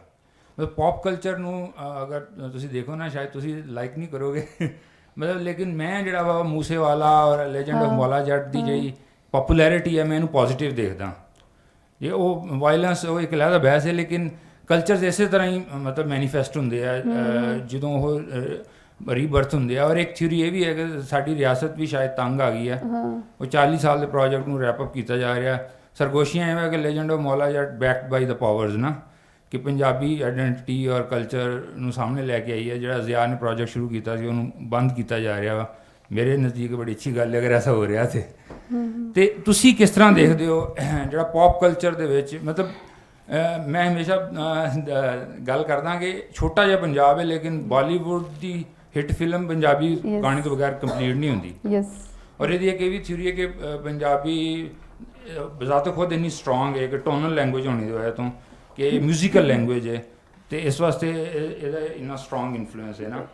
ਆਈ ਥਿੰਕ ਕਿ ਬੇਸ਼ੱਕ ਉਹ ਪਹਿਨਾਵੇ ਚੇਂਜ ਹੋ ਜਾਣਗੇ, ਸ਼ਾਇਦ ਖਾਬੇ ਵੀ ਚੇਂਜ ਹੋ ਜਾਣਗੇ, ਲੇਕਿਨ ਪੰਜਾਬੀ ਕਲਚਰ ਇਤਨਾ ਸਟਰੋਂਗ ਹੈ ਔਰ ਉਹ ਇਤਨਾ ਰੂਟਡ ਹੈ ਕਿ ਉਹ ਇਸ ਤਰ੍ਹਾਂ ਨਹੀਂ ਵਾਈਪ ਆਊਟ ਹੈਗਾ ਜਿਸ ਤਰ੍ਹਾਂ ਕਿ ਬਾਜ਼ਾਰ ਲੱਗਦਾ ਹੈ ਕਿ ਉਹ ਨਹੀਂ ਰਿਹਾ। ਤੁਸੀਂ ਇਸ ਤਰ੍ਹਾਂ ਕਹਿ ਲਓ ਕਿ ਜਿਵੇਂ ਲੋਕ ਗੀਤ ਜਾਂ ਲੋਰੀਆਂ ਨੇ, ਉਹਨਾਂ ਦੀ ਜਗ੍ਹਾ ਰੈਪ ਆ ਗਏ ਨੇ, ਉਹ ਕਲਚਰ ਟਰਾਂਸਫਾਰਮ ਹੋਇਆ, ਉਹ ਗਿਆ ਨਹੀਂ ਹੈ ਕਿਧਰੇ। ਇਹ ਹੋ ਸਕਦਾ? ਜਵਾਬ ਦਿਓ। ਮੈਨੂੰ ਕੋਈ ਇਤਰਾਜ਼ ਨਹੀਂ ਹੈ ਪੌਪ ਨਾਲ, ਕਿਉਂਕਿ ਮੈਂ ਜਿਵੇਂ ਕਿਹਾ ਕਿ ਕਲਚਰ ਖੜਾ ਹੋ ਹੀ ਨਹੀਂ ਸਕਦਾ, ਉਹਦੀ ਨੇਚਰ ਹੀ ਨਹੀਂ ਹੈ ਖੜੇ ਹੋਣ ਦੀ। ਉਹਨੇ ਬਦਲੀ ਜਾਣਾ ਹੈ ਔਰ ਉਹਨੇ ਹਰ ਜਨਰੇਸ਼ਨ ਦੇ ਨਾਲ ਬਦਲਣਾ ਹੈ।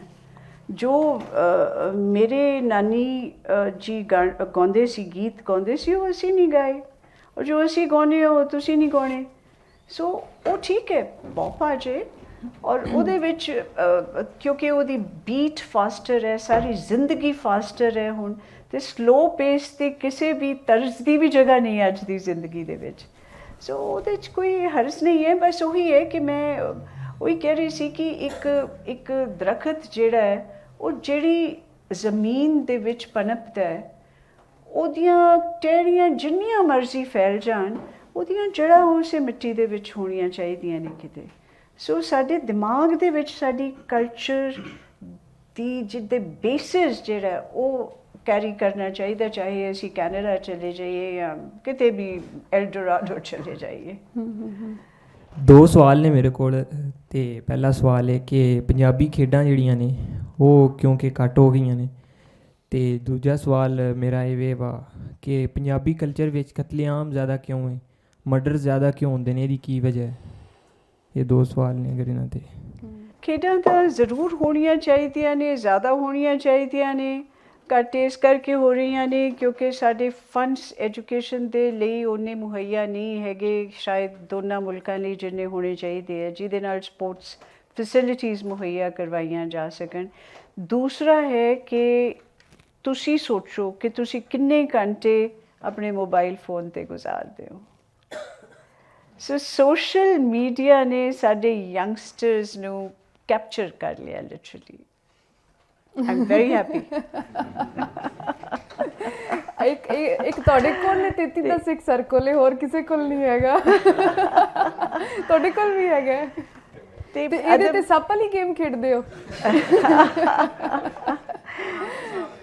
ਇੱਕ ਮਿੰਟ ਪਲੀਜ਼, ਮੈਂ ਇਹਨਾਂ ਦਾ ਸਵਾਲ ਦਾ ਜਵਾਬ ਲੈ ਲਾਂ। ਪਰ ਔਰ ਜਿੱਥੇ ਜੇ ਸ਼ੌਕ ਸੀ ਪਹਿਲਾਂ ਤਾਂ ਲੋਕੀ ਥਾਪੀ ਤੇ ਗੇਂਦ ਦੇ ਨਾਲ ਵੀ ਕ੍ਰਿਕਟ ਖੇਡਦੇ ਸੀ ਗਲੀ ਦੇ ਵਿੱਚ।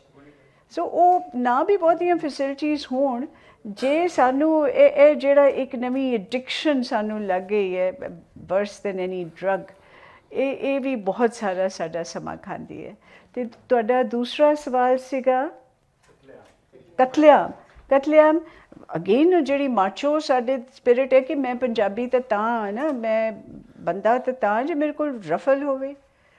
ਔਰ ਇਹ ਇੱਕ ਹਮੇਸ਼ਾ ਜੰਗ ਕਰਨ ਦੇ ਉਹਦੇ 'ਚ ਰਹਿਣਾ, ਮੂਡ ਦੇ ਵਿੱਚ ਰਹਿਣਾ, ਜਾਂ ਇੱਕ ਜਿਹੜੀ ਤਹਲਮੀ ਕਹਿੰਦੇ ਆ ਅਸੀਂ ਜਿਹਨੂੰ, ਉਹ ਮਾਦਾ ਘੱਟ ਹੋਣਾ, ਉਹਦੇ 'ਚ ਸਾਨੂੰ ਆਪਣੇ ਆਪ ਨੂੰ ਰੀਐਜੂਕੇਟ ਕਰਨਾ ਪੈਣਾ ਕਿ ਸਾਡੀ ਕਲਚਰ ਦਾ ਇਹ ਹਿੱਸਾ ਨਹੀਂ। ਅਸੀਂ ਇਹ ਸੋਚ ਕੇ ਚੱਲਦੇ ਹਾਂ ਕਿ ਸਾਡੀ ਕਲਚਰ ਦਾ ਹੀ ਹਿੱਸਾ ਹੈ ਕਿ ਅਸੀਂ ਹਥਿਆਰ ਚੁੱਕੀਏ ਅਤੇ ਅਸੀਂ ਲੜਾਈਆਂ ਕਰੀਏ। It has nothing to do with culture, it is the toxic part of the culture. ਅੱਛਾ, ਜੀ। ਇੰਡੀਆ ਵਿੱਚ ਤੇ ਕਾਫੀ ਕੰਮ ਹੋਇਆ ਹੈ, ਸਾਡੇ ਨਾਲੋਂ ਤੇ ਕਈ ਗੁਣਾ ਜ਼ਿਆਦਾ ਕੰਮ ਹੋਇਆ ਉਹਨਾਂ ਦੀਆਂ ਖੇਡਾਂ ਤੇ। ਈਵਨ ਉਹਨਾਂ ਦੀ ਪਪੂਲਰ ਫਿਲਮਾਂ ਬਣੀਆਂ ਨੇ ਉਹਨਾਂ ਦੇ ਉਖਾੜੇ ਔਰ ਡਿਫਰੈਂਟ ਉਹਦੇ ਚੀਜ਼ਾਂ ਤੇ ਇੱਥੇ ਜ਼ਰਾ ਨਹੀਂ ਉਸ ਤਰ੍ਹਾਂ ਹੋਇਆ ਕੰਮ।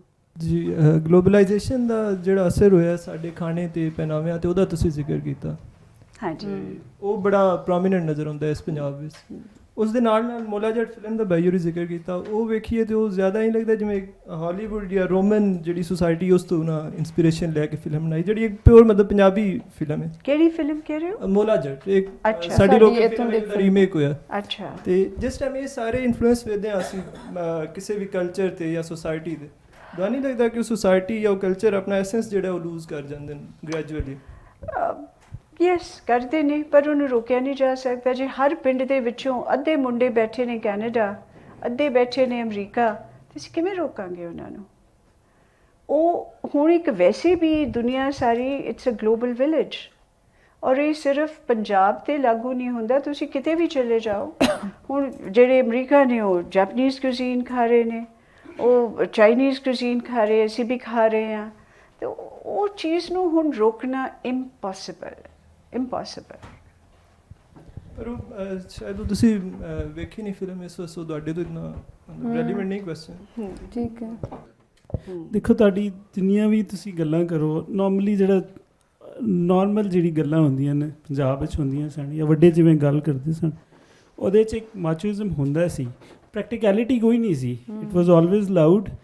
ਕੋਈ ਕਿਸੇ ਨੂੰ ਕਹਿ ਦਿੰਦਾ ਕਿ ਤੇਰੀ ਮੈਂ ਧੌਣ ਲਾ ਦੇਣੀ ਹੈ, ਤਾਂ that was like considered it not Very practically normal. like cutting his head off, but it was like ਕਿ ਤੇਰੀ ਧੌਣ ਲਾ ਦੇਣੀ ਹੈ। But similar like that, there was lot of things ਜੋ ਜਿਹੜੀਆਂ ਉਸ ਮਾਚੋ ਜਿਹੜੀ ਉਸ ਬੈਕਗਰਾਊਂਡ ਤੋਂ ਆਈਆਂ ਸਨ, ਬਟ ਦੇ ਵਰ ਨਾਟ ਪ੍ਰੈਕਟੀਕਲ। ਲੋਕ ਸੀਰੀਅਸ ਵੀ ਨਹੀਂ ਲੈਂਦੇ ਸਨ। ਹੁਣ ਪਤਾ ਨਹੀਂ ਸ਼ਾਇਦ ਲੋਕ ਉਹਨੂੰ ਸੀਰੀਅਸ ਲੈਣਾ ਸ਼ੁਰੂ ਹੋ ਗਏ ਹੁਣ, ਅਤੇ ਵਾਇਲੈਂਸ ਵੱਧ ਗਈ ਹੈ। ਇੱਥੇ ਸੈਂਚੁਰੀਜ਼ ਓਲਡ ਇਹੀ ਗੱਲਾਂ ਨੇ। ਇਹ ਜਿਹੜੇ ਸਾਰੇ ਕਹਾਵਤਾਂ ਜਾਂ ਅਖਾਣ ਜਿਹੜੇ ਸਨ ਸਾਡੇ, ਇਹ ਸੈਂਚੁਰੀਜ਼ ਓਲਡ ਆ ਰਹੇ ਨੇ ਉਸੇ ਤਰ੍ਹਾਂ ਹੀ। ਅਤੇ ਹੁਣ ਲੋਕ ਇਹਨਾਂ ਨੂੰ ਸੀਰੀਅਸ ਕਿਉਂ ਲੈਣਾ ਸ਼ੁਰੂ ਕੀਤਾ? ਦੂਸਰੀ ਗੱਲ ਇੱਕ ਹੋਰ ਜਿਹੜੀ ਮੈਂ ਆਖਣੀ ਸੀ, ਉਹ ਇਹ ਕਿ ਇਸ ਸਾਈਡ 'ਤੇ ਜਿਹੜਾ ਪੰਜਾਬ ਹੈ ਨਾ, ਇਹ ਬਹੁਤ ਜ਼ਿਆਦਾ ਡਾਇਵਰਸੀਫਾਈਡ ਹੈ ਕੰਪੇਅਰਿੰਗ ਟੂ ਜਿਹੜਾ ਇੰਡੀਆ ਦੀ ਸਾਈਡ 'ਤੇ ਵੇ। ਇਸ ਸਾਈਡ 'ਤੇ ਕਿਉਂ ਡਾਇਵਰਸੀਫਾਈਡ ਹੈ ਕਿ ਇੱਥੇ ਪੋਠੋਹਾਰ ਵੀ ਹੈ, ਇੱਥੇ ਹਜ਼ਾਰਾ ਵੀ ਹੈ, ਇੱਥੇ ਇੱਕ ਸਰਾਈਕੀ ਬੈਲਟ ਵੀ ਹੈ, ਇੱਥੇ ਇੱਕ ਪੰਜਾਬ ਵੀ ਹੈ। ਅਤੇ ਡੋਮੀਨੈਂਟ ਕਲਚਰ ਜਿਹੜਾ ਪੰਜਾਬੀ ਹੈ ਨਾ, ਉਹਨੂੰ ਡਿਫਾਈਨ ਕਰਨਾ ਹੋਰ ਵੀ ਮੁਸ਼ਕਿਲ ਹੋ ਗਿਆ। ਤੁਸੀਂ ਕਿਹਨੂੰ ਪੰਜਾਬੀ ਕਲਚਰ ਕਹੋਗੇ? ਤੁਸੀਂ ਪੋਠੋਹਾਰ ਦੇ ਲੈਂਗੁਏਜ, ਰੀਤ ਰਿਵਾਜ ਜਿਹੜੇ ਨੇ, ਉਹਨਾਂ ਨੂੰ ਡੋਮੀਨੈਂਟ ਪੰਜਾਬੀ ਕਲਚਰ ਕਹੋਗੇ, ਜਾਂ ਹਜ਼ਾਰਾ ਦੇ ਲੋਕਾਂ ਨੂੰ ਕਹੋਗੇ ਕਿ ਉਹ ਹੈ, ਜਾਂ ਜਿਹੜਾ ਐਂਡ 'ਤੇ ਪੰਜਾਬ ਹੈ ਜਿਹੜਾ ਸਿੰਧ ਦੇ ਨਾਲ ਹੈ, ਅਤੇ ਉਹਨਾਂ ਨੇ ਬਹੁਤ ਸਾਰੀ ਸਿੰਧ ਦੀਆਂ ਗੱਲਾਂ ਉਹਨਾਂ ਦੀ ਲੈਂਗੁਏਜ ਵਿੱਚ ਵੀ ਆ ਗਈਆਂ ਨੇ, ਉਹਨਾਂ ਦੇ ਰਹਿਣ ਸਹਿਣ ਵਿੱਚ ਵੀ ਆ ਗਈਆਂ ਨੇ, ਜੋ ਅੱਛੀਆਂ ਨੇ, ਬੁਰੀਆਂ ਨਹੀਂ। ਮਗਰ ਡੋਮੀਨੈਂਟ ਕਲਚਰ ਇਸ ਪਾਸੇ ਤੋਂ ਡਿਫਾਈਨ ਕਰਨਾ ਵੈਸੇ ਹੀ ਬੜਾ ਮੁਸ਼ਕਿਲ ਹੈ, ਬਹੁਤ ਹੀ ਮੁਸ਼ਕਿਲ ਹੈ। ਦੂਜੀ ਸਾਈਡ 'ਤੇ ਚੂੰਕਿ ਇੱਕ ਥੋੜ੍ਹਾ ਹੋਮੋਜੀਨਸ ਕਲਚਰ ਹੈ ਪੰਜਾਬੀ, ਅਤੇ ਸ਼ਾਇਦ ਉਹਨੂੰ ਪ੍ਰੀਜ਼ਰਵ ਕਰਨਾ, ਉਹਨੂੰ ਲੈ ਕੇ ਚੱਲਣਾ ਵੀ ਸ਼ਾਇਦ ਆਸਾਨ ਹੋ ਗਿਆ। ਪਰ at the end of the day, down the line, ਇਹ ਸਮਝਣ ਵਾਲੀ, ਇਹ ਸੋਚਣ ਵਾਲੀ ਗੱਲ ਹੈ ਕਿ ਕਿਹੜਾ ਪੰਜਾਬੀ ਕਲਚਰ ਹੋਏਗਾ ਜਿਹੜਾ ਡੋਮੀਨੈਂਟ ਪੰਜਾਬੀ ਕਲਚਰ ਰਹੇਗਾ, ਅਤੇ ਉਹਨੂੰ ਲੋਕ ਪੰਜਾਬੀ ਕਲਚਰ ਕਹਿਣਗੇ ਬਾਅਦ ਵਿੱਚ। ਇਹ ਦੋ ਚੀਜ਼ਾਂ ਨੇ। ਇੱਕ ਤਾਂ ਡੋਮੀਨੈਂਟ, ਆਈ ਥਿੰਕ ਮੈਨੂੰ ਇਹ ਕਨਸੈਪਟ ਹੀ ਬਹੁਤਾ ਚੰਗਾ ਨਹੀਂ ਲੱਗਦਾ ਕਿਤੇ ਵੀ, ਬਿਕੋਜ਼ ਇਹ ਹਮੇਸ਼ਾ ਹੀ ਮੈਲਟਿੰਗ ਪੋਟ ਰਿਹਾ ਹੈ। ਅਤੇ ਵਾਈ ਈਵਨ ਥਿੰਕ ਕਿ ਕੋਈ ਡੋਮੀਨੈਂਟ ਕਲਚਰ ਹੋਵੇ? ਜਿਹੜੇ ਲੋਕ ਇੱਕ ਸਮਾਜਿਕ ਸਮੂਹ ਦੇ ਕਿਸੇ ਇੱਕ ਟਾਈਮ ਦੇ ਉੱਤੇ ਮੈਂਬਰ ਨੇ, ਉਹਨਾਂ ਦਾ ਜੋ ਵੀ ਰਲਿਆ ਮਿਲਿਆ ਹੈਗਾ, ਖਾਣਾ ਪੀਣਾ, ਪਾਣਾ, ਲਿਬਾਸ, ਉਹ ਸਾਰਾ ਉਹਨੂੰ ਇੱਕ ਵੱਡੇ ਨਜ਼ਰੀਏ ਦੇ ਨਾਲ ਉਸ ਵੇਲੇ ਦਾ ਕਲਚਰ ਮੰਨਿਆ ਜਾਵੇ। ਹੁਣ ਜੇ ਮੈਂ ਕਹਾਂ ਵੀ ਮੈਂ ਤਾਂ ਜੋ ਹੜੱਪਨ ਕਲਚਰ ਸੀ ਉਹ ਸੀ ਓਰੀਜਨਲ, ਜਾਂ ਮੋਹਿੰਜੋਦਾੜੋ ਦੀ ਕਲਚਰ ਸੀ ਉਹ ਸੀ ਓਰੀਜਨਲ ਪੰਜਾਬੀ, ਜਾਂ ਆਪਾਂ ਨੂੰ ਪਤਾ ਕਿ ਬੌਧ, ਇੱਥੇ ਬੋਧੀ ਇੰਨੇ ਸੀਗੇ, ਬੁੱਧਿਜ਼ਮ ਪਹਿਲਾਂ ਡੋਮੀਨੈਂਟ ਸੀ ਪੰਜਾਬ 'ਚ, ਆਪਾਂ ਸੋਚ ਨਹੀਂ ਸਕਦੇ ਹੁਣ ਉਹ ਵੀ ਪੰਜਾਬੀ ਸੀਗਾ। ਸੋ ਟਾਈਮ ਦਾ ਇੱਕ ਕੈਲੀਡੋਸਕੋਪ ਹੈਗਾ ਜਿਹੜਾ ਬਦਲੀ ਜਾਣਾ ਹੈ। ਹੁਣ ਪੰਜਾਬੀ ਦੇ ਜਿੰਨੇ ਵੀ ਲਹਿਜੇ ਨੇ ਤੁਸੀਂ ਕਿਸੇ ਇੱਕ ਨੂੰ ਡੋਮੀਨੈਂਟ ਨਹੀਂ ਕਹਿ ਸਕਦੇ, ਕਿਉਂਕਿ ਹਰ 20 ਕਿਲੋਮੀਟਰ ਬਾਅਦ 30 ਕਿਲੋਮੀਟਰ ਬਾਅਦ ਲਹਿਜਾ ਬਦਲ ਰਿਹਾ। ਸਾਡੇ ਪੰਜਾਬ ਦੇ ਵਿੱਚ ਦੁਆਬੇ ਦੀ ਜ਼ਬਾਨ ਫਰਕ ਹੈ, ਮਾਲਵੇ ਦੀ ਫਰਕ ਹੈ, ਪੁਆਧੀ ਫਰਕ ਹੈ, ਔਰ ਬੜੇ ਲੋਕ ਨੇ ਜਿਹੜੇ ਉਹ ਕਈ ਲਫ਼ਜ਼ ਦੂਸਰੇ ਦੇ ਸਮਝ ਨਹੀਂ ਸਕਦੇ। ਮਾਝੇ ਦੀ ਜਿਹੜੀ ਹੈਗੀ ਉਹ ਲਾਹੌਰੀ ਪੰਜਾਬੀ ਨਾਲ पूरी तरह मिलती है। रंजीत जी, आपकी बातें सुनकर मुझे याद आ रहा है कि मैंने दिल्ली में जश्न रेख्ता अटेंड किया था जी। और वो सारी बातें जो आप लोग पंजाबी के बारे में कर रहे हैं, वहाँ पे वो सारी बातें उर्दू के बारे में हुई। Urdu is under threat, Urdu को ये बिल्कुल मुझे लग रहा है एक डेजा वू सी फीलिंग मेरे अंदर आ रही है। और मैं, क्योंकि आप जानती हैं मैं इंग्लैंड में रहती हूँ। अच्छा, इंग्लैंड में हमारा कोई डोमिनेंट कल्चर नहीं है। अंग्रेज़ बड़े मज़े से जाते हैं, इंडियन भी खाते हैं, पाकिस्तानी भी खाते हैं, उनके स्कूलों में सारी ज़बानें सिखाई जाती हैं। तो आप मुझे ये बता सकती हैं कि ये जो कल्चर में हम इतनी प्राइड लेते हैं, हम क्यों लेते हैं? इसकी क्या वजह है? Why do we feel the need to preserve our culture so much? Okay, I'll tell you my personal feeling on this because people might feel differently about it. ਮੈਨੂੰ ਇਹ ਲੱਗਦਾ ਹੈ ਕਿ ਜਿਹੜੀ ਮੇਰੀ ਈਥੋਸ ਹੈ ਉਹ ਮੇਰੀ ਹੋਂਦ ਦਾ ਹਿੱਸਾ ਹੈ, ਉਹ ਮੇਰੀ ਜ਼ਾਤ ਦਾ ਹਿੱਸਾ ਹੈ, ਕਿਉਂਕਿ ਆਈਡੈਂਟੀਟੀ ਬੜੀਆਂ ਚੀਜ਼ਾਂ ਨਾਲ ਬਣਦੀ ਹੈ, ਉਹ ਜ਼ਹਿਨ ਦੇ ਵਿੱਚ ਵੀ ਬਣਦੀ ਹੈ, I think a larger part. ਪਰ ਕਿਤੇ ਨਾ ਕਿਤੇ ਜਿਹੜੀ ਸਾਡੀ ਮਿੱਟੀ ਹੈ, ਜਿੱਥੇ ਅਸੀਂ ਜੰਮੇ ਆ, ਪਲੇ ਆ, ਵੱਡੇ ਹੋਏ ਆ, ਉਹਦੇ ਨਾਲ ਅਟੈਚਮੈਂਟ ਹੋਣੀ ਸ਼ਾਇਦ ਇੱਕ ਇਨਸਟਿੰਕਟਿਵ ਜਿਹੀ ਗੱਲ ਹੈ। ਪਰ ਉਹਦੇ ਵਿੱਚ ਇਹ ਵੀ ਦੇਖਣਾ ਹੁੰਦਾ ਹੈ ਕਿ ਉਹਦੇ 'ਚ ਮੈਨੂੰ ਨਾ ਇੰਨੀ ਕੋਈ ਫਰੈਂਕਲੀ ਫਖਰ ਵਾਲੀ ਗੱਲ ਨਹੀਂ ਲੱਗਦੀ। It is more of an attachment. ਫਖਰ ਦੀ ਤਾਂ ਠੀਕ ਹੈ, ਜੇ ਕੋਈ ਤੁਸੀਂ ਵਾਕਈ ਬਹੁਤ ਅੱਛੀਆਂ ਕੋਈ ਥੋੜ੍ਹੇ ਬਹੁਤ ਕੋਈ ਇੱਦਾਂ ਦੇ ਕੰਮ ਕੀਤੇ ਨੇ ਜਿਨ੍ਹਾਂ ਨੇ ਹਿਊਮੈਨਿਟੀ ਦੇ ਲਈ ਬਿਹਤਰੀ ਲਿਆਂਦੀ ਹੈ, ਸ਼ਾਇਦ ਉਹਨਾਂ ਪੁਆਇੰਟਸ ਦੇ ਉੱਤੇ ਕੀਤਾ ਜਾ ਸਕਦਾ ਹੈ।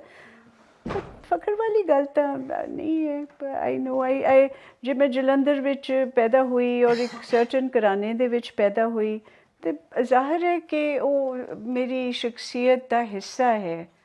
ਪਰ ਜੇ ਮੈਂ ਜਲੰਧਰ 'ਚ ਨਾ ਪੈਦਾ ਹੁੰਦੀ, ਮੈਂ ਗੁਜਰਾਂਵਾਲਾ ਪੈਦਾ ਹੁੰਦੀ, ਉਹਦੇ 'ਚ ਵੀ ਕੋਈ ਫਰਕ ਨਹੀਂ ਸੀਗਾ। I guess it's not about pride, it's about ownership. Culture ਨੂੰ own ਕਰਨਾ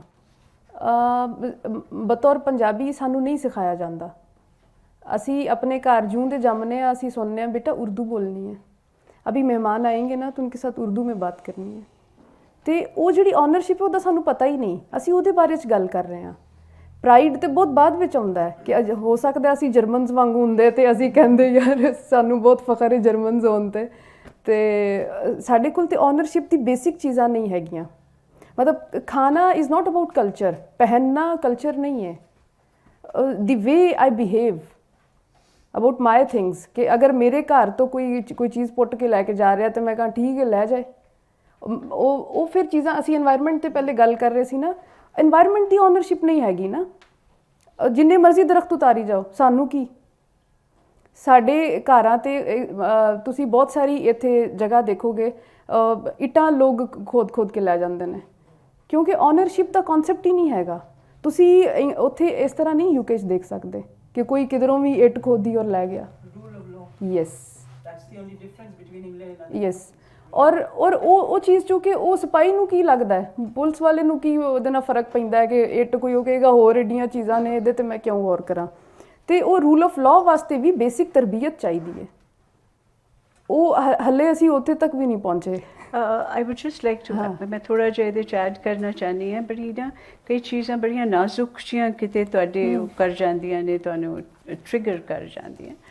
ਮੈਂ USA ਗਈ ਸੀਗੀ, ਮੇਰਾ ਪਹਿਲਾ ਟ੍ਰਿਪ ਸੀ ਉੱਥੇ, ਅਤੇ ਉੱਥੇ ਕਾਫੀ ਸਾਰੇ ਗੋਰੇ ਨੇ ਜਿਨ੍ਹਾਂ ਨੇ ਸਿੱਖੀਜ਼ਮ ਨੂੰ ਕਨਵਰਟ ਕੀਤਾ ਹੋਇਆ, ਉਹ ਗਰੁੱਪਸ ਵੀ ਹੈਗੇ। ਅਤੇ ਉਹਨਾਂ ਵਿੱਚ ਇੱਕ ਮੇਰੇ ਮਦਰ ਦੇ ਫਰੈਂਡ ਸੀ, ਕਾਫੀ ਸੀਨੀਅਰ ਲੇਡੀ ਇਨ ਏਜ, ਅਤੇ ਉਹਨਾਂ ਨੇ ਕਿਤੇ ਮੈਨੂੰ ਇਹ ਕਹਿ ਦਿੱਤਾ ਕਿ you would pass for an American. I felt very insulted. So I said but why would I want to pass? I am an Indian. I don't want to pass for being an American. So ਉੱਥੇ ਕਿਤੇ ਤੁਹਾਡੇ ਅੰਦਰ ਜਿਹੜੀ ਤੁਸੀਂ ਤੁਹਾਡੀ ਜ਼ਾਤ ਹੈ, I think you want to be who you are. It is not maybe pride, ਪਰ ਹੁਣ ਇਹਨਾਂ ਨੇ ਅੱਜ ਮੇਰਾ ਤਾਰਫ ਕਰਾਇਆ ਕਿ ਮੈਂ ਚੰਡੀਗੜ੍ਹ ਤੋਂ ਹਾਂ। ਵੈਸੇ ਮੈਂ ਚੰਡੀਗੜ੍ਹ ਤੋਂ ਨਹੀਂ ਹਾਂ, ਮੈਂ ਜੇ ਕਿਸੇ ਨੂੰ ਕਹਿੰਦੀ ਹਾਂ ਮੈਂ ਰਹਿੰਦੀ ਹਾਂ ਉੱਥੇ, ਪਰ ਮੈਂ ਪਿੰਡ ਹੈ ਮੇਰਾ ਇੱਕ ਛੋਟਾ ਜਿਹਾ ਮਿੱਠਾਪੁਰ ਜਲੰਧਰ ਦੇ ਵਿੱਚ, ਤੇ ਮੈਂ ਉਹ ਕਹਿੰਦੀ ਹਾਂ ਕਿ ਮੈਂ ਆਪਣੇ ਮਿੱਠਾਪੁਰ ਪਿੰਡ ਦੀ ਹਾਂ, ਮੈਂ ਉੱਥੇ ਦੀ ਹੈਗੀ, ਕਿਉਂਕਿ that is my truth about my being. If that is your truth and you felt offended that he said, if that is your truth and you're deeply proud of it, what difference does it make what anybody says? You know what you are. Nobody can affect that. Nobody can take that away from you. So who cares what anybody says? It does make a difference. Unfortunately, I don't want to, bring back the prejudices that the whites have against the browns and that feeling of patronization. It might not be true for everybody. It is true for some people. And I don't want to take that. मैं एक comment add करना चाहां।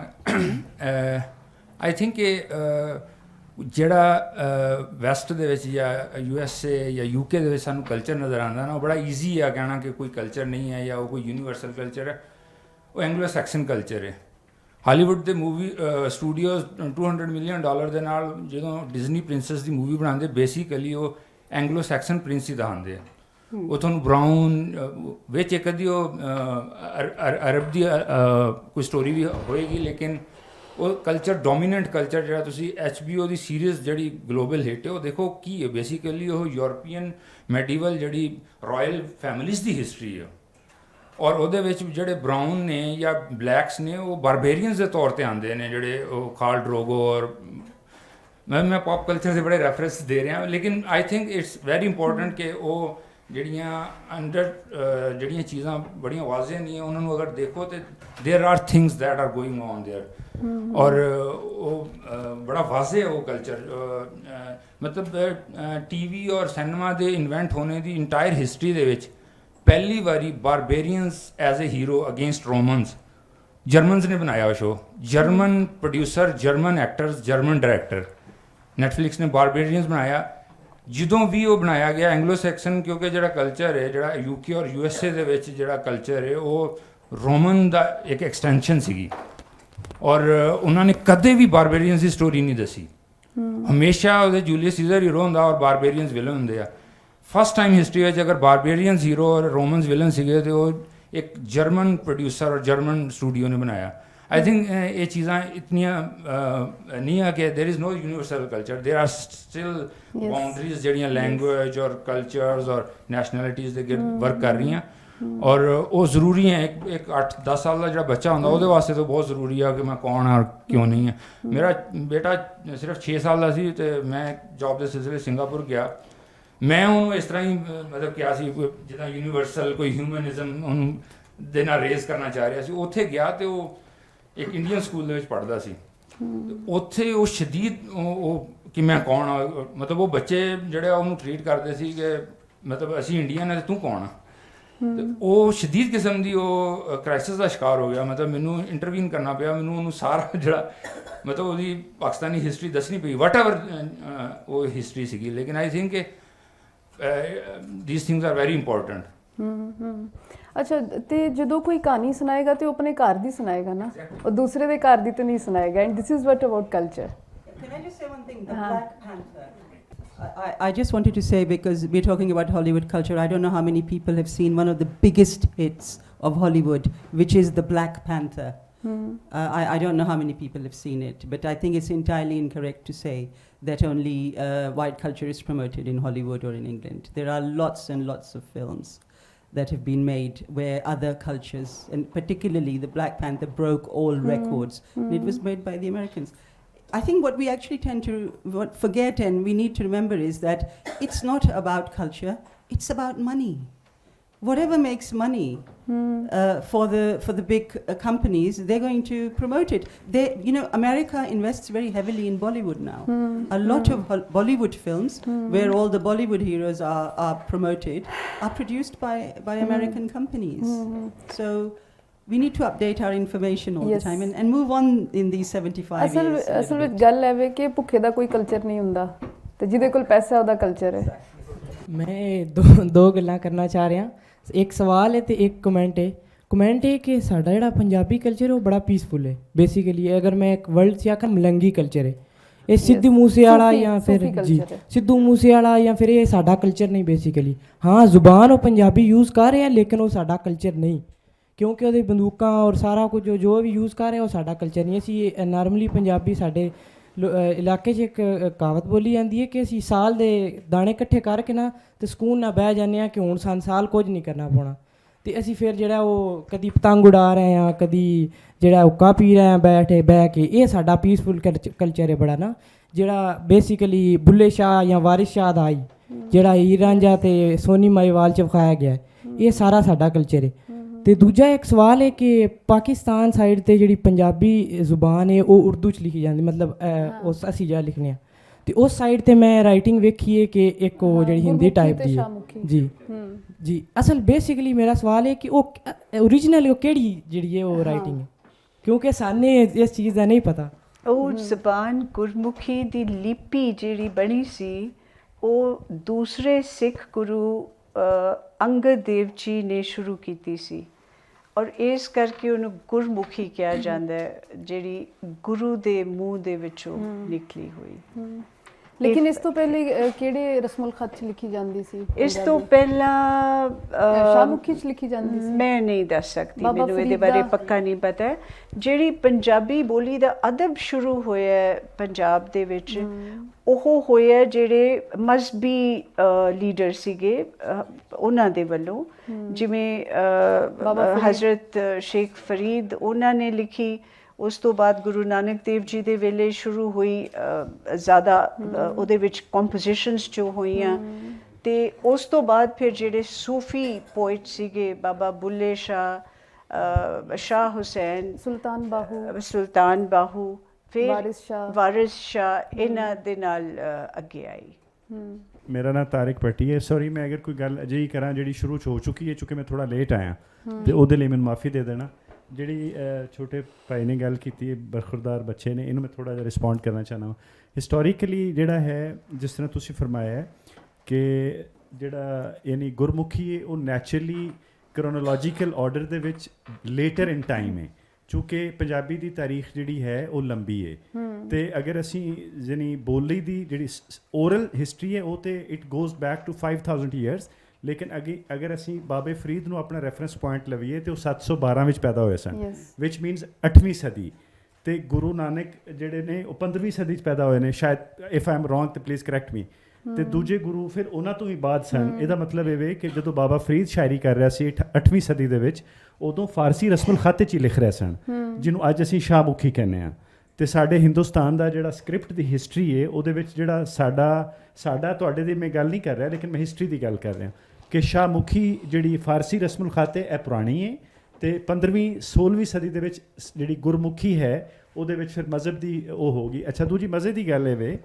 ਕਿ ਜਿਹੜੇ ਲੋਕਾਂ ਲਈ ਸ਼ਾਇਦ information ਹੋਵੇ ਕਿ ਬਾਬਾ ਫਰੀਦ ਨੂੰ ਪ੍ਰੀਜ਼ਰਵ ਕੀਤਾ ਅਤੇ ਉਹ ਯਾਨੀ ਇੰਟਰਸਟਿੰਗਲੀ ਉਹ ਸ਼ਾਇਰ ਅਤੇ ਮੁਸਲਮਾਨ ਅਸੀਂ ਉਹਨੂੰ ਆਪਣਾ ਮੁਸਲਮਾਨ ਸ਼ਾਇਰ ਕਹਿੰਦੇ ਹਾਂ ਨਾ ਲੇਕਿਨ ਉਹਦਾ ਜਿਹੜਾ ਕਲਾਮ ਹੈ ਉਹ ਤਾਂ ਗੁਰੂ ਗ੍ਰੰਥ ਸਾਹਿਬ ਦੇ ਵਿੱਚ ਮਹਿਫੂਜ਼ ਹੋਇਆ ਔਰ ਉਹ ਬਾਬਾ ਜਿਹੜੀ ਸਿੱਖ ਮਜ਼ਹਬ ਦੀ ਮੁਕੱਦਸ ਕਿਤਾਬ ਹੈ ਉਹਦੇ ਵਿੱਚ ਬਾਬੇ ਫਰੀਦ ਦੇ ਅਸ਼ਲੋਕ ਉਹਨਾਂ ਦੇ ਜਿਹੜੇ ਸ਼ਾਇਰੀ ਹੈ ਉਹ ਸ਼ਾਮਿਲ ਹੈ ਅਤੇ ਉਹ ਬਾਬੇ ਗੁਰੂ ਨਾਨਕ ਤੋਂ ਵੀ ਬਾਅਦ ਜਿਨ੍ਹਾਂ ਨੇ ਗ੍ਰੰਥ ਸਾਹਿਬ ਕੰਪਾਈਲ ਕੀਤੀ ਉਹਨਾਂ ਨੇ ਸ਼ਾਮਿਲ ਕੀਤਾ ਸੀ। ਠੀਕ ਹੈ ਇਹ ਤਾਂ ਇੱਕ ਹੋਰ ਗੱਲ ਹੋ ਗਈ।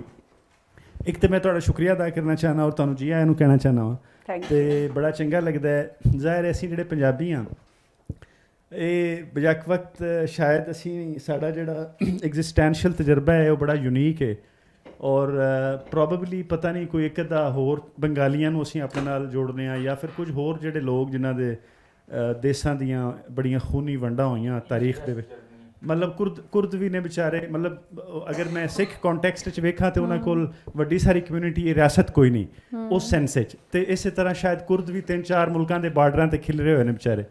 ਅੱਛਾ, ਅਸੀਂ ਫਿਰ ਸਾਡੇ ਕੋਲ ਅਗਰ ਪੰਜਾਬ ਤੇ, ਮੇਰਾ ਤੇ ਖੈਰ ਦੁੱਖ ਥੋੜਾ ਹੋਰ ਤਰ੍ਹਾਂ ਦਾ ਹੈ ਕਿ ਸੂਬਾ ਤੇ ਹੈ ਵੇ, ਜਿਵੇਂ ਮੈਡਮ ਜਿਹੜੇ ਫਰੰਟ ਸੀਟ ਤੇ ਬੈਠੇ ਨੇ ਉਹਨਾਂ ਨੇ ਕਿਹਾ ਕਿ ਕੀ ਮਤਲਬ ਵਿੱਚੋਂ ਕੱਢਣਾ ਕੀ ਹੈ ਤੁਸੀਂ ਆਪਣੇ ਇਸ ਰੌਲੇ ਵਿੱਚੋਂ। ਇਹ ਬੜਾ ਕੰਪਲੀਕੇਟਡ, ਇਹਦੇ ਤੇ ਇੱਕ ਅਲੱਗ ਸੈਸ਼ਨ ਹੋਣਾ ਚਾਹੀਦਾ, ਲੇਕਿਨ ਉਹ ਫਿਰ ਹੁਣ ਡਾਇਵਰਟ ਹੋ ਜਾਏਗੀ ਗੱਲ।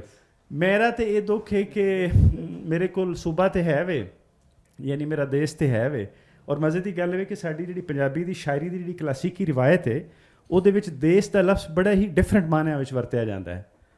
ਤੇ ਕਿ ਯਾਨੀ ਉਹ ਵਾਰਿਸ ਸ਼ਾਹ ਦੀ ਇੱਕ ਲਾਈਨ ਹੈ ਕਿ ਕੂੰਜਾਂ ਵਾਂਗ ਮਮੋਲੜਿਆਂ ਦੇਸ਼ ਛੱਡੇ, ਔਰ ਉਹ ਮੈਨੂੰ ਹੁਣ ਲਾਈਨ ਬਰਲ ਭੁੱਲ ਰਹੀ ਹੈ। ਤੇ ਆਮ ਸੌਰੀ, ਮੈਂ ਵਾਪਸ ਆਉਣਾ ਚਾਹ ਰਿਹਾ ਕਿ ਅਸੀਂ ਇੱਥੇ ਰਹਿ ਤੇ ਸਹੀ, ਯਾਨੀ ਜ਼ਮੀਨ ਦਾ ਟੁਕੜਾ ਤਾਂ ਸਾਡੇ ਕੋਲ ਹੈ ਸੀ, ਲੇਕਿਨ ਸਾਡੇ ਕੋਲ ਬੋਲੀ ਕੋਈ ਨਹੀਂ ਸੀ, ਔਰ ਬੋਲੀ ਸਾਡੀ 47 ਤੋਂ ਪਹਿਲੇ ਵੀ ਕੋਈ ਨਹੀਂ ਸੀ। ਮਜ਼ੇ ਦੀ ਗੱਲ ਇਹ ਕਿ ਡਾਕਟਰ ਤਾਰਿਕ ਰਹਿਮਾਨ ਦੀ ਜਿਹੜੀ ਕਿਤਾਬ ਹੈ ਜਿਹਦੇ 'ਚ ਉਹਨਾਂ ਨੇ ਲੈਂਗੁਏਜ ਦੇ ਰਿਸਰਚ ਤੇ ਗੱਲ ਕੀਤੀ ਹੈ, 47 ਤੋਂ ਪਹਿਲੇ ਵੀ ਜਿਹੜੇ ਪੰਜਾਬੀ ਸਕੂਲ ਸਨ, ਪੰਜਾਬੀ ਬੱਚਿਆਂ ਦੀ ਤਾਦਾਦ ਵਰਸਸ ਉਰਦੂ ਬੱਚਿਆਂ ਦੀ ਤਾਦਾਦ, ਉਹ ਇਤਨੀ ਹੌਰੀਬਲੀ ਫਰਕ ਹੈ। ਔਰ ਆਇਰੋਨਿਕਲੀ ਜਿਵੇਂ ਤੁਸੀਂ ਗੱਲ ਕੀਤੀ ਹੈ ਕਿ ਇੱਥੇ ਜ਼ੁਬਾਨਾਂ ਨੂੰ ਮਜ਼ਹਬੀ ਓਨਰਸ਼ਿਪ ਵਿੱਚ ਦੇ ਦਿੱਤਾ ਗਿਆ ਕਿ ਸਿੱਖ ਜਿਹੜੀ ਪੰਜਾਬੀ ਹੈ ਉਹ ਮੁਸਲਮਾਨਾਂ ਤੇ ਬੋਲੀ ਨਹੀਂ ਰਹੀ, ਉਹ ਸਿੱਖਾਂ ਦੀ ਜ਼ੁਬਾਨ ਹੋ ਗਈ, ਉਰਦੂ ਸਾਡੀ ਜ਼ੁਬਾਨ ਹੋ ਗਈ। ਔਰ ਇਹ ਅਸੀਂ ਭੁੱਲ ਗਏ ਕਿ ਜ਼ੁਬਾਨ ਤੇ ਧਰਤੀ 'ਚੋਂ ਫੁੱਟਦੀ ਹੈ, ਜ਼ੁਬਾਨ ਦਾ ਤਅਲਕ ਜਿਹੜਾ ਹੈ ਉਹ ਧਰਮ ਨਾਲ ਕਿਸ ਤਰ੍ਹਾਂ ਹੋ ਸਕਦਾ ਹੈ। ਔਰ ਸ਼ਨਾਖਤ ਦੇ ਵਿੱਚ ਵੀ ਜ਼ਾਹਿਰ ਹੈ ਇਹ ਫਿਰ ਇੱਕ ਅਜੀਬ ਕੰਪਲੈਕਸ, ਚੂँकि ਮਲਟੀਪਲ ਸ਼ਾਮਲ ਜ਼ਰਾ ਤੁਸੀਂ ਮੁਖਤਸਰ ਕਰਾਂ। ਜੀ ਹਾਂ, ਮੁਖਤਸਰ ਕਰਦੇ ਹੋਏ ਮੈਂ ਤੁਹਾਡੇ ਕੋਲ ਇਹ ਪੁੱਛਣਾ ਚਾਹ ਰਿਹਾ ਸੀ ਕਿ ਉਧਰ ਦਾ ਜਿਹੜਾ ਪੰਜਾਬ ਹੈ ਉਹ ਐਡਮਿਨਿਸਟ੍ਰੇਟਿਵਲੀ 2 ਹਿੱਸਿਆਂ 'ਚ ਵੰਡਿਆ ਹੋਇਆ ਹੈ, ਤੇ ਉਹਦੇ ਨਾਲ ਕੋਈ ਲੈਂਗੁਏਜ ਦੇ ਉੱਤੇ ਕੋਈ ਫਰਕ ਪਿਆ ਹੈ ਜਾਂ ਆਈਡੈਂਟੀਟੀ ਜਿਹੜੀ ਹੈ ਉਹ ਫਲੂਇਡ ਹੋਈ ਹੈ, ਜਾਂ ਯਾਨੀ ਪੰਜਾਬੀ ਆਈਡੈਂਟੀਟੀ ਨੂੰ ਉਹਨੂੰ ਐਡਮਿਨਿਸਟ੍ਰੇਟਿਵਲੀ ਉਹਨਾਂ ਨੇ ਜਿਹੜਾ ਡੀਲ ਕਰਨ ਦੀ ਕੋਸ਼ਿਸ਼ ਕੀਤੀ, ਉਹਨੂੰ ਤੁਸੀਂ ਕਿਵੇਂ ਵੇਖਦੇ ਹੋ? ਨਹੀਂ, 2 ਹਿੱਸਿਆਂ ਵਿੱਚ ਤਾਂ ਨਹੀਂ, ਨਹੀਂ। ਸੌਰੀ, ਮਤਲਬ ਜਿਵੇਂ ਅਸੀਂ ਲੁਧਿਆਣਾ ਔਰ ਚੰਡੀਗੜ੍ਹ, ਅਗਰ ਉਹ ਐਡਮਿਨਿਸਟ੍ਰੇਟਿਵਲੀ ਤੇ 2 ਅਲੱਗ ਯੂਨਿਟ ਨੇ ਨਾ। ਚੰਡੀਗੜ੍ਹ ਨੂੰ ਐਕਚੁਅਲੀ ਪੰਜਾਬ ਨਹੀਂ ਮੰਨਦੇ, ਉਹ ਯੂਨੀਅਨ ਟੈਰੀਟਰੀ ਹੈ, ਬਟ ਫॉर ਆਲ ਪ੍ਰੈਕਟੀਕਲ ਪਰਪਸਿਸ ਉੱਥੇ ਪੰਜਾਬੀ ਵਸੋਂ ਜ਼ਿਆਦਾ ਹੈਗੀ, ਤੇ ਇਸ ਕਰਕੇ ਚਾਹੇ ਆਪਣਾ ਐਡਮਿਨਿਸਟ੍ਰੇਟਿਵ ਪਰਪਸਿਸ ਲਈ ਤੁਸੀਂ ਜੋ ਮਰਜ਼ੀ ਕਹਿ ਦਿਓ, ਪਰ ਉਹ ਹੈ ਪੰਜਾਬ ਦਾ ਹੀ ਹਿੱਸਾ। ਔਰ ਦਿੱਲੀ ਤੱਕ ਪੰਜਾਬੀ ਬਹੁਤ ਬੋਲੀ ਜਾਂਦੀ ਹੈ, ਪਰ ਜੋ ਇੱਥੇ ਹੁਣ ਜਿਸ ਤਰ੍ਹਾਂ ਹੈ ਕਿ ਇੱਥੇ ਵੀ ਉਰਦੂ ਨੂੰ ਐਕਨੋਲੇਜ ਕਰਦੇ ਨੇ ਜ਼ਿਆਦਾ ਲੋਕ, ਉੱਥੇ ਵੀ ਹਿੰਦੀ ਨੂੰ ਜ਼ਿਆਦਾ ਐਕਨੋਲੇਜ ਕਰਦੇ ਨੇ।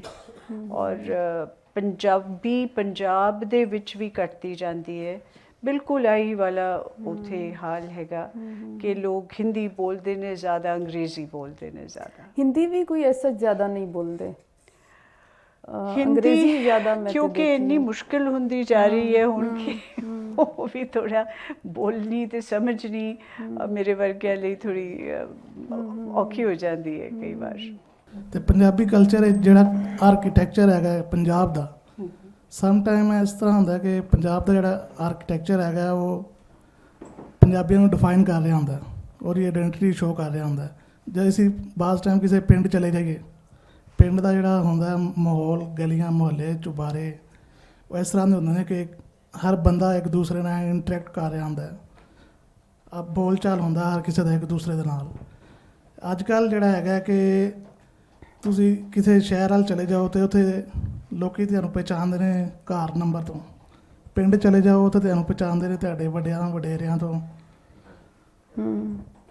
ਤੇ ਇਹਦੇ ਬਾਰੇ ਕੁਝ ਦੱਸਣਾ ਚਾਹੋ?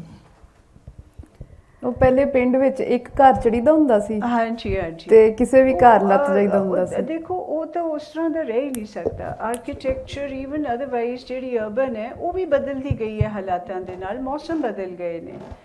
ਪਹਿਲਾਂ ਲੋਕ ਇਕੱਠੇ ਰਹਿੰਦੇ ਸੀਗੇ ਪਿੰਡਾਂ ਦੇ ਵਿੱਚ, ਵੱਡੀਆਂ ਫੈਮਿਲੀ ਸੀ, ਐਕਸਟੈਂਡਡ ਫੈਮਿਲੀਜ਼ ਜਿਹਨੂੰ ਆਪਾਂ ਕਹਿੰਦੇ ਆ, ਉਸ ਮੁਤਾਬਕ ਆਰਕੀਟੈਕਚਰ ਸੀ, ਉਹ ਵੀ ਗੱਲ ਖਤਮ ਹੋ ਗਈ। ਹੁਣ ਲੋਕ ਵੱਖਰੇ ਵੱਖਰੇ ਚਲੇ ਗਏ ਨੇ, ਜਿਹੜੇ ਯੰਗਸਟਰਸ ਨੇ ਉਹ ਨੌਕਰੀਆਂ ਕਰਨ ਬਾਹਰ ਚਲੇ ਗਏ। ਕਿੰਨੀ ਉਦੋਂ ਇਲੈਕਟ੍ਰਿਸਿਟੀ ਨਹੀਂ ਸੀਗੀ, ਤਾਂ ਓਬਵੀਅਸਲੀ ਉਹ ਸਾਰਾ ਕੁਛ ਆਰਕੀਟੈਕਚਰ ਵੀ ਵੱਖਰਾ ਸੀ। ਹੁਣ ਤਾਂ ਬੰਦ ਹੋ ਗਏ ਨੇ ਘਰ, AC ਚੱਲਦੇ ਨੇ, ਕੂਲਰਸ ਚੱਲਦੇ ਨੇ, ਉਹ ਤਾਂ ਰਹਿ ਹੀ ਨਹੀਂ ਸਕਦਾ।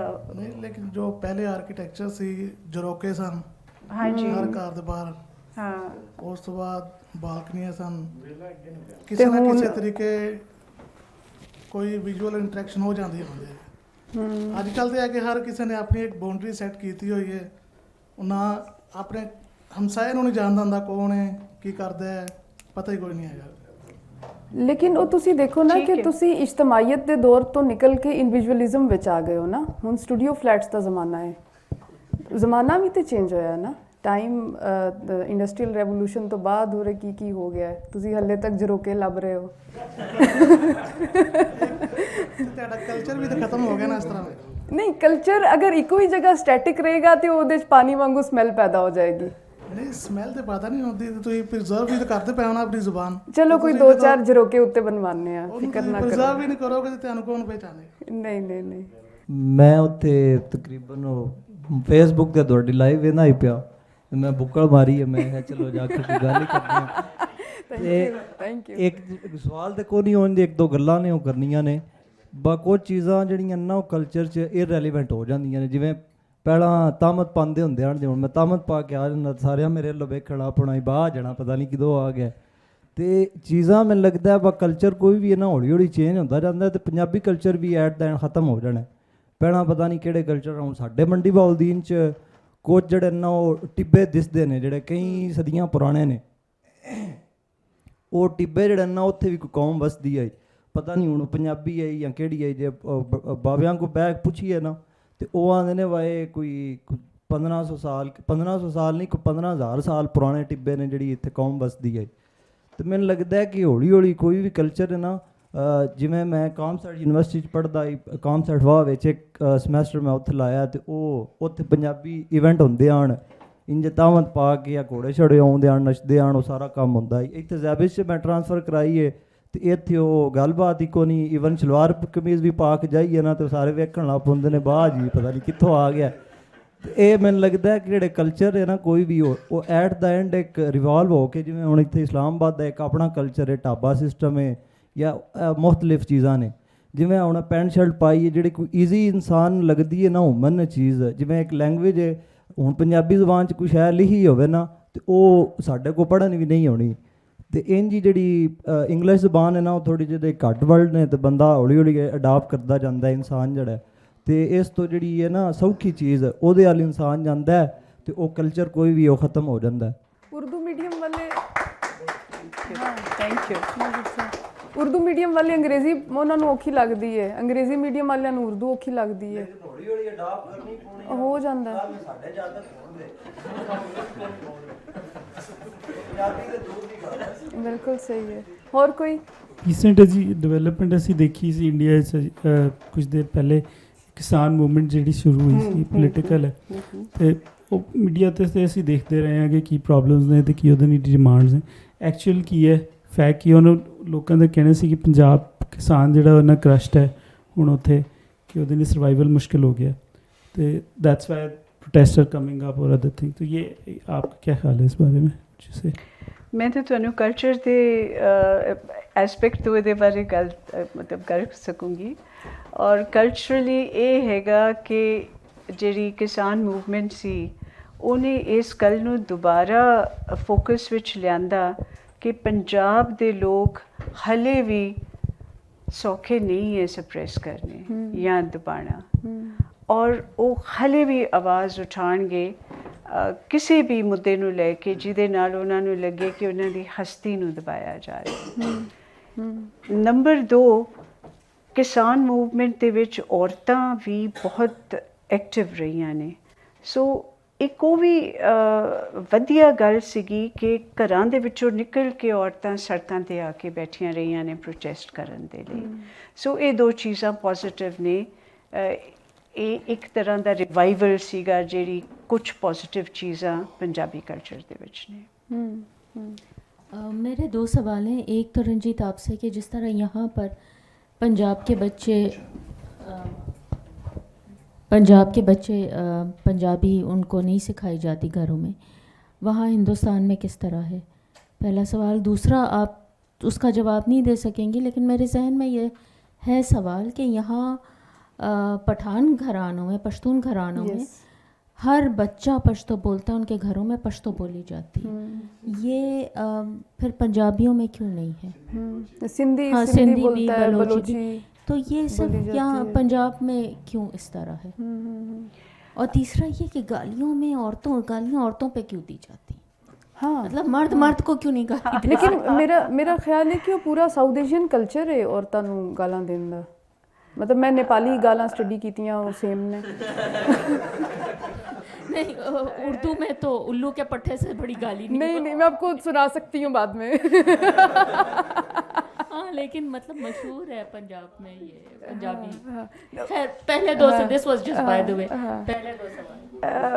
एक्चुअली ਤੁਹਾਡੀ ਗੱਲ ਇਹ ਬਿਲਕੁਲ ਦਰੁਸਤ ਹੈ ਕਿ ਉੱਥੇ ਵੀ ਇਹੀ ਹਾਲ ਹੈ ਕਿ ਲੋਕੀ ਚਾਹੁੰਦੇ ਨੇ ਕਿ ਮੇਰਾ ਬੱਚਾ ਜਾਂ ਹਿੰਦੀ 'ਚ ਗੱਲ ਕਰੇ ਜਾਂ ਇੰਗਲਿਸ਼। ਦ ਫਸਟ ਇਜ਼ ਜਿਹੜੀ ਐਲੀਟਿਸਟ ਕਲਾਸ ਹੈ ਕਿ ਅੰਗਰੇਜ਼ੀ 'ਚ ਗੱਲ ਕਰੇ, ਦੂਸਰਾ ਹੈ ਕਿ ਹਿੰਦੀ ਦੇ ਵਿੱਚ ਕਰੇ।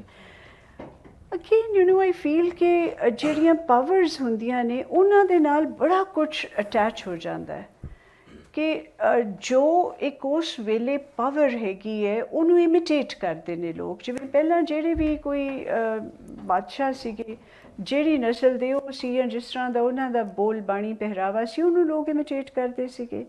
ਅਤੇ ਅੰਗਰੇਜ਼ੀ ਤਾਂ ਸਾਡੇ ਜ਼ਹਿਨ 'ਚ ਵਸ ਗਈ ਜਦੋਂ ਦੇ ਅੰਗਰੇਜ਼ ਆਏ ਨੇ। ਔਰ ਦੂਸਰਾ ਉਹ ਐਲੀਟਿਜ਼ਮ ਦੇ ਨਾਲ ਵੀ ਅਟੈਚ ਹੋ ਗਈ। ਹਿੰਦੀ ਦੇ ਬਾਰੇ ਵੀ ਕਿ ਜਿਹੜੀਆਂ ਤੁਹਾਨੂੰ ਨੌਕਰੀਆਂ ਮਿਲਦੀਆਂ ਨੇ ਉਹ ਸਿਰਫ ਉਹ ਛੋਟੇ ਜਿਹੇ ਪੰਜਾਬ ਦੇ ਵਿੱਚ ਨਹੀਂ ਮਿਲਣੀਆਂ, ਉਹ ਤੁਸੀਂ ਓਵਰਸੀਜ਼ ਜਾ ਕੇ ਵੀ ਲੱਭਣੀਆਂ, ਉਹ ਤੁਸੀਂ ਦੂਸਰੇ ਰਾਜਾਂ ਦੇ ਵਿੱਚ ਵੀ ਲੱਭਣੀਆਂ। ਸੋ ਇਹਦੀ ਇੱਕ ਵਾਈਡਰ ਐਪਲੀਕੇਸ਼ਨ ਹੈ ਇਹਨਾਂ ਲੈਂਗੁਏਜਸ ਦੀ। ਵੀ will have to admit that. ਔਰ ਇਹ ਕੋਈ ਗਲਤ ਗੱਲ ਨਹੀਂ ਹੈ ਕਿ ਅਸੀਂ ਉਰਦੂ ਵੀ ਸਿੱਖੀਏ ਅਤੇ ਹਿੰਦੀ ਵੀ ਸਿੱਖੀਏ ਅਤੇ ਅੰਗਰੇਜ਼ੀ ਵੀ ਸਿੱਖੀਏ। This is a great asset.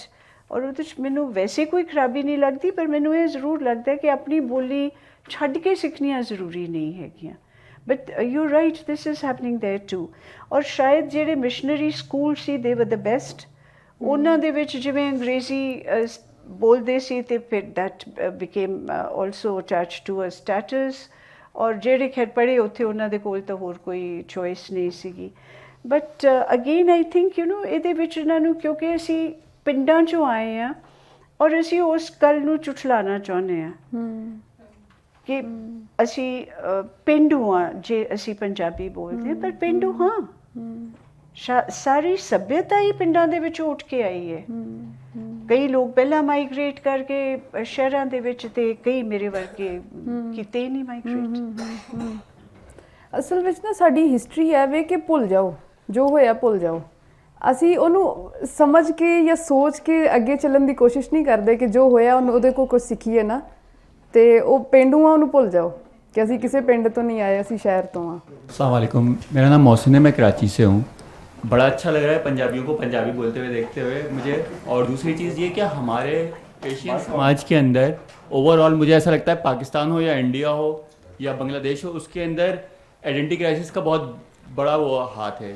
और हम लोग अपने आइडेंटिटी को छुपाने पे भी बड़ा वो करते हैं फील, और उस पर अच्छा महसूस करते हैं और अपनी चीज़ से निगलेक्ट करते हैं। दूसरी चीज़ ये पूछनी थी कि हम क्या कभी अपनी जो आइडेंटिटी क्राइसिस है इसकी तरफ जो साइकोलॉजिकल काम हुआ बाहर मुल्कों में, क्या यहाँ पे इस तरीके की कोई चीज़ हो सकती है, या हम अपने अपने जो भी सूबे हैं हमारे, उनकी जो मदर टंग्स हैं उनकी प्राइमरी लेवल तक बात करने की एजुकेशन में, उसके हवाले से काम कर सकता है हमारा दानिश्वर तबका? क्योंकि हमारा दानिश्वर तबका आइन तो बहुत अच्छा बनाने की बात करता है, लेकिन जो प्रेमिसेस चीज़ें हैं जिसके अंदर आप अपने ग्राउंड्स के अंदर ज़्यादा बेहतर है कि अपने चीज़ों को सिखा सकते हो, उस पर बात नहीं करता है। तो मेरा ये सवाल है। ਤੁਸੀਂ ਪੰਜਾਬ ਤੋਂ? ਕਰਾਚੀ ਤੋਂ ਤੁਸੀਂ ਬੋਲਿਆ, ਓਕੇ। ਦੇਖੋ, ਜਿਹੜਾ ਦਾਨਿਸ਼ਮੰਦ ਤਬਕਾ ਹੈ ਉਹ ਤਾਂ ਮੇਰਾ ਖਿਆਲ ਉਹਨਾਂ ਦੀ ਵਾਕਈ ਜ਼ਿੰਮੇਦਾਰੀ ਜ਼ਿਆਦਾ ਹੈ, ਕਿਉਂਕਿ ਉਹ ਲੋਕਾਂ ਨੂੰ ਅਗਵਾਈ ਦੇਣਾ ਵੀ ਉਹਨਾਂ ਦੀ ਜ਼ਿੰਮੇਦਾਰੀ ਹੈ, ਅਤੇ ਉਹਨਾਂ ਨੂੰ ਇਸ ਜ਼ਿੰਮੇਦਾਰੀ ਨੂੰ ਸਮਝਣਾ ਚਾਹੀਦਾ ਹੈ। ਔਰ ਵਾਕਈ ਉਹ ਕਰ ਸਕਦੇ ਨੇ। ਇੱਕ ਇਹ ਵੀ ਗੱਲ ਹੈ, you know, this is the ਇੱਕ ਐਕਸੈਪਟੇਬਿਲਿਟੀ ਦਾ ਫੈਕਟਰ ਆ ਜਾਂਦਾ ਹੈ। ਜਿਹੜੀ ਜ਼ਬਾਨ ਮੈਜੋਰਿਟੀ ਬੋਲ ਰਹੀ ਹੈ, ਕਿਉਂਕਿ ਪੰਜਾਬ ਛੋਟਾ ਜਿਹਾ, ਐਟਲੀਸਟ ਸਾਡੇ ਵੱਲ ਤਾਂ ਬਹੁਤ ਛੋਟਾ ਜਿਹਾ ਰਹਿ ਗਿਆ ਹੁਣ, ਅਤੇ ਉਹਦੇ ਨਾਲ ਇੱਕ ਤੁਹਾਨੂੰ ਲੱਗਦਾ ਕਿ ਮੈਨੂੰ ਐਕਸੈਪਟੇਬਿਲਿਟੀ ਤਾਂ ਜ਼ਿਆਦਾ ਮਿਲੂਗੀ ਜੇ ਮੈਂ ਮੈਜੋਰਿਟੀ ਦੀ ਜ਼ਬਾਨ ਅਪਣਾਵਾਂਗਾ, ਉਹਨਾਂ ਦਾ ਪਹਿਰਾਵਾ ਅਤੇ ਉਹਨਾਂ ਦਾ ਖਾਣਾ ਪੀਣਾ ਅਪਣਾਵਾਂਗਾ। ਸੋ ਇੱਕ ਸੈਲਫ ਕੌਨਫੀਡੈਂਸ ਦੀ ਜ਼ਰੂਰਤ ਹੈ ਆਪਣੇ ਆਪ ਦੇ ਵਿੱਚ ਲਿਆਉਣ ਦੀ ਕਿ ਮੈਂ ਉਹ ਅਪਣਾ ਵੀ ਲਵਾਂ, ਪਰ ਉਹਦੇ ਲਈ ਮੈਨੂੰ ਆਪਣੀ ਛੱਡਣ ਦੀ ਕੋਈ ਜ਼ਰੂਰਤ ਨਹੀਂ ਹੈ। ਤੇ ਵਾਕਈ ਜਿਹੜੇ ਦਾਨਿਸ਼ਮੰਦ ਨੇ ਉਹ ਇਹਦੇ ਵਿੱਚ ਅਗਵਾਈ ਦੇ ਸਕਦੇ ਨੇ। ਅਸੀਂ ਨਾ ਐਸੇ ਮਹੀਨੇ ਇੱਕ ਹੋਰ ਸੈਸ਼ਨ ਕਰ ਰਹੇ ਹਾਂ ਜਿਹੜਾ ਤੁਹਾਡੇ ਸਵਾਲ ਦਾ ਜਵਾਬ ਦੇਗਾ। ਉਹ ਵੇ ਇਬਤਦਾਈ ਤਾਲੀਮ ਮਾਦਰੀ ਜ਼ੁਬਾਨ ਵਿੱਚ ਹੋਣੀ ਚਾਹੀਦੀ ਹੈ ਜਾਂ ਨਹੀਂ ਹੋਣੀ ਚਾਹੀਦੀ। ਇਹਦੇ ਤੇ ਇੱਕ ਡਿਬੇਟ ਹੋਏਗੀ ਤੇ ਮੇਰਾ ਖਿਆਲ ਹੈ ਤੁਹਾਨੂੰ ਲਾਜ਼ਮੀ ਸੁਣਨਾ ਚਾਹੀਦਾ ਜੀ। ਮੇਰਾ ਨਾਮ ਮੁਹੰਮਦ ਯਹੀਆ ਰਮਜ਼ਾਨ, ਯੂਨੀਵਰਸਿਟੀ ਸਟੂਡੈਂਟ ਹਾਂ ਮੈਂ ਇੱਥੇ। ਮੇਰਾ ਸਵਾਲ ਇਹ ਹੈ ਕਿ ਚੀਜ਼ ਇੱਕ ਹੀ ਬੈਸਟ ਹੁੰਦੀ ਹੈ, ਯਾਨੀ ਕਿ ਅਗਰ ਅਸੀਂ ਦੇਖੀਏ ਸਾਡੀ ਇੱਕ ਚੀਜ਼ ਆਪਣੀ ਹੁੰਦੀ ਹੈ, ਜਿੱਦਾਂ ਸਾਡੀ ਡਰੈਸ ਆ, ਸ਼ਲਵਾਰ ਕਮੀਜ਼ ਜਾਂ ਧੋਤੀ ਹੈ, ਚੀਜ਼ ਇੱਕ ਹੀ ਬੈਸਟ ਹੁੰਦੀ ਹੈ। ਅਸੀਂ ਬੈਸਟ ਦੀ ਤਰਫ ਜਾਂਦੇ ਹਾਂ ਕਿ ਅਸੀਂ ਕੰਪੇਅਰ ਕਰਦੇ ਹਾਂ ਨਾ ਕਿ ਚੀਜ਼ਾਂ ਨੂੰ, ਅਤੇ ਅੱਜ ਲੋਕਾਂ ਨੇ ਮੰਨ ਲਿਆ ਹੈ ਕਿ ਪੈਂਟ ਕੋਟ ਹੀ ਸਹੀ ਚੀਜ਼ ਹੈ, ਪੈਂਟ ਕੋਟ ਹੀ ਸਹੀ ਡਰੈਸ ਆ, ਕੰਪੇਅਰ ਕਰਦੇ ਹਾਂ ਚੀਜ਼ਾਂ ਨੂੰ। ਅਤੇ ਉਹ ਸ਼ਲਵਾਰ ਕਮੀਜ਼ ਨੂੰ ਅਸੀਂ ਕਿਉਂ ਨਹੀਂ ਛੱਡਾਂਗੇ? ਇਹਦੇ ਵਿੱਚ ਸਾਈਕੀ ਕਿੱਦਾਂ ਚੇਂਜ ਹੁੰਦੀ ਹੈ ਕਿ ਅਸੀਂ ਸਾਈਕੀ ਨੂੰ ਆਪਣੇ ਨੂੰ ਕਨਵਰਟ ਕਰ ਲੈਂਦੇ ਹਾਂ ਕਿ ਉਹੀ ਚੀਜ਼ ਸਹੀ ਹੈ, ਪਿਛਲੀ ਛੱਡ ਦਿੰਦੇ ਹਾਂ। ਇਹਦੇ ਵਿੱਚ ਮੇਰਾ ਖਿਆਲ ਸਿਰਫ ਸਾਈਕੀ ਦੀ ਗੱਲ ਨਹੀਂ ਹੈ, ਇਹਦੇ ਵਿੱਚ ਹਾਲਾਤ ਬਦਲਣ ਦੀ ਗੱਲ ਹੈ। ਪਹਿਲਾਂ ਔਰਤਾਂ ਘੱਗਰੇ ਪਾਉਂਦੀਆਂ ਸੀਗੀਆਂ ਪਰ ਉਹ ਐਕਟਿਵ ਨਹੀਂ ਸੀਗੀਆਂ, ਘਰ ਦੇ ਵਿੱਚ ਰਹਿੰਦੀਆਂ ਸੀ। ਹੁਣ ਔਰਤਾਂ ਜੋਗਿੰਗ ਕਰਨ ਜਾਂਦੀਆਂ ਸਵੇਰੇ ਤੇ ਫਿਰ ਉਹ ਸਲਵਾਰ ਕਮੀਜ਼ ਨਹੀਂ ਕਰ ਸਕਦੀਆਂ। ਹੁਣ ਹਾਕੀ ਵੀ ਖੇਲਦੀਆਂ, ਫੁੱਟਬਾਲ ਵੀ ਖੇਲਦੀਆਂ। ਇੰਡਸਟਰੀਅਲਾਈਜੇਸ਼ਨ ਆਉਣ ਤੋਂ ਬਾਅਦ ਜਾ ਕੇ ਕੰਮ ਕਰਦੀਆਂ ਨੇ। ਜੇ ਉਹਨਾਂ ਨੇ 8-9 ਘੰਟੇ ਜਾ ਕੇ ਫੌਜ ਦੇ ਵਿੱਚ ਵੀ ਕੰਮ ਕਰਦੀਆਂ, ਪੁਲਿਸ ਦੇ ਵਿੱਚ ਵੀ ਕੰਮ ਕਰਦੀਆਂ, ਉਹਨਾਂ ਨੇ ਕੰਮ ਕਰਨੇ ਹੈ ਤਾਂ ਉਹਨਾਂ ਨੂੰ ਡਰੈਸ ਵੀ ਅਕੋਰਡਿੰਗਲੀ ਪਾਉਣੀ ਪਏਗੀ ਜਿਹੜੀ ਉਹਨਾਂ ਦੀ ਐਕਟੀਵਿਟੀ ਨੂੰ ਹੈਂਪਰ ਨਾ ਕਰੇ। ਔਰ ਹੁਣ ਜਿਸ ਤਰ੍ਹਾਂ ਤੁਸੀਂ ਆਮ ਤੌਰ 'ਤੇ ਜ਼ਿਆਦਾ ਲੋਕ ਟਰਾਊਜ਼ਰਸ ਔਰ ਕਮੀਜ਼ ਪਾਈ ਹੋਈ ਹੈ, ਇਹ ਜ਼ਿਆਦਾ ਸ਼ਾਇਦ ਪ੍ਰੈਕਟੀਕਲ ਵੀ ਹੈ ਜਦੋਂ ਤੁਸੀਂ ਕੰਮ ਕਰਨੇ ਨੇ। ਔਰ ਇਹਦੇ ਨਾਲ ਵੀ ਦੋਨੋਂ ਵੀ ਚੱਲ ਸਕਦੀਆਂ ਨੇ, ਇਹਦੇ 'ਚ ਕੋਈ ਹਰਜ ਨਹੀਂ ਹੈ। ਬੜੇ ਆਪਣੇ ਜਿਹੜੇ ਟ੍ਰੈਡੀਸ਼ਨਲ ਫੰਕਸ਼ਨਸ ਨੇ ਉਹਦੇ 'ਤੇ ਸਾਰੇ ਆਪਣੀਆਂ ਟ੍ਰੈਡੀਸ਼ਨਲ ਡਰੈਸਿਸ ਵੀ ਪਾਉਂਦੇ ਨੇ। ਅੱਛਾ, ਅਗਰ ਤੁਸੀਂ ਬਰਾਦਰੀਆਂ ਦੀ ਗੱਲ ਕਰ ਰਹੇ ਸੋ ਤੁਸੀਂ, ਤੇ ਉਹਦੇ ਵਿੱਚ ਤੁਸੀਂ ਆਇਆ ਸੀ ਕਿ ਜ਼ਮੀਨਾਂ ਤੋਂ ਵੰਡ ਹੋਈ ਨਾ, ਤੇ ਮੈਂ ਇਸ ਲਈ ਨੂੰ ਮਜ਼ੀਦ ਐਲੈਬੋਰੇਟ ਦੱਸਣਾ ਚਾਹੁੰਦਾ ਕਿ ਕਿਸ ਤਰ੍ਹਾਂ ਅੱਜ ਕੱਲ੍ਹ ਕਿਹਾ ਜਾਂਦਾ ਕਿ ਪਛਾਣ ਹੈ ਬਰਾਦਰੀ ਨਾ, ਇਹ ਤੁਹਾਨੂੰ ਦੱਸਦੀ ਹੈ ਤੁਸੀਂ ਕੌਣ ਹੋ। ਤੇ ਮੈਂ ਇਹਦਾ ਥੋੜ੍ਹਾ ਪਸੇ ਮੰਜ਼ਰ ਜਾਣਨਾ ਚਾਹੁੰਦਾ ਕਿ ਕੀ ਹੈ, ਕਿ ਇੱਕ ਵੰਡ ਹੈ, ਇਹਦੇ ਪਿੱਛੇ ਕੋਈ ਮੈਲੀਫਾਈਡ ਇੰਟੈਂਸ਼ਨ ਹੈ ਜਾਂ ਕੀ ਚੀਜ਼ ਹੈ? ਇਹ ਤਾਂ ਤੁਹਾਡੇ 'ਤੇ ਮੁਨਸਰ ਹੈ ਕਿ ਤੁਸੀਂ ਆਪਣੇ ਆਪ ਨੂੰ ਕਿਸ ਚੀਜ਼ ਨਾਲ ਆਈਡੈਂਟੀਫਾਈ ਕਰਨਾ ਚਾਹੁੰਦੇ ਹੋ। ਟੋਟਲੀ ਪਰਸਨਲ ਚੋਇਸ ਹੈਗੀ। ਕੀ ਤੁਸੀਂ ਆਪਣੇ ਆਪ ਨੂੰ ਜਦੋਂ ਤਾਰੁਫ ਕਰਵਾਉਂਦੇ ਹੋ, ਕੀ ਤੁਸੀਂ ਆਪਣੇ ਆਪ ਨੂੰ ਉਸ ਬਰਾਦਰੀ ਤੱਕ ਮਹਿਦੂਦ ਰੱਖਣਾ ਚਾਹੁੰਦੇ ਹੋ, ਜਾਂ ਤੁਸੀਂ ਆਪਣੇ ਆਪ ਨੂੰ ਇੱਕ ਸੋਚ ਦੇ ਨਾਲ ਕਨੈਕਟ ਕਰਨਾ ਚਾਹੁੰਦੇ ਹੋ? ਸੋ ਇਹ ਬਾਹਰੋਂ ਕੋਈ ਤੁਹਾਡੇ 'ਤੇ ਜ਼ਬਰਦਸਤੀ ਨਹੀਂ ਲੱਦ ਸਕਦਾ। ਤੁਸੀਂ ਆਪ ਆਪਣੇ ਲਈ ਡਿਸਾਈਡ ਕਰੋ ਕਿ ਮੈਂ ਆਪਣੀ ਪਹਿਚਾਣ ਕਿਸ ਚੀਜ਼ ਦੇ ਨਾਲ ਬਣਾਉਣੀ। ਅੱਛਾ, ਮੈਂ ਅਗਰ ਇੱਕ ਦੂਜੇ ਪਰਸਪੈਕਟਿਵ ਨਾਲ ਇਹਦਾ ਜਵਾਬ ਦਿਆਂ ਨਾ, ਉਹ ਜਿਹੜੀ ਲੈਂਡ ਸੈਟਲਮੈਂਟ ਦੀ ਵਜ੍ਹਾ ਤੋਂ ਜਿੰਨੀ ਡਿਵੀਜ਼ਨਿੰਗ ਸੀ ਕਲਾਸ ਦੀ, ਅਗਰ ਮੈਂ ਜੱਟ ਹਾਂ ਔਰ ਮੇਰੇ ਘਰ ਇੱਕ ਜੋ ਸੋ ਕਾਲਡ ਮੈਂ ਨਾਂ ਲੈ ਰਹੀ ਹਾਂ ਕਮੀ ਜਿਹੜਾ ਹੈ ਉਹ ਸਫਾਈ ਕਰਦਾ, ਠੀਕ ਹੈ, ਅਤੇ ਅੱਜ ਦੇ ਸਿਨੈਰੀਓ ਵਿੱਚ ਮੇਰਾ ਬੱਚਾ ਵੀ ਪੜ੍ਹ ਰਿਹਾ ਹੈ ਔਰ ਉਹਦਾ ਬੱਚਾ ਵੀ ਪੜ੍ਹ ਰਿਹਾ, ਉਹ ਕੱਲ੍ਹ ਨੂੰ ਮੇਰੇ ਘਰ ਸਫਾਈ ਨਹੀਂ ਕਰੇਗਾ। ਸੋ ਖੁਦ ਬ ਖੁਦ ਜਿਹੜਾ ਕਲਾਸ ਸਿਸਟਮ ਹੈ ਉਹ ਬਦਲ ਰਿਹਾ ਹੈ। ਅੱਗੋਂ ਜਾ ਕੇ ਇਹ ਟੋਟਲੀ ਰੀ ਆਈਡੈਂਟੀਫਾਈ ਹੋ ਜਾਏਗਾ, ਬਲਕਿ ਹੋ ਗਿਆ ਹੈ ਇੱਕ ਤਰ੍ਹਾਂ। ਹੁਣ ਜਿਹੜੀ ਇੰਟਰਕਾਸਟ ਮੈਰਿਜਿਸ ਹੈ ਉਹਨਾਂ ਦਾ ਕਨਸੈਪਟ ਆਹਿਸਤਾ ਆਹਿਸਤਾ ਮੇਰੇ ਖਿਆਲ 50% ਖਤਮ ਹੋ ਗਿਆ। 50 ਕਿਧਰੇ ਪਿੰਡਾਂ ਵਿੱਚ ਰਹਿ ਗਿਆ, ਸ਼ਹਿਰਾਂ ਵਿੱਚ ਤਾਂ ਉਹਦਾ ਕੋਈ ਸਵਾਲ ਹੀ ਪੈਦਾ ਨਹੀਂ ਹੁੰਦਾ ਉਹਦੇ 'ਤੇ ਕੋਈ ਗੱਲ ਕਰੇ। ਇਹ ਮੇਰਾ ਪਰਸਨਲ ਐਕਸਪੀਰੀਅੰਸ ਹੈ। ਮੈਂ ਇੱਕ ਜਗ੍ਹਾ ਕੰਮ ਕਰ ਰਿਹਾ ਸੀ, ਉੱਥੇ ਇੰਡੀਆ ਦੇ ਵੀ ਲੋਕ ਸਨ, ਇੰਡੀਆ ਸਾਊਥ ਦੇ ਵੀ ਲੋਕ ਸਨ ਅਤੇ ਨਾਰਥ ਦੇ ਵੀ ਲੋਕ ਸਨ। ਅਤੇ ਅਸੀਂ ਬੈਠੇ ਸਾਂ ਅਤੇ ਮੈਂ 2 ਲੋਕ ਸਨ, ਉਹ ਆਪਸ ਵਿੱਚ ਗੱਲ ਕਰ ਰਹੇ ਸੀ। ਅਸੀਂ ਉਹਨਾਂ ਨੂੰ ਕੁਝ ਸਮਝਾਉਣ ਦੀ ਕੋਸ਼ਿਸ਼ ਕਰ ਰਹੇ ਸੀ ਅੰਗਰੇਜ਼ੀ ਵਿੱਚ, ਅਤੇ ਉਹ ਇੱਕ ਬੰਦੇ ਨੂੰ ਸਮਝ ਨਹੀਂ ਆਇਆ। ਅਤੇ ਮੈਂ ਉਹਨੂੰ ਕਿਹਾ ਕਿ ਤੂੰ ਚੂੰਕਿ ਸਾਊਥ ਦਾ ਹੈ, ਤੂੰ ਵੀ ਇਹਨੂੰ ਸਮਝਾ ਦੇ, ਇਹਦੇ 'ਚ ਆਪਣੀ ਲੈਂਗੁਏਜ 'ਚ ਸਮਝਾ ਦੇ। ਉਹਨੇ ਕਿਹਾ ਅਸੀਂ ਦੋਨੋਂ ਡਿਫਰੈਂਟ ਸਟੇਟ ਤੋਂ ਅਤੇ ਅਸੀਂ ਦੋਨੋਂ ਇੱਕ ਦੂਸਰੇ ਦੀ ਗੱਲ ਨਹੀਂ ਸਮਝ ਸਕਦੇ ਅਤੇ ਅੰਗਰੇਜ਼ੀ 'ਚ ਹੀ ਗੱਲ ਹੋਏਗੀ। ਅਤੇ ਮੈਂ ਕਿਹਾ ਚਲੋ ਅੰਗਰੇਜ਼ੀ ਦੇ ਇਹ ਤਾਂ ਫਾਇਦਾ ਹੋ ਗਈ ਕਿ ਸਾਰੇ ਲੋਕ ਨੇ ਅਤੇ ਅੰਗਰੇਜ਼ੀ ਚਲੋ ਸਮਝ। ਇਸੇ ਤਰ੍ਹਾਂ ਪਾਕਿਸਤਾਨ ਵਿੱਚ, ਇੰਡੀਆ ਵਿੱਚ, ਐਵਰੀਵੇਅਰ ਕੋਈ ਕਾਮਨ ਲੈਂਗੁਏਜ ਤਾਂ ਚਾਹੀਦੀ ਹੈ ਦੁਨੀਆ ਨੂੰ ਆਪਸ ਵਿੱਚ ਗੱਲ ਕਰਨ ਵਾਸਤੇ। ਉਹ ਜ਼ਾਹਿਰ ਸੀ ਬਾਤ ਸਿੱਖਣੀ ਪਏਗੀ, ਪਰ ਇੱਕ ਸਾਡੀ ਉਹ ਮਾਂ ਬੋਲੀ ਹੈ, ਜ਼ਾਹਿਰ ਸੀ ਬਾਤ ਅਸੀਂ ਉਹ ਸਿੱਖਣੀ ਹੈ ਕਿਸੇ ਤਰ੍ਹਾਂ। ਅਤੇ ਜਸਟ ਜਨਰਲ ਬਿਲਕੁਲ ਦਰੁਸਤ ਹੈ। साढ़े काफ़ी संगी साथी ऑनलाइन भी देखते पे ने, मैं उनके क्वेश्चंस आपके सामने रखता हूँ, चंद एक रख रहा हूँ, काफ़ी ज़्यादा थे। काशिफ हुसैन कह रही हैं कि पंजाब का शनाख्ती बुरान ही दरअसल पाकिस्तान का बुरान है, ਤੇ ਪਾਕਿਸਤਾਨ ਦੀ ਬੁਨਿਆਦ ਇਹਦੇ ਉੱਤੇ ਹੀ ਕਾਇਮ ਹੈ। ਇੰਝ ਹੀ ਬਰੇ ਸਗੀਰ ਦੀ ਵੰਡ ਤੇ ਇੰਝ ਹੀ ਹਿੰਦੀ ਉਰਦੂ स्पीकिंग ਦਾ ਵੀ शनाख्ती बुरान जन्म ਲੈਂਦਾ है। ये एक उनका रिमार्क है। सवाल है मोहम्मद सारिम इकबाल का, वो कह रही हैं कि talking about the education, what do you think that post partition two different forms of Punjabi impacted the culture of Punjab? Post partition, the two different forms of Punjabi. अच्छा, the two, okay, Shramukhi and Gurmukhi affected. उसने पंजाब की के culture को कैसे मुतासर किया? उसने उन्होंने पंजाब की इस वंड ने इस तरीके नाल इहनूं मुतासर किया है कि पहला उर्दू भी पंजाब दे विच काफ़ी पढ़ी लिखी जाती सी ते ज़ाहिर है कि बहुत सारे लोग सी जिहड़े गुरमुखी ते शाहमुखी दोनों दे विच पढ़ सकते सीगे। हुण जिवें इन्हां ने कहा सीगा कि हुण जिहड़े इधर दे पंजाबी ने वो गुरमुखी लिपि नहीं पढ़ सकते, जिहड़े उधरले ने वो शाहमुखी नहीं पढ़ सकते, ते उहदे नाल जिहड़ा साडा पंजाबी अदब है ते ओहदा नुकसान होया। लेकिन हुण मैं देखिया है बहुत सारे नॉवल्स ਜਿਹੜੇ ਜਾਂ ਸ਼ਾਇਰੀ ਲਿਖੀ ਜਾਂਦੀ ਹੈ ਤੇ ਉਹ ਦੋਵੇਂ ਹੀ ਰਸਮੁਲ ਖਤ ਵਿੱਚ ਉਹਨੂੰ ਇੱਕ ਨਾਲ ਹੀ ਛਾਪ ਦਿੰਦੇ ਨੇ ਤਾਂ ਕਿ ਉਧਰ ਵੀ ਆਸਾਨੀ ਰਹੇ इधर भी आसानी रहे। रोबीना शाहीन कह रही हैं कल्चर से जुड़े रहने में ज़ुबान से जुड़ा रहना कितना अहम है, और ये कि ज़ुबान से जुड़े रहने की आज की जो ये एडवांस्ड दुनिया है उसमें उसके क्या फ़वाइद हैं। मसलन फिर वो कह रही है कि अगर कोई चाबी को कुंजी कहेगा तो उससे उसकी ज़िंदगी पे क्या मुस्बत असर पड़ेगा? क्या असर पड़ेगा? एक्चुअली ज़ुबान जिहड़ी है वो मैं वाकई कहनी हाँ कि कुंजी है वो सभ्याचार दी या कल्चर दी।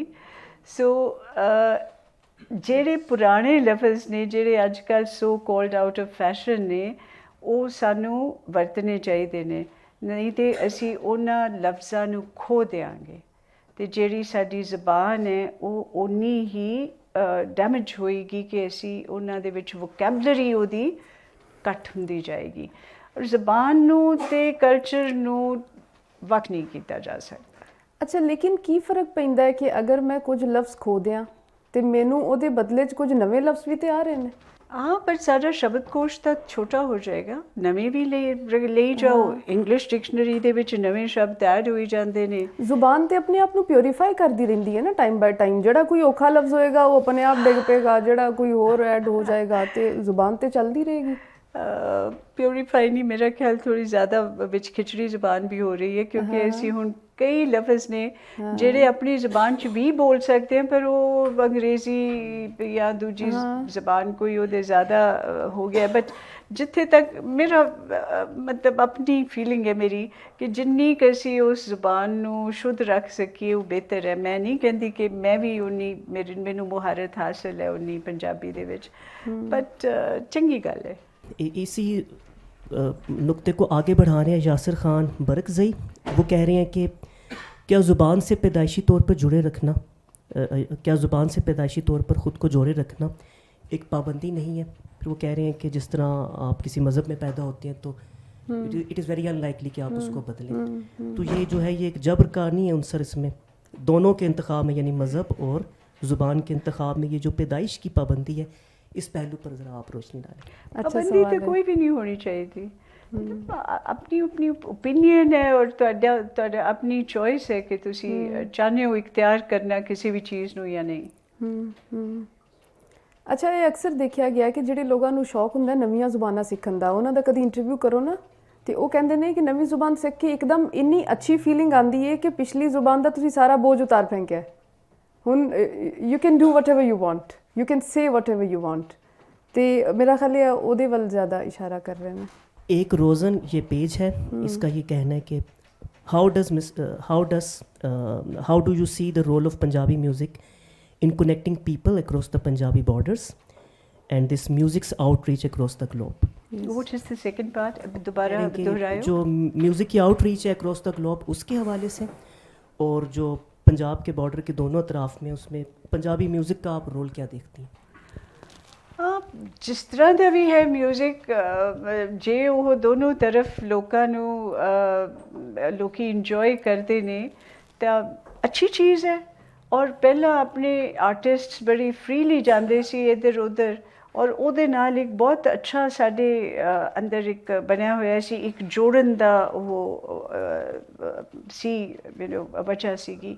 ਔਰ ਇਹ ਦੁੱਖ ਦੀ ਗੱਲ ਹੈ ਕਿ ਹੁਣ ਨਹੀਂ ਆਰਟਿਸਟ ਨੇ ਆ ਜਾ ਰਹੇ ਅਕ੍ਰੋਸ ਦ ਬਾਰਡਰ, ਸੋ ਉਹ ਤਾਂ ਚੰਗੀ ਗੱਲ ਹੈ।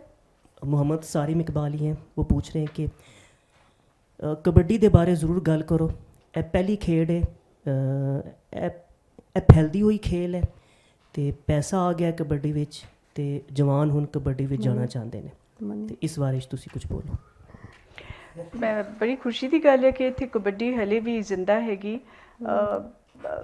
चढ़ते पंजाब वाल मैं कबड्डी दे बारे ज़्यादा नहीं सुनिया, ਲੇਕਿਨ ਟੂਰਨਾਮੈਂਟ ਹੁੰਦੇ ਨੇ ਉੱਥੇ ਕਬੱਡੀ ਦੇ, ਉੱਥੇ ਪਿੰਡਾਂ ਦੇ ਵਿੱਚ ਥੋੜੇ ਬਹੁਤ ਸ਼ਾਇਦ ਹੁੰਦੇ ਹੋਣਗੇ, ਪਰ ਉਹ ਇੱਕ ਰਾਜ ਪੱਧਰ ਦੇ ਉੱਤੇ ਉੱਭਰ के ਅੱਗੇ नहीं ਆਉਂਦੀ। जाविद जॉन है, मुझे इनकी प्रोनाउंसिएशन नहीं सही तरह पता। जाविद जॉन कह रहे हैं सिंध च सिंधी स्कूलों में पढ़ाई जाती है, पंजाब में हुकूमत इस वालों इकदामात क्यों नहीं करती पई? क्यों नहीं कर रही? ਇਹ ਤੇ ਤੁਹਾਡੇ ਪੰਜਾਬ ਦਾ ਸਵਾਲ ਹੈ। ਕਿਉਂ ਨਹੀਂ ਕਰਦੀ? ਉਹ ਉਧਰ ਜਿਹੜਾ ਚੜ੍ਹਦਾ ਪੰਜਾਬ ਹੈ ਉਹਦੇ ਵਿੱਚ ਪੰਜਾਬੀ ਵੀ ਸਕੂਲਾਂ 'ਚ ਲਾਜ਼ਮੀ ਪੜ੍ਹਾਈ ਜਾਂਦੀ ਹੈ, ਸਰਕਾਰੀ ਸਕੂਲਾਂ ਦੇ ਵਿੱਚ। ਦੂਸਰੇ ਥੋੜ੍ਹਾ ਲੇਟ ਸ਼ੁਰੂ ਕਰਦੇ, ਔਰ ਉਹਦੇ ਵਿੱਚ ਸਾਡੇ ਦਫ਼ਤਰਾਂ ਦੇ ਵਿੱਚ ਕੰਮ ਵੀ ਜਿਹੜਾ ਫਾਈਲਾਂ 'ਤੇ ਹੁੰਦਾ ਉਹ ਪੰਜਾਬੀ ਵਿੱਚ ਕਰਨਾ ਲਾਜ਼ਮੀ ਹੈ। ਵਾਹ ਵਾਹ ਵਾਹ। ਅੱਛਾ, ਸਿੰਧ ਵਿੱਚ ਜਾਓ ਤੇ ਜੂ ਹੀ ਤੁਸੀਂ ਬਾਰਡਰ ਕ੍ਰਾਸ ਕਰਕੇ ਸਿੰਧ ਵਿੱਚ ਐਂਟਰ ਹੁੰਦੇ ਹੋ, ਸਾਈਨ ਬੋਰਡਸ ਬਦਲ ਜਾਂਦੇ ਨੇ, ਸਿੰਧੀ ਵਿੱਚ ਤੁਹਾਨੂੰ ਨਜ਼ਰ ਆਉਂਦੇ ਨੇ। ਤੇ ਉਹ ਬੜੀ ਹੈਰਤ, ਜਦੋਂ ਮੈਂ ਪਹਿਲੀ ਵਾਰੀ ਦੇਖਿਆ ਮੈਨੂੰ ਇੰਨੀ ਹੈਰਤ ਹੋਈ, ਤੇ ਮੈਂ ਕਿਹਾ ਯਾਰ ਸਾਡੇ ਹਾਂ ਕਿਉਂ ਨਹੀਂ ਪੰਜਾਬੀ 'ਚ ਹੁੰਦੇ। वो मैंने पता है थोड़ा सेशन लंबा हो गया, लेकिन मैंने थोड़ा डर ही आई है क्योंकि बाद च मेरे गले दौरान है कि मैं कीती नहीं। चलो एक सवाल है अगे भी उन्हें पूछा है कीता है कि एक क्वेश्चन जिहड़ा कि जिहड़ा खैबर पख्तूनखा या सिंध इन्हां दे कल्चर जिहड़ा ना वो काफ़ी हले तक जिहड़ा ना वो बचे ने साडे पंजाबी कल्चर ना। ਇਹਦੇ ਬਾਰੇ मैं ये सोचना कि जिहड़ा इन्वेंशन हुई है ना वो बहुत वड्डा है जिहड़ा ना उस रोल क्रिएट कीता है, क्योंकि पंजाब जिहड़ा ना वो सब कंटीनेंट दा हार्ट आई। ਜਿਹੜਾ ਵੀ ਆਉਂਦਾ ਆਈ ਨਾ, ਜਿਵੇਂ ਫਾਰ ਐਗਜ਼ਾਮਪਲ ਸਾਰਿਆਂ ਨੂੰ ਪਹਿਲਾਂ ਤੁਸੀਂ ਟੁਰ ਜਾਓ ਨਾ ਤੇ ਸਿਕੰਦਰ ਆਜ਼ਮ ਆਇਆ, ਉਹ ਵੀ ਜਿਹੜਾ ਪੰਜਾਬ 'ਚ ਉਸ ਇਫੈਕਟ ਕੀਤਾ। ਸਾਡਾ ਮੰਡੀ ਬਾਲਦੀਨ ਦੇ ਕਰੀਬ ਜਿਹੜਾ ਹੈਲਾਂ ਸ਼ਹਿਰ ਆਈ ਹੇਲਨ, ਜਿੱਥੇ ਉਹਦੀ ਵਾਈਫ ਤੇ ਉਹਦਾ ਘੋੜਾ ਬੂਸ ਫਾਲੀਅਸ, ਉੱਥੇ ਉਹਨਾਂ ਮਤਲਬ ਸਾਰਾ ਹੋਇਆ। ਤੇ ਉੱਥੇ ਉਹਦੀ ਇੱਕ ਜਨਰਲ ਦੀ ਕਬਰ ਹੈ, ਤੇ ਉਹਦੇ ਉੱਤੇ ਉਹਦਾ ਕੋਟ ਲਿਖਿਆ ਕਿ ਉਸ ਆਖਿਆ ਸੀ ਕਿ ਮੈਨੂੰ ਇੱਥੇ ਹੀ ਦਫਨਾਵਿਆ, ਇੱਥੇ ਹੀ ਮੇਰੀ ਹੋਣੀ ਚਾਹੀਦੀ ਹੈ, ਕਿਉਂਕਿ ਇਹ ਜੰਨਤ ਵਿੱਚ ਮੈਂ ਪਹੁੰਚ ਗਿਆ। ਤੇ ਇੱਕ ਉਹ ਖੂਬਸੂਰਤ ਇੱਕ ਹਾਰਟ ਆਈ, ਤੇ ਇਸ ਵਜ੍ਹਾ ਤੋਂ ਨਾ ਪੰਜਾਬ ਨੇ ਹਮੇਸ਼ਾ ਤੋਂ ਇਨਵੇਡ ਕੀਤਾ ਗਿਆ। ਔਰ ਅਸੀਂ ਇਸ ਟਾਈਮ ਕਨਫਿਊਜ਼ਡ ਹਾਂ ਕਿ ਅਸੀਂ ਮੁਸਲਿਮ ਹਾਂ, ਅਸੀਂ ਕੀ ਹਾਂ ਬੇਸਿਕਲੀ। ਮਜ਼ਹਬ ਦਾ ਕਲਚਰ ਦਾ ਸਾਰੇ ਅਸੀਂ ਕਨਫਿਊਜ਼ਨ ਵਿੱਚ ਆ ਕੇ ਅਸਾਂ ਜਿਹੜੀਆਂ ਨਾ ਚੀਜ਼ਾਂ ਅਡਾਪਟ ਕੀਤੀਆਂ ਨੇ। हालांकि KPKL आई साइड जेह्ड़े ओह्दे भी सिक्योर रेहा, ओह्दे भी इन्ना खास इन्वेंशन नहीं होई, लेकिन जेह्ड़े सिंध है ओह्दा कल्चर जेह्ड़ा ओह् थोड़ा बहुत इफेक्ट होया है। एह् नहीं कि ओह् फुल सिक्योर है, लेकिन KPK जेह्ड़ा ओह्दा सिक्योर है। तो मेरा ख्याल है कि ये जेह्ड़ी इन्वेजन है मेन। हाँ बिल्कुल सही है। और पंजाब ज़्यादा रिसेप्टिव रहा है उस इन्वेजन विच कि आ जाओ, जो लेना है लैके जाओ, सानू साडा हिस्सा दे दिओ और वापस जाओ। ਤੇ ਅਸੀਂ ਉਸੇ ਜਿਹੜਾ ਇੱਕ ਐਟਰੀਬਿਊਟ ਹੈ ਉਹਦੇ ਬਾਰੇ 'ਚ ਤੇ ਗੱਲ ਕਰ ਰਹੇ ਹਾਂ ਇੱਥੇ ਕਿ ਐਸਾ ਕਿਉਂ ਰਿਹਾ ਹੈ। ਪੰਜਾਬ ਕਦੀ ਕੋਈ ਲਾਹੌਰ 'ਚ ਲੜਾਈ ਹੋਈ ਹੈ? ਕਦੀ ਵੀ ਨਹੀਂ ਹੋਈ। Thank you ma'am for coming and sharing beautiful knowledge about culture. Basically I am Pathan from Peshawar. मेरा सवाल ये है कि बचपन से मैं देखते आ रहा हूँ कि ये दो तरह जो कल्चर्स हैं पठान एंड पंजाबी, ये हर वक्त एक दूसरे के डिस्प्यूट में होते हैं।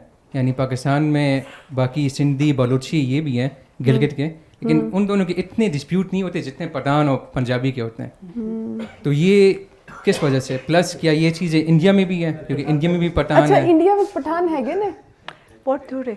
अच्छा हाँ, तो फिर मैनू पूछो ना। हाँ ਉਹਦੀ ਵਜ੍ਹਾ ਇਹ ਹੈ ਕਿ ਦੋਵੇਂ ਹੀ ਬਹੁਤ ਚਲਿੱਤਰ ਨੇ, ਦੋਵੇਂ ਲੜਾਕੂ ਨੇ ਨਾ ਤਬੀਅਤਨ। ਇੱਧਰ ਵੀ ਸਿੱਧਾ ਚਪੇੜ ਦਾ ਕਨਸੈਪਟ ਹੈ, ਉਧਰ ਵੀ ਬਹੁਤ ਜ਼ਿਆਦਾ ਆਊਟਸਪੋਕਨ ਨੇ, ਤੇ ਉਹ ਲੜਾਈ ਹੋ ਜਾਂਦੀ ਹੈ। बाकी कल्चर्स भी है ना, यानी बाकी सिंधी भी है, सिंधी साई वाला कॉन्सेप्ट है। बलूची भी इसी तरह ही है। नो वो गल गिलगिती तो फिर वो तो बहुत पीस हार्टेड है। सॉरी मैं बलोची क्या है, बलोच लफ्ज़ ਹੁੰਦਾ है, बलोची नहीं ਹੁੰਦਾ। ਮੈਨੂੰ ਉਧਰੋਂ ਚਪੇੜ ਪੈਣੀ ਸੀ। ਆਖਰੀ ਮੇਰਾ ਇੱਕ ਸਵਾਲ ਰਹਿ ਗਿਆ ਜੀ, ਉਹ ਵੇ ਕਿ ਤੁਸੀਂ ਆਏ ਹੋ, ਗੁਜਰਾਂਵਾਲੇ ਗਏ ਹੋ, ਅੱਜ ਤੁਸੀਂ ਪੂਰਾ ਸੈਸ਼ਨ ਇੰਟਰੈਕਟ ਕੀਤਾ ਹੈ, ਬਹੁਤ ਮੈਨੂੰ ਬਹੁਤ ਖੁਸ਼ੀ ਹੋਈ ਹੈ ਕਿ ਬਹੁਤ ਸਾਰੇ ਲੋਕਾਂ ਸਵਾਲ ਵੀ ਪੰਜਾਬੀ 'ਚ ਕੀਤੇ ਨੇ, ਤੁਹਾਨੂੰ ਕਿਹਦਾ ਲੱਗ ਰਿਹਾ ਹੈ ਇੱਥੇ ਆ ਕੇ, ਔਰ how do you differ between Lehnda Punjab and Chardha Punjab? ਬੜਾ ਦਿਲਚਸਪ ਸਵਾਲ ਹੈ, ਪਰ ਮੈਨੂੰ ਇਹ ਲੱਗਦਾ ਹੈ ਕਿ ਚਾਹੇ ਉਹ ਚੜ੍ਹਦਾ ਪੰਜਾਬ ਹੈ ਅਤੇ ਚਾਹੇ ਲਹਿੰਦਾ ਪੰਜਾਬ ਹੈ, ਉਹਦੇ ਵਿੱਚ ਅਸੀਂ ਜਨਰਲਾਈਜੇਸ਼ਨ ਨਹੀਂ ਕਰ ਸਕਦੇ। ਕਲਾਸ ਵਾਈਜ਼, ਐਜੂਕੇਸ਼ਨ ਵਾਈਜ਼ ਬਹੁਤ ਫਰਕ ਨੇ। ਕਈ ਲੈਵਲਸ ਨੇ ਸਾਡੇ ਪੰਜਾਬ ਦੇ ਵਿੱਚ ਵੀ ਅਤੇ ਤੁਹਾਡੇ ਪੰਜਾਬ ਦੇ ਵਿੱਚ।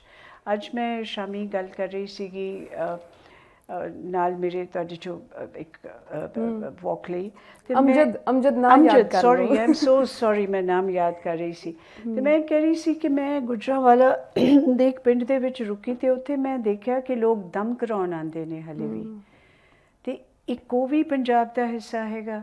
ਔਰ ਇੱਕ ਇੱਥੇ ਆ ਕੇ ਮੈਂ ਜਿਹੜੇ ਬਹੁਤ ਹੀ ਅਗਾਂਹ ਵਧੂ ਪੰਜਾਬੀਆਂ ਦੇ ਨਾਲ ਮਿਲੀ ਹਾਂ, ਉਹ ਵੀ ਪੰਜਾਬ ਦਾ ਹਿੱਸਾ ਹੈਗਾ। ਸੋ ਪਰ ਇੱਕ ਤਾਂ ਫਰਕ ਇਹੀ, ਸਾਡੇ ਵੀ ਉੱਥੇ ਇਸ ਤਰ੍ਹਾਂ ਹੀ ਹੈ, ਪਰ ਉੱਥੇ ਮੈਨੂੰ ਇਹ ਲੱਗਦਾ ਹੈ ਕਿ ਜਿਹੜਾ ਆਧੁਨਿਕਤਾ ਹੈ ਜਾਂ ਮਾਡਰਨ ਥਿੰਕਿੰਗ ਹੈ ਉਹ ਜ਼ਿਆਦਾ ਫੈਲ ਚੁੱਕੀ ਹੈ। ਔਰ ਦੂਸਰਾ, ਔਰਤਾਂ ਦੇ ਆਜ਼ਾਦੀ ਦੇ ਵਿੱਚ ਬਹੁਤ ਫਰਕ ਹੈ। ਉੱਥੇ ਦੀ ਔਰਤ, ਜੋ ਮੈਂ ਇੱਥੋਂ ਗੱਲਬਾਤ ਦੇ ਨਾਲ ਸੁਣਿਆ ਹੈ, ਉਹ ਇੱਥੇ ਦੀ ਔਰਤ ਦੇ ਨਾਲੋਂ ਕਾਫੀ ਜ਼ਿਆਦਾ ਸਸ਼ਕਤ ਹੈ, ਐਮਪਾਵਰਡ ਹੈ।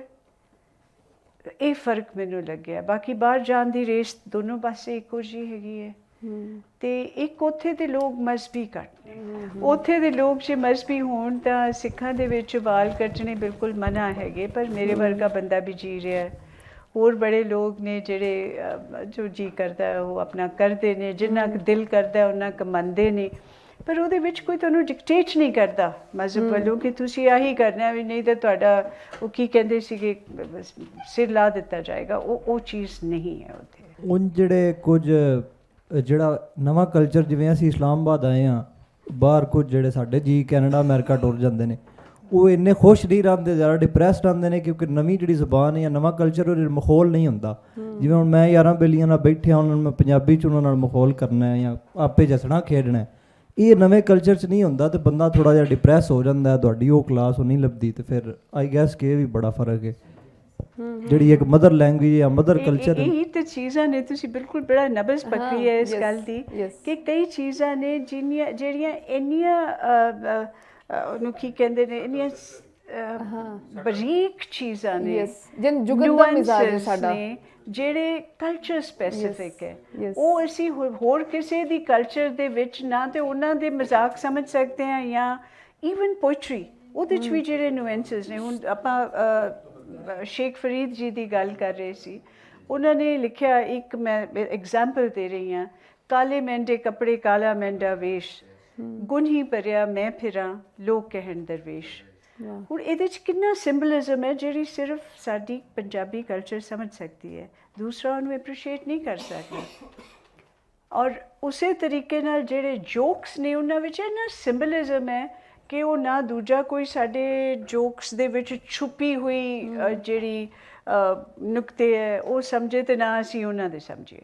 ਅੱਜ ਦੇ ਸੈਸ਼ਨ ਦਾ ਅਸੀਂ ਆਪਣਾ ਇਖਤਤਾਮ ਕਰਨੇ ਆ, ਲੇਕਿਨ ਮੈਂ ਉਸ ਤੋਂ ਪਹਿਲੇ ਇੱਕ ਗੱਲ ਜਿਹੜੀ ਮੈਂ ਬਾਰ-ਬਾਰ ਨੋਟ ਕੀਤੀ ਹੈ ਕਿ ਲੋਕ ਕੋਟ ਕਰ ਰਹੇ ਨੇ, ਕਲਚਰ ਦਾ ਮਤਲਬ ਜ਼ੁਬਾਨ ਨਹੀਂ ਹੈਗਾ, ਉਹ ਇੱਕ ਟੂਲ ਹੋ ਸਕਦਾ ਹੈ। ਰਹਿਣ ਸਹਿਣ, ਪਹਿਨਾਵਾ, ਗੱਲਬਾਤ, ਉਹ ਟੂਲਸ ਨੇ ਜਿਹੜੇ ਰਿਪਰੈਜ਼ੈਂਟ ਕਰਦੇ ਨੇ, ਉਹ ਇਟਸੈਲਫ ਕਲਚਰ ਨਹੀਂ ਹੈਗੇ। ਕਲਚਰ ਤੁਹਾਡਾ ਵੇ ਆਫ ਥਿੰਕਿੰਗ ਹੈ, ਤੁਹਾਡੇ ਵੈਲਿਊਜ਼, ਤੁਹਾਡੇ ਨੋਰਮਸ, ਤੁਸੀਂ ਕਿਸ ਤਰ੍ਹਾਂ ਆਪਣੇ ਨਾਲ ਲੈ ਕੇ ਚੱਲਦੇ ਹੋ, ਉਹ ਕਲਚਰ ਹੈ। ਕੋਈ ਆਦਮੀ ਕੋਈ ਧੋਖਾ ਦੇਵੇ ਤੈਨੂੰ ਕਹਿੰਦੇ ਯਾਰ ਇਹ ਪੰਜਾਬੀ ਹੋ ਗਿਆ ਜਾਂ ਇਸ ਤਰ੍ਹਾਂ ਦੀਆਂ ਹਰਕਤਾਂ ਕਿਉਂ ਕਰ ਰਿਹਾ, ਕਿਉਂਕਿ ਉਹ ਤੁਹਾਡੇ ਐਟਰੀਬਿਊਟਸ ਉਸ ਤਰ੍ਹਾਂ ਦੇ ਬਣ ਚੁੱਕੇ ਹੁੰਦੇ ਨੇ। ਔਰ ਅਗਰ ਕੋਈ ਬਹੁਤ ਇਮਾਨਦਾਰ ਹੋਏ ਤਾਂ ਉਹਨੂੰ ਅਸੀਂ ਇੱਕ ਖਾਸ ਦੂਸਰੇ ਕਲਚਰ ਨਾਲ ਰਿਲੇਟ ਕਰਨੇ ਆ ਕਿ ਨਹੀਂ ਇਹ ਪੰਜਾਬੀ ਨਹੀਂ ਹੈਗਾ, ਨਹੀਂ ਠੀਕ ਹੈ। ਸੋ ਜਿਹੜੇ ਬਾਰ-ਬਾਰ ਸਵਾਲ ਆ ਰਹੇ ਨੇ, ਲੋਕ ਕਹਿ ਰਹੇ ਨੇ ਕਿ ਅੱਛਾ ਜ਼ੁਬਾਨ ਨੂੰ ਫੜਨਾ ਕੀ ਜ਼ਰੂਰੀ ਹੈ ਜਾਂ ਲਿਬਾਸ ਉਹੀ ਪਹਿਨਣਾ ਜ਼ਰੂਰੀ ਹੈ ਜਾਂ ਸ਼ਲਵਾਰ ਕਮੀਜ਼ ਹੀ ਪਹਿਨਣਾ ਜ਼ਰੂਰੀ ਹੈ। ਨੋ, ਉਹ ਤੁਹਾਡੇ ਚੱਲਣ ਫਿਰਨ, ਉੱਠਣ ਬੈਠਣ 'ਚ ਆਪਣੇ ਆਪ ਦਿਖ ਜਾਂਦਾ ਹੈ। ਤੁਸੀਂ ਕੋਈ ਗਿਲਗਿਤ ਦਾ ਬੱਚਾ ਵੇਖਦੇ ਹੋ, ਤੁਸੀਂ ਦੱਸ ਛੱਡਦੇ ਹੋ ਕਿ ਯਾਰ ਵੇਖਣ ਨਾਲ ਹੀ ਦੋ ਚਾਰ ਗੱਲਾਂ ਕਰੋ, ਤੁਸੀਂ ਕਹੋ ਯਾਰ ਇੱਥੋਂ ਦਾ ਨਹੀਂ ਹੈਗਾ, ਕਿਸੇ ਹੋਰ ਜਗ੍ਹਾ ਦਾ। ਕਿਸੇ ਬਲੋਚ ਨੂੰ ਮਿਲੋ, ਤੁਹਾਨੂੰ ਦੋ ਚਾਰ ਗੱਲਾਂ 'ਚ ਪਤਾ ਚੱਲ ਜਾਏਗਾ, ਪਹਿਨਾਵਾ ਜਿਹੋ ਜਿਹਾ ਮਰਜ਼ੀ ਹੋਏ। ਅਤੇ ਦੈਟਸ ਆਲ ਅਬਾਊਟ ਕਲਚਰ। ਔਰ ਅੱਜ ਅਸੀਂ ਗੱਲ ਕੀਤੀ ਹੈ ਮੇਰਾ ਖਿਆਲ ਹੈ ਬਹੁਤ ਖੂਬਸੂਰਤੀ ਨਾਲ, ਰਣਜੀਤ ਹੋਰਾਂ ਆਪਣਾ ਮੌਜੂ ਨਿਭਾਇਆ ਹੈ ਔਰ ਬੜਾ ਸਵਾਦ ਆਇਆ ਇਹਨਾਂ ਦੀਆਂ ਗੱਲਾਂ ਸੁਣ ਕੇ। ਤੁਹਾਡਾ ਬਹੁਤ ਬਹੁਤ ਧੰਨਵਾਦ ਕਿ ਤੁਸੀਂ ਆਏ ਔਰ ਬਹੁਤ ਬਹੁਤ ਧੰਨਵਾਦ ਸਾਰਿਆਂ ਦਾ ਜਿਨ੍ਹਾਂ ਨੇ ਸੁਣਿਆ ਮੈਨੂੰ ਔਰ ਗੱਲਬਾਤ ਕੀਤੀ।